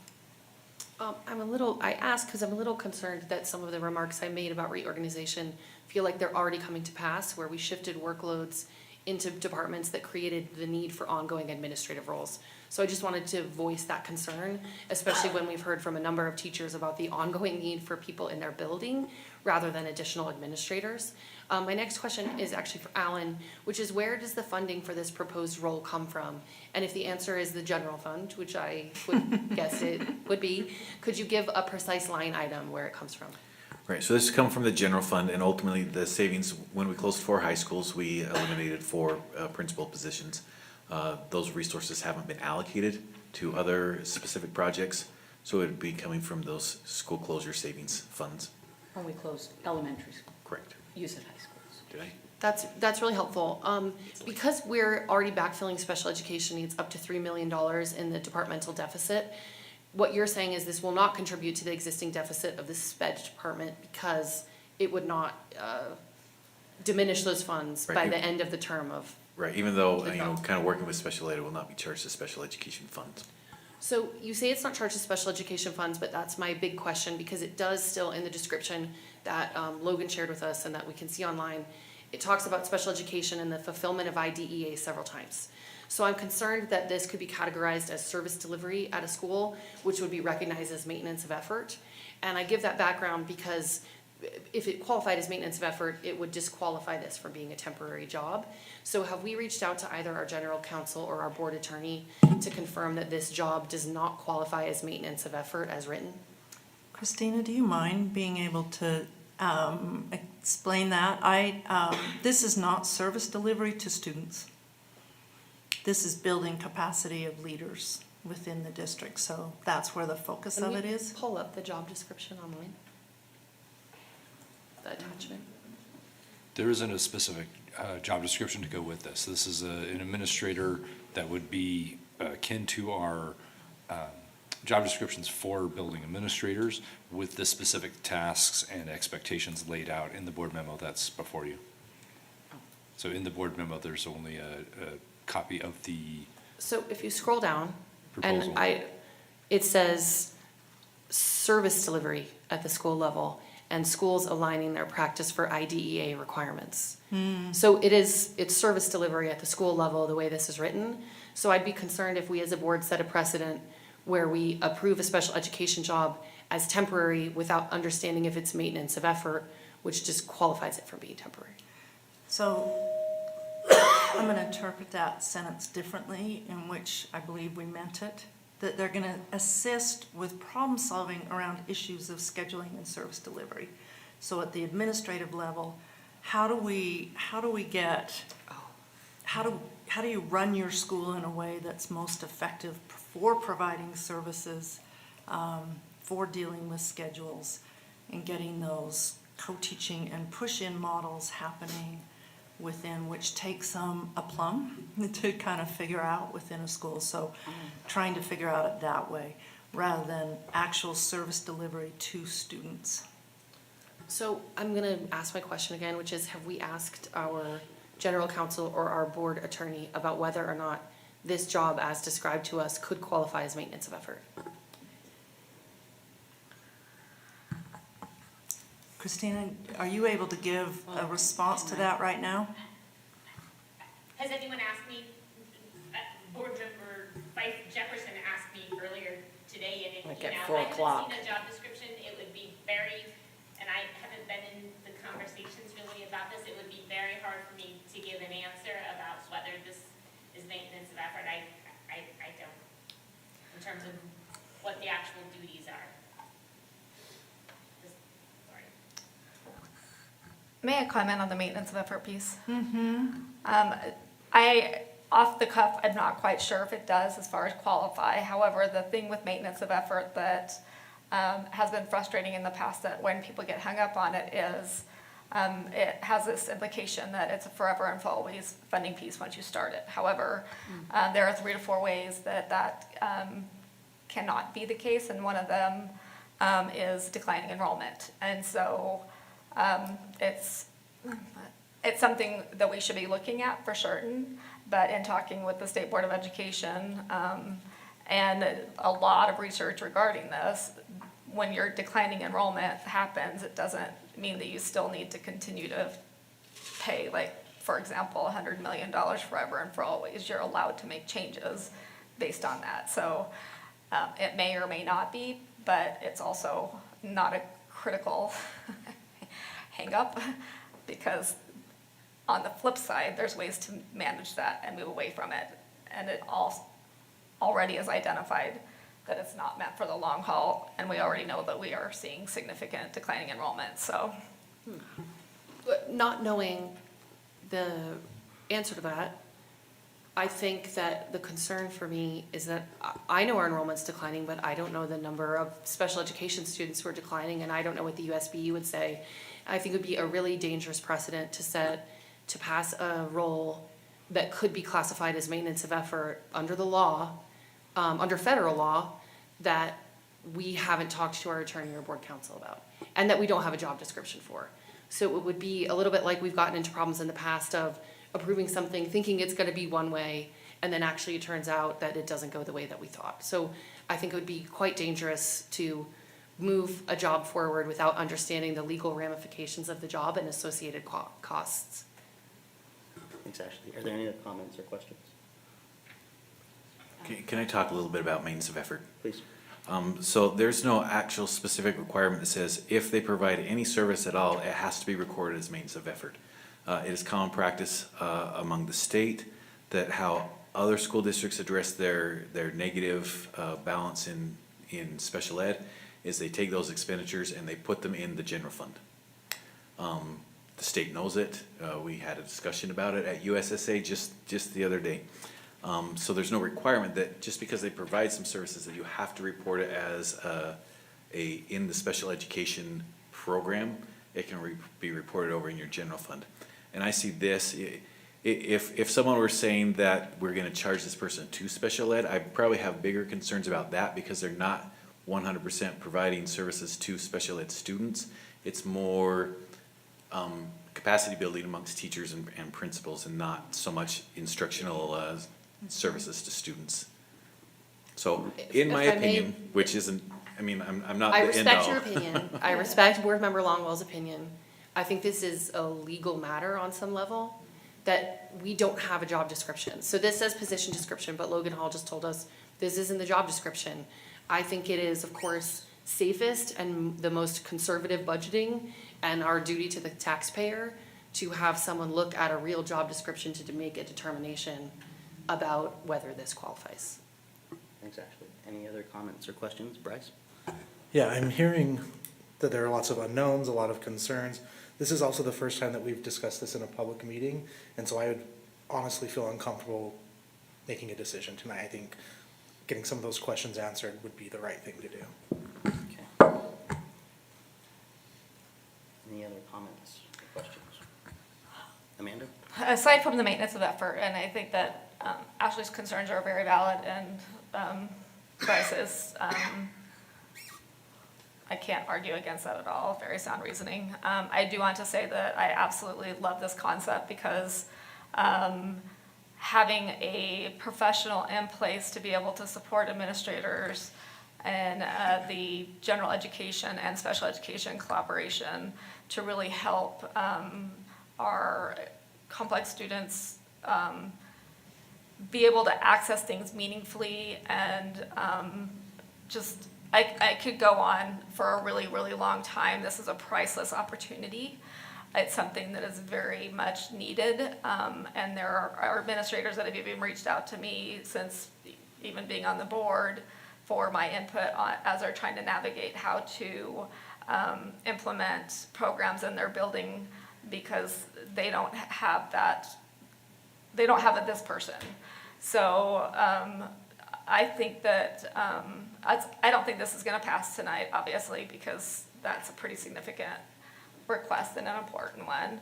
But I think that being surprised by the question, I don't know if it was posed to, like, the players at B to know that they should research it in preparation for tonight's discussion, based on all the I don't knows, that we should respectfully submit all of our questions around this proposal by a certain timeline, define that timeline, so that everyone has the opportunity to research the important topics in preparation for the next discussion versus all of a sudden bringing it up and then we don't know and then we're kicking the can down the street again.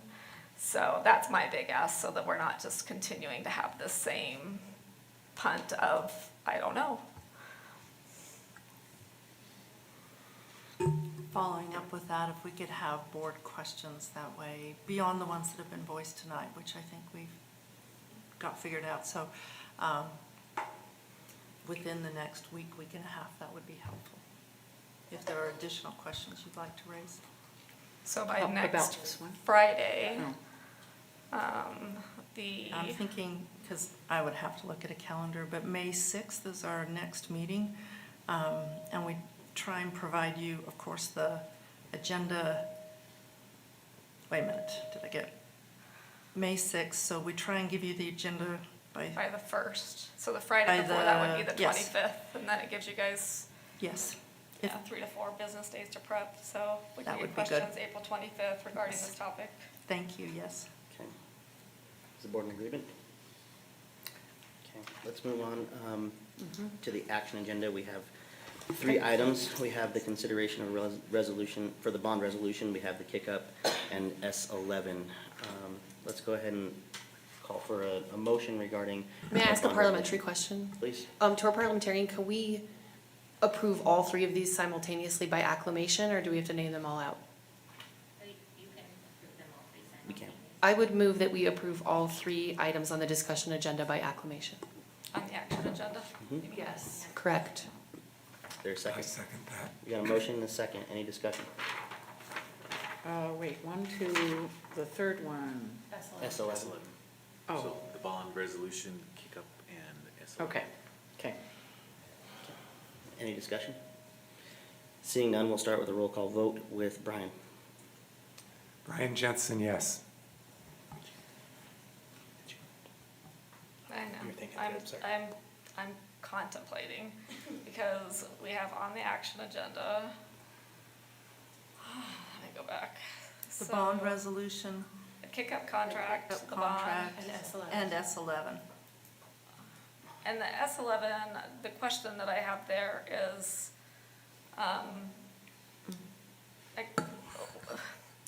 Amanda, I think we've already moved into the voting phase. okay, no. Okay. Bryce Williams, yes. Charlotte Fife Jefferson, yes. Ashley Anderson, yes. Nate Salazar, yes. That motion passes. We'll move on to reports. Superintendent, do you have a report for us? I do. I've got just two things to bring up that are business items, if I may. In a previous meeting on the Nibley Park reconfiguration, the motion was made to bring up the reconfiguration again in the next meeting. We have not done that. This is the next meeting. We don't have that motion on the table. If I may, I believed it was prudent to go through the G5 approval process. There was no need to rush the reconfiguration conversation about Nibley Park because in my mind as superintendent, it was at this point kind of late to make that change, so I would prefer to bring that back to an August or September meeting for consideration and follow the new G5 policy that you just approved. So I wanted to give a follow-up to where we are with that. We will bring it back. It's just now we'll follow the new G5 policy, and then I will bring that to you on an August or September meeting, but it will be the same question that we took up previously about that reconfiguration. The second thing is just that there is a lot of misinformation going around about the high school rebuilds. There's been some social media posts that we've seen just briefly, but I wanted to say really clearly that nobody has blueprints for the new buildings right now. They have not been produced for district leaders or for anybody in schools. The second thing I want to say is that we are not building a windowless building at Highland. So there was concern that somehow in looking at a previous picture on an early slide where the architects were showing the volume of the building, it didn't have windows, it didn't have doors. People have surmised that we are building some sort of prison-like high school. It will be a beautiful glass, metal, concrete structure with lots of light and all those sorts of things. But those decisions are still down the road for our architects.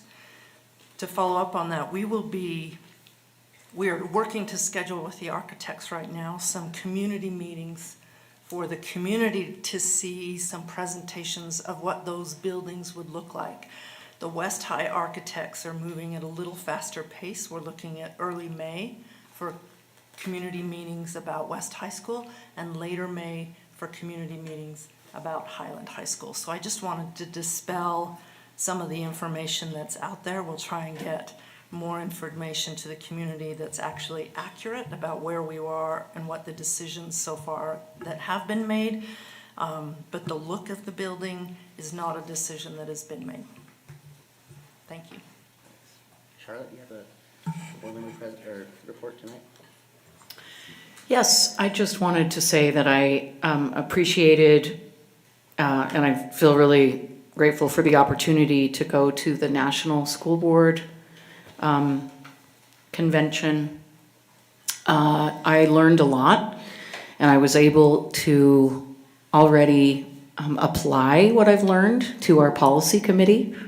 So in looking at the student conduct and discipline and the dress code and some of the other policies, we reworded them to have a more positive tone and more of a teaching tone instead of a punitive tone. And it was just really cool to apply that just a few days after I had gotten back, you know. And will we have an opportunity to share some of our, okay, another opportunity for that. Okay. Oh, I also wanted to say that I really enjoyed going to a presentation at West High School by the U.S. government. One of the classes there, they were talking about school safety And I'm just so impressed at the level of questions and research and everything that they did. And then I had a great talk with the principal, and anyway, I really enjoyed that. Thanks, Charlotte. Brian? Charlotte, I agree with you. I thought it was a great opportunity to be at the NSBA conference, and I would just encourage those of us that attended to fill out the form that we put together, because I think we can learn from each other. We're not all able to go to the same classes. I just wanted to report on an event that I attended, and it was called One Table Together, and it was at Highland High last Wednesday. This came about because there were some Highland High students that were at a Student Unity Summit at the state capitol last November. And they saw this One Table Together as an opportunity to focus on unity. And I thought that it was really wonderful to be able to attend and to see the students that were engaged, but the facilitators. I mean, there were several legislators that were there participating, community members and leaders. It was really wonderful to watch these students have individual conversations at their tables about challenging questions and how we can work together on addressing them. Thank you, Highland. Helene? Ashley? So I have a lot of committee updates. I'll try to get through it as quickly as possible. The HTRZ committee I referenced several meetings ago still has not reconvened, but a new iteration of the HTRZ called the CCRZ, or Convention Center Reinvestment Zone, did convene. And as you may have seen in the news, despite a request to delay by myself and Alan, the city and the library representatives, in other words, all of the taxing entities impacted by the decision, every single one that's in the city that's impacted by the decision, we are now locked into a $300 million investment over 30 years to reinvest in the Salt Palace. One of the frustrating aspects of this is that most of the area is not subject to property tax. So eventually you may see that while cities and counties start to collect returns on sales tax revenue, we will not see any increased revenue from this project despite our substantial decade-long investment. Wrong? Right. You were giving me a look like I said something bad. Well, so the properties that are gonna generate the 300 million from property tax will at some point come back to us. It's that block that they added in the last hour of this conversation. But a majority of the project area is not something we collect property tax on. Yeah, we're only gonna collect on that new block they added and then fringe areas. Correct. So this sort of grim reality continues to color my request that as a board, we really take financing the requests that come to us very seriously, because we are just not a cash-rich district anymore, and we need to respond accordingly, given especially the political climate. The Finance Committee also had a really full agenda, which I'll update you on quickly. We discussed the internal audit, which we contract a group called Eide Bailey. They gave us a report on grant management, and our Finance Director, Christy Hart, shared that department's efforts to take feedback to streamline processes. At the same time, we were made aware that the external audit we recently completed with Squire & Company is out for RFP again. So we'll hear about what company that is in our next meeting, presumably. We received a request from Board Member Longwell to add clarifying statements to our finance report. And when we received notices on our consent agenda, I understand that's being further considered by Finance Director Christy Hart. We also reviewed a request from Board Member Bade about subsidizing school lunch costs. It was determined by the committee that we cannot absorb that cost at the same time we're absorbing other curricular and co-curricular fees. So we did ask staff to pursue meaningful ways to encourage sign up at registration for free and reduced lunch, and options to continue to destigmatize completing the required forms for those services. The committee also was updated on ESSER funds not being reimbursed by the federal government. We had submitted capital fund reimbursements totaling $330,000, and we submitted them by the deadline. So our business administrator will be following up with us on the options. As a reminder, again, It's just an alert about how incredibly mindful we need to be about new spending. Federal funds make up 10% of our total budget, and this uncertain climate requires us to be cautious and flexible. We were also informed about the need for an office professional salary study to ensure our secretarial jobs receive sufficient pay. I do not have time to list all of my typical pleasantries, so I do just want to let everybody know I enjoy getting out to many events to celebrate student achievements and would like to encourage community members to please sign up to Proctor West High AP and IB exams if you are looking for a way to volunteer. Bryce? Yeah, two things really quick. One is I had the opportunity to meet with interim principal Wayne Coley at West, just kind of for a personal get to know you. Really appreciated that and I'm excited for his leadership of West High moving forward. And the second is also echoing many folks' excitement and appreciation to attend the National School Board Association Conference. Many of the sessions that I attended, which will not come as a surprise, around family school collaboration, and also things with student voice and student board member participation on boards. I have about 22 pages of notes that I took, so I will work on condensing those and putting them in the spreadsheet that Brian mentioned. Amanda? Short and sweet. Went and observed Bryant Middle School. I had a chance to meet their administration and visit some of the classrooms. We'll be visiting Beacon Heights tomorrow.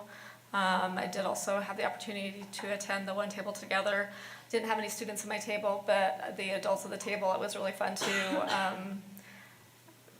hear each other's stories, because a lot of the discussion was, getting to know each other one story at a time kind of thing, which kind of goes to one of the seminars I went to at NSBA on the student voice piece was, if we don't know a person's story, we don't know how to, I know I'll slaughter it, I gotta get my notes done too, but without understanding a child's story, it's hard to actually support them properly. So it's a piece that I'm really excited about and really ties into a lot of this discussion that we've come up with. We've circled around quite a bit and really engaging our students, and this is another way we can engage our students. I heard the food was good too. Cooked by students. Yeah, that was really Yes, neat. I just wanted to give a shout out to that the students prepared the meal. And they prepared a lot of it. It was, yes, it was wonderful. And they were so excited to be doing it. It was the fun part, like all the smiles on the kids' faces as they were going around expressing their different meals and items that they were dispersing and their drinks. And did you taste this? I made this one. That's awesome. Cheryl? I have a quick correction. I did not go to West. I misspoke. I went to East High School and had a presentation from students and met with Principal Oakes and some of the counseling staff to get an overview of what they're doing to help engage West Side students there. So just an introductory meeting. Thanks, Charlotte. I'll be really quick as well. Also enjoyed my time at NSBA. I can, chime in on that when we discuss it later. I also attended the SLEF board meeting as part of one of my committees that I attend. We talked about a number of things. I think the things that I would highlight are unified sports requests and potentially partnering with the Paralympics. We also talked about, loosely this, the West High and Highland School clinics, family support spaces, and this is kind of where SLEF introduced the potential of working with Ron McBride on track and field improvements as well, which is probably where we got the update that we did tonight from Isaac. So a lot of good stuff coming out of SLEF. And then I also attended Finance Committee with the committee, and the one thing that I'd add that Ashley didn't mention is we also talked about a few positions, two of which we approved tonight. And I will leave it at that and call the meeting adjourned. Thank you. Wait, Helene, our student board member? No, Helena. She said no. Oh, okay, okay.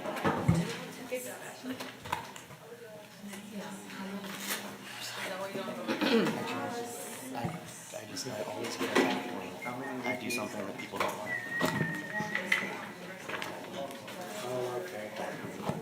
Yeah, it's Are you trying to help me? when.